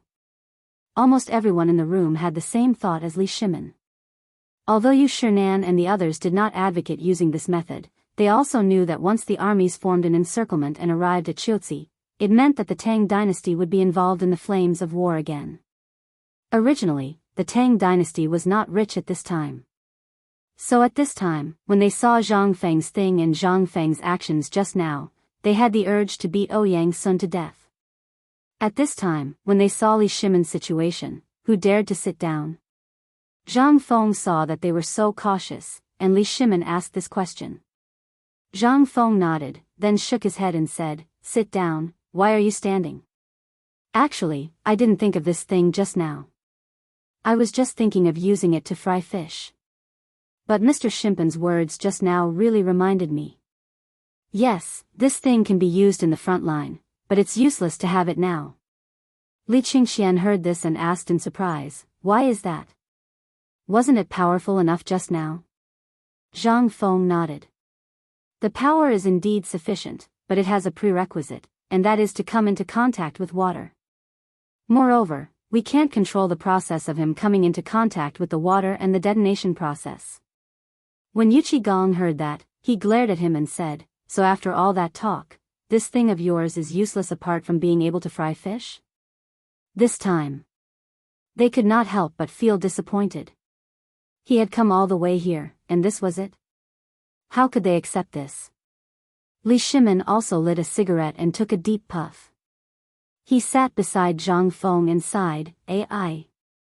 Feng Zi, you don't know this, but this morning, Lord Zhangsun sent someone to ask me what you have done with those things. You don't know this, but now, the Indian and Turkic armies of 300,000 have gathered at the border less than 300 miles away from Qiuzi city. According to the scouts, Tuli Khan has personally led an army of 150,000 to Shili's tribe 3 days ago. In other words, once they have figured out the situation in Qiuzi city will be in danger." This was not alarmist talk. After Zhang Feng heard this, he suddenly looked at everyone and asked suspiciously, "Could it be that all of you already knew about this?" No one said anything. Zhang Feng felt more and more that they should have known about this matter long ago. Zhang Feng was not happy. "I say, Lao Li, this is your fault. Tell me, are we brothers? How are we brothers? Look at what you've done. What kind of thing is this? Why did all of you know about this, but I didn't get any news? You guys, on the other hand, I worked myself to death on the mountain, but I didn't know anything about what was going on outside." Li Shimin was shocked. He quickly asked in surprise, "You didn't know?" Zhang Feng spread his hands innocently, "How could I know?" Li Shimin sighed and said, "I thought they had told you." "All right, let's not talk about it anymore." "Li Qian, you too. How could you forget such an important matter? Remember to tell Feng Zi more about what happened at the foot of the mountain." Li Qingxian nodded, feeling wronged. At this time, Li Shimin asked again, "Feng Zi, let's not dwell on this matter.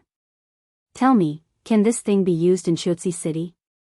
Zhang Feng did not dwell on this matter. He nodded and said, "Yes." Before Li Shimin could be happy, Zhang Feng continued, "But there is a prerequisite, and that is to modify this thing.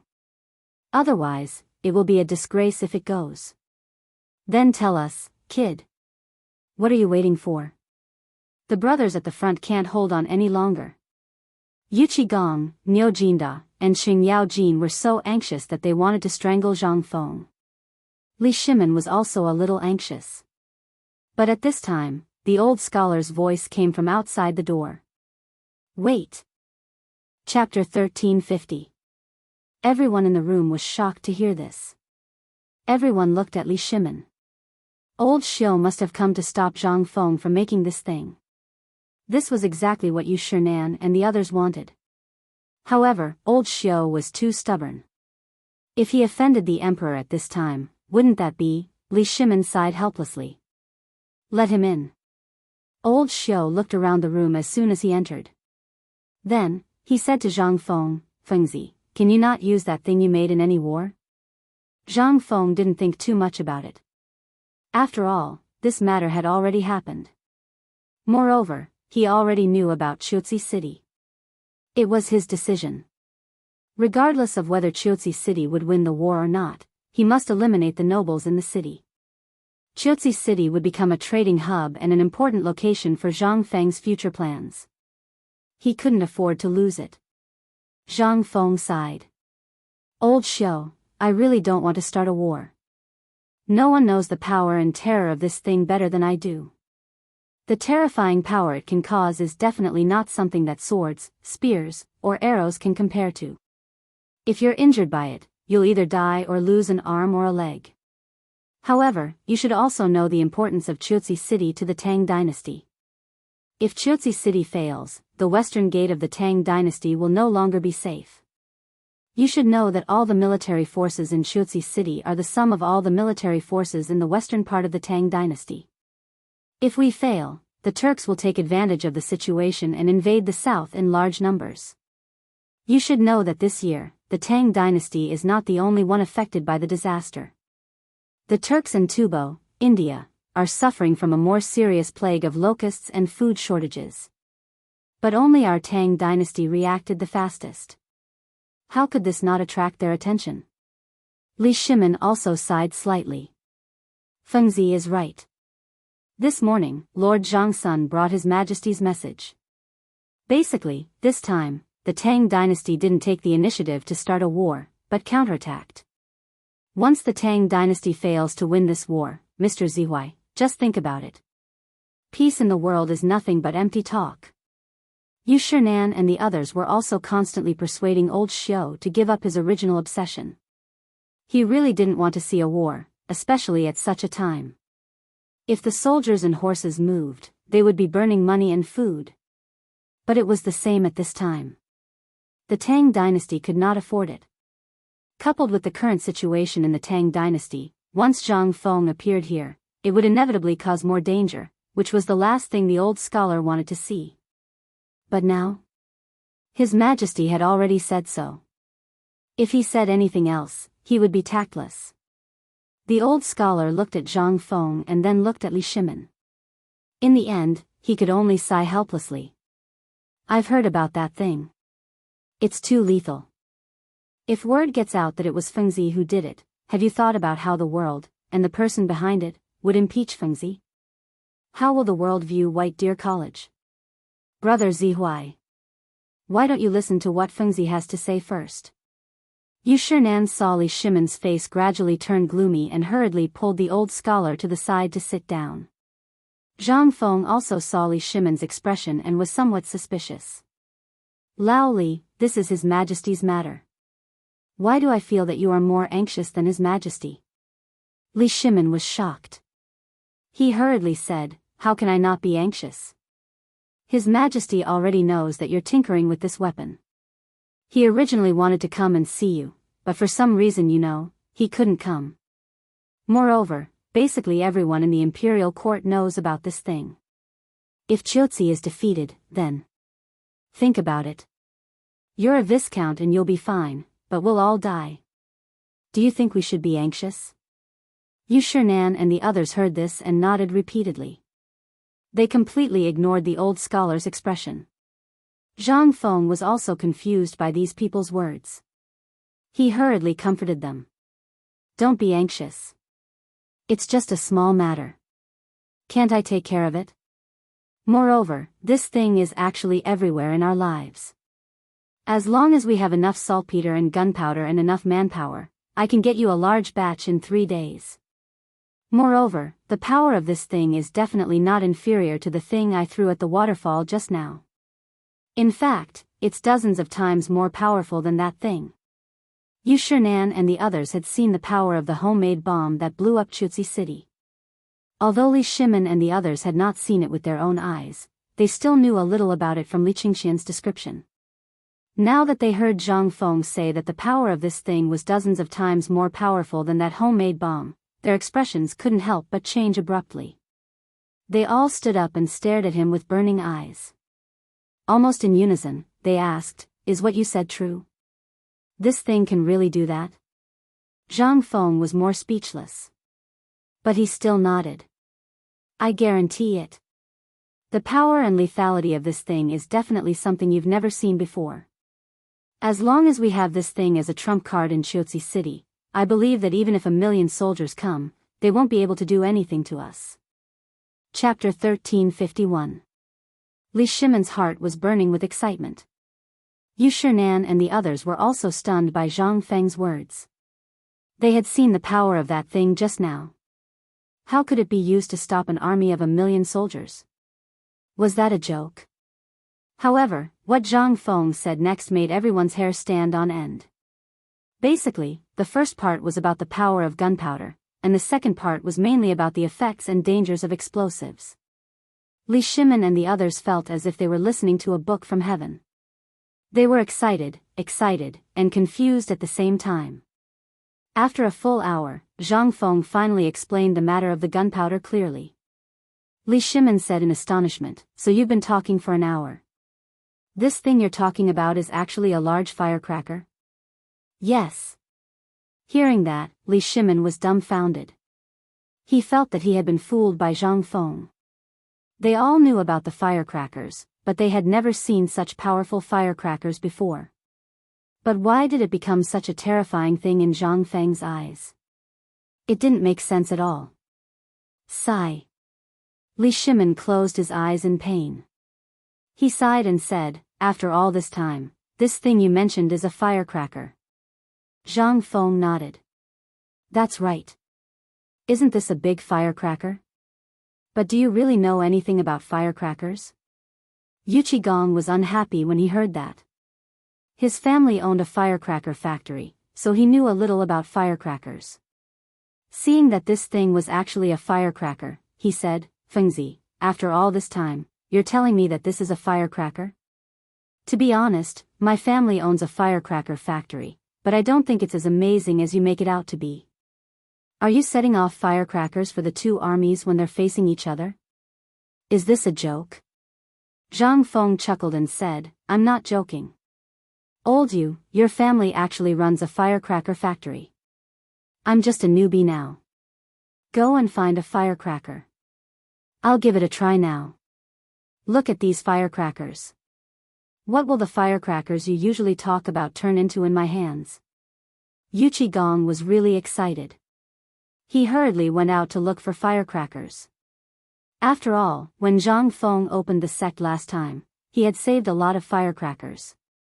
Looking for firecrackers at this time was just like looking for something. Not long after, Gong really did find a large basket of firecrackers. Seeing this, Zhang Feng could only bring them to the edge of the waterfall again. He asked someone to dig a big pit beside the waterfall, and Zhang Feng carefully connected the fuses of all the firecrackers together. Seeing that the pit was dug deep enough, Zhang Feng asked someone to throw the firecracker frames in. Then, he asked someone to fill the pit with stones and wood. Then, he took Li Shimin and the others to hide far away. He waved at Chingchumo, who was full of suspicion. Chingchumo calmly lit the torch in his hand with a match and then threw it into the basket of firecrackers. Weren't these things just firecrackers? Who hadn't played with them when they were young? Was there a need to be so nervous? But before Chingchumo walked far, he heard a sound that made his scalp tingle. It exploded behind him. Boom! Out of instinct, coupled with his unstable footing, Chingchumo staggered and fell into the lake next to him. But at this moment, in the smoke and dust that filled the sky, pieces of gravel flew in all directions like a fairy scattering flowers. This time, everyone was dumbstruck. Even if they were still 100 feet away, they could still occasionally be hit by small stones. How far was this? This was 100 feet. Was this still the firecracker? Was this still the thing that looked ordinary in daily life? The power of this thing was really not a joke, was it? This time, everyone was aghast. They were stunned by this ordinary firecracker. I say, Fengzi, are you sure this firecracker is really so powerful? Li Shimin excitedly put his arms around Zhang Feng's neck and asked. In an instant, Zhang Feng's face suddenly turned pale. Li Shimin was so scared that he hurriedly let go of Zhang Feng. After a while, Zhang Feng came to himself. He looked at Li Shimin speechlessly and rolled his eyes, saying, Why don't you say it properly? I just asked you a question. Why are you ready to murder me? Li Shimin smiled, Well, I'm just excited. By the way, tell me, can this firecracker really be used in Chutzi City? Zhang Feng rolled his eyes. If you want to be funny, you can try to use the firecracker. But your idea is good. You can use the firecracker to confuse the enemy and then use the bomb. The effect will be better. Li Shimin and others were even more confused. Tell me. Don't dilly-dally. Just tell me, is this firecracker okay? And, if it's not okay, what should we use to replace it? As long as you can tell me, Lao Li, will get it for you today. Zhang Feng sighed and said, In fact, the things used are what the firecrackers need. I don't understand. These are all things handed down by our ancestors. How can you forget all of them? Isn't this thing 1 nitrate, 2 yellow, and 3 gunpowder? Chapter 1352. Gunpowder. It was invented by alchemists as early as the time of Qin Shi Huang. However, although these things were invented, they had always been in the hands of alchemists. Therefore, it was normal for them not to know some things. However, they could make firecrackers, but they couldn't make this thing. Thinking of this, Zhang Feng couldn't help but look at the burned firecrackers in surprise and ask, Old you said that your family is in the firecrackers business. Are you sure you don't know the formula of this thing? How would Yuchi Gong know this thing? He pointed at Sun Simiao and said, You might as well ask Dr. Sunday. Dr. Sun knows something about this thing. Let me tell you, who knows what you are talking about? I only know that there is bamboo and some gunpowder in my firecrackers. As for other things, yes, there is also some yellow mud. That's it? When Zhang Feng heard this, he couldn't help but be amused. He looked at Sun Simiao and said, Old Sun, do you really know this? In history, it was indeed recorded that Sun Simiao knew some alchemy and later refined the elixir of immortality for Li Shimin with Yuan Tiangang. However, this was all history. As for whether it was true or not, Zhang Feng really didn't dare to ask. After all, this matter had to be done slowly. But today, he actually encountered it. Zhang Feng couldn't help but want to ask. Although this was other people's privacy, there were so many people at this time. Moreover, it was old Yu who said it first, so it had nothing to do with Zhang Feng. Sun Simiao stroked his beard and sighed, That firecracker, do you know why it was called firecracker in the beginning? Wei Zheng said in surprise, this old man only knows that it was because the bamboo was burned and exploded in the fire, which led to the birth of firecrackers.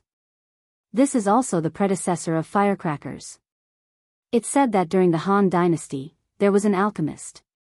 Because he was poor, he accidentally saw the explosion of bamboo. It was similar to the things commonly used in alchemy, so he poured black gunpowder into the bamboo.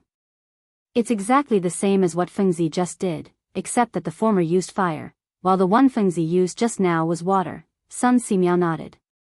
That's right. This is something that happened in Cao Cao's hands. According to legend, Cao Cao didn't believe in these things, so he drove all the alchemists in the Wei Kingdom into a mess. Because they had lost their livelihood, they created this thing.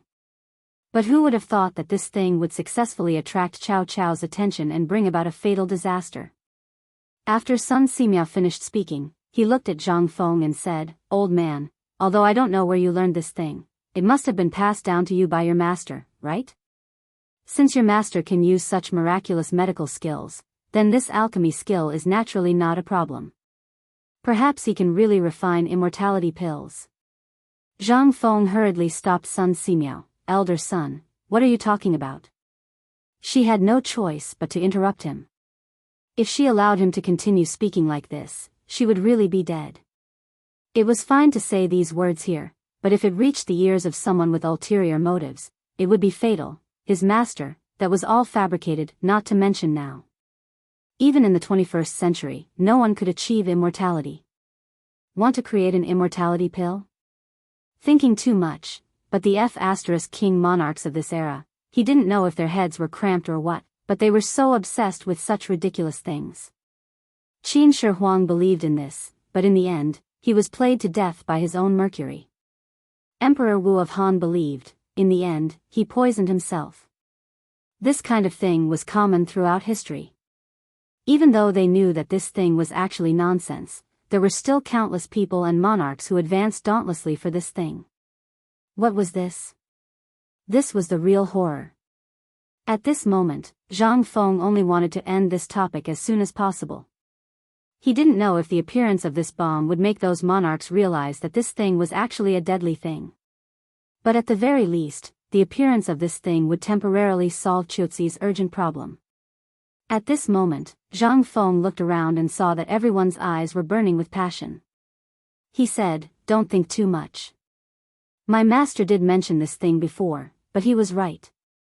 In this era, from ancient times to even thousands of years later, no one could create this immortality pill because this thing originally didn't exist.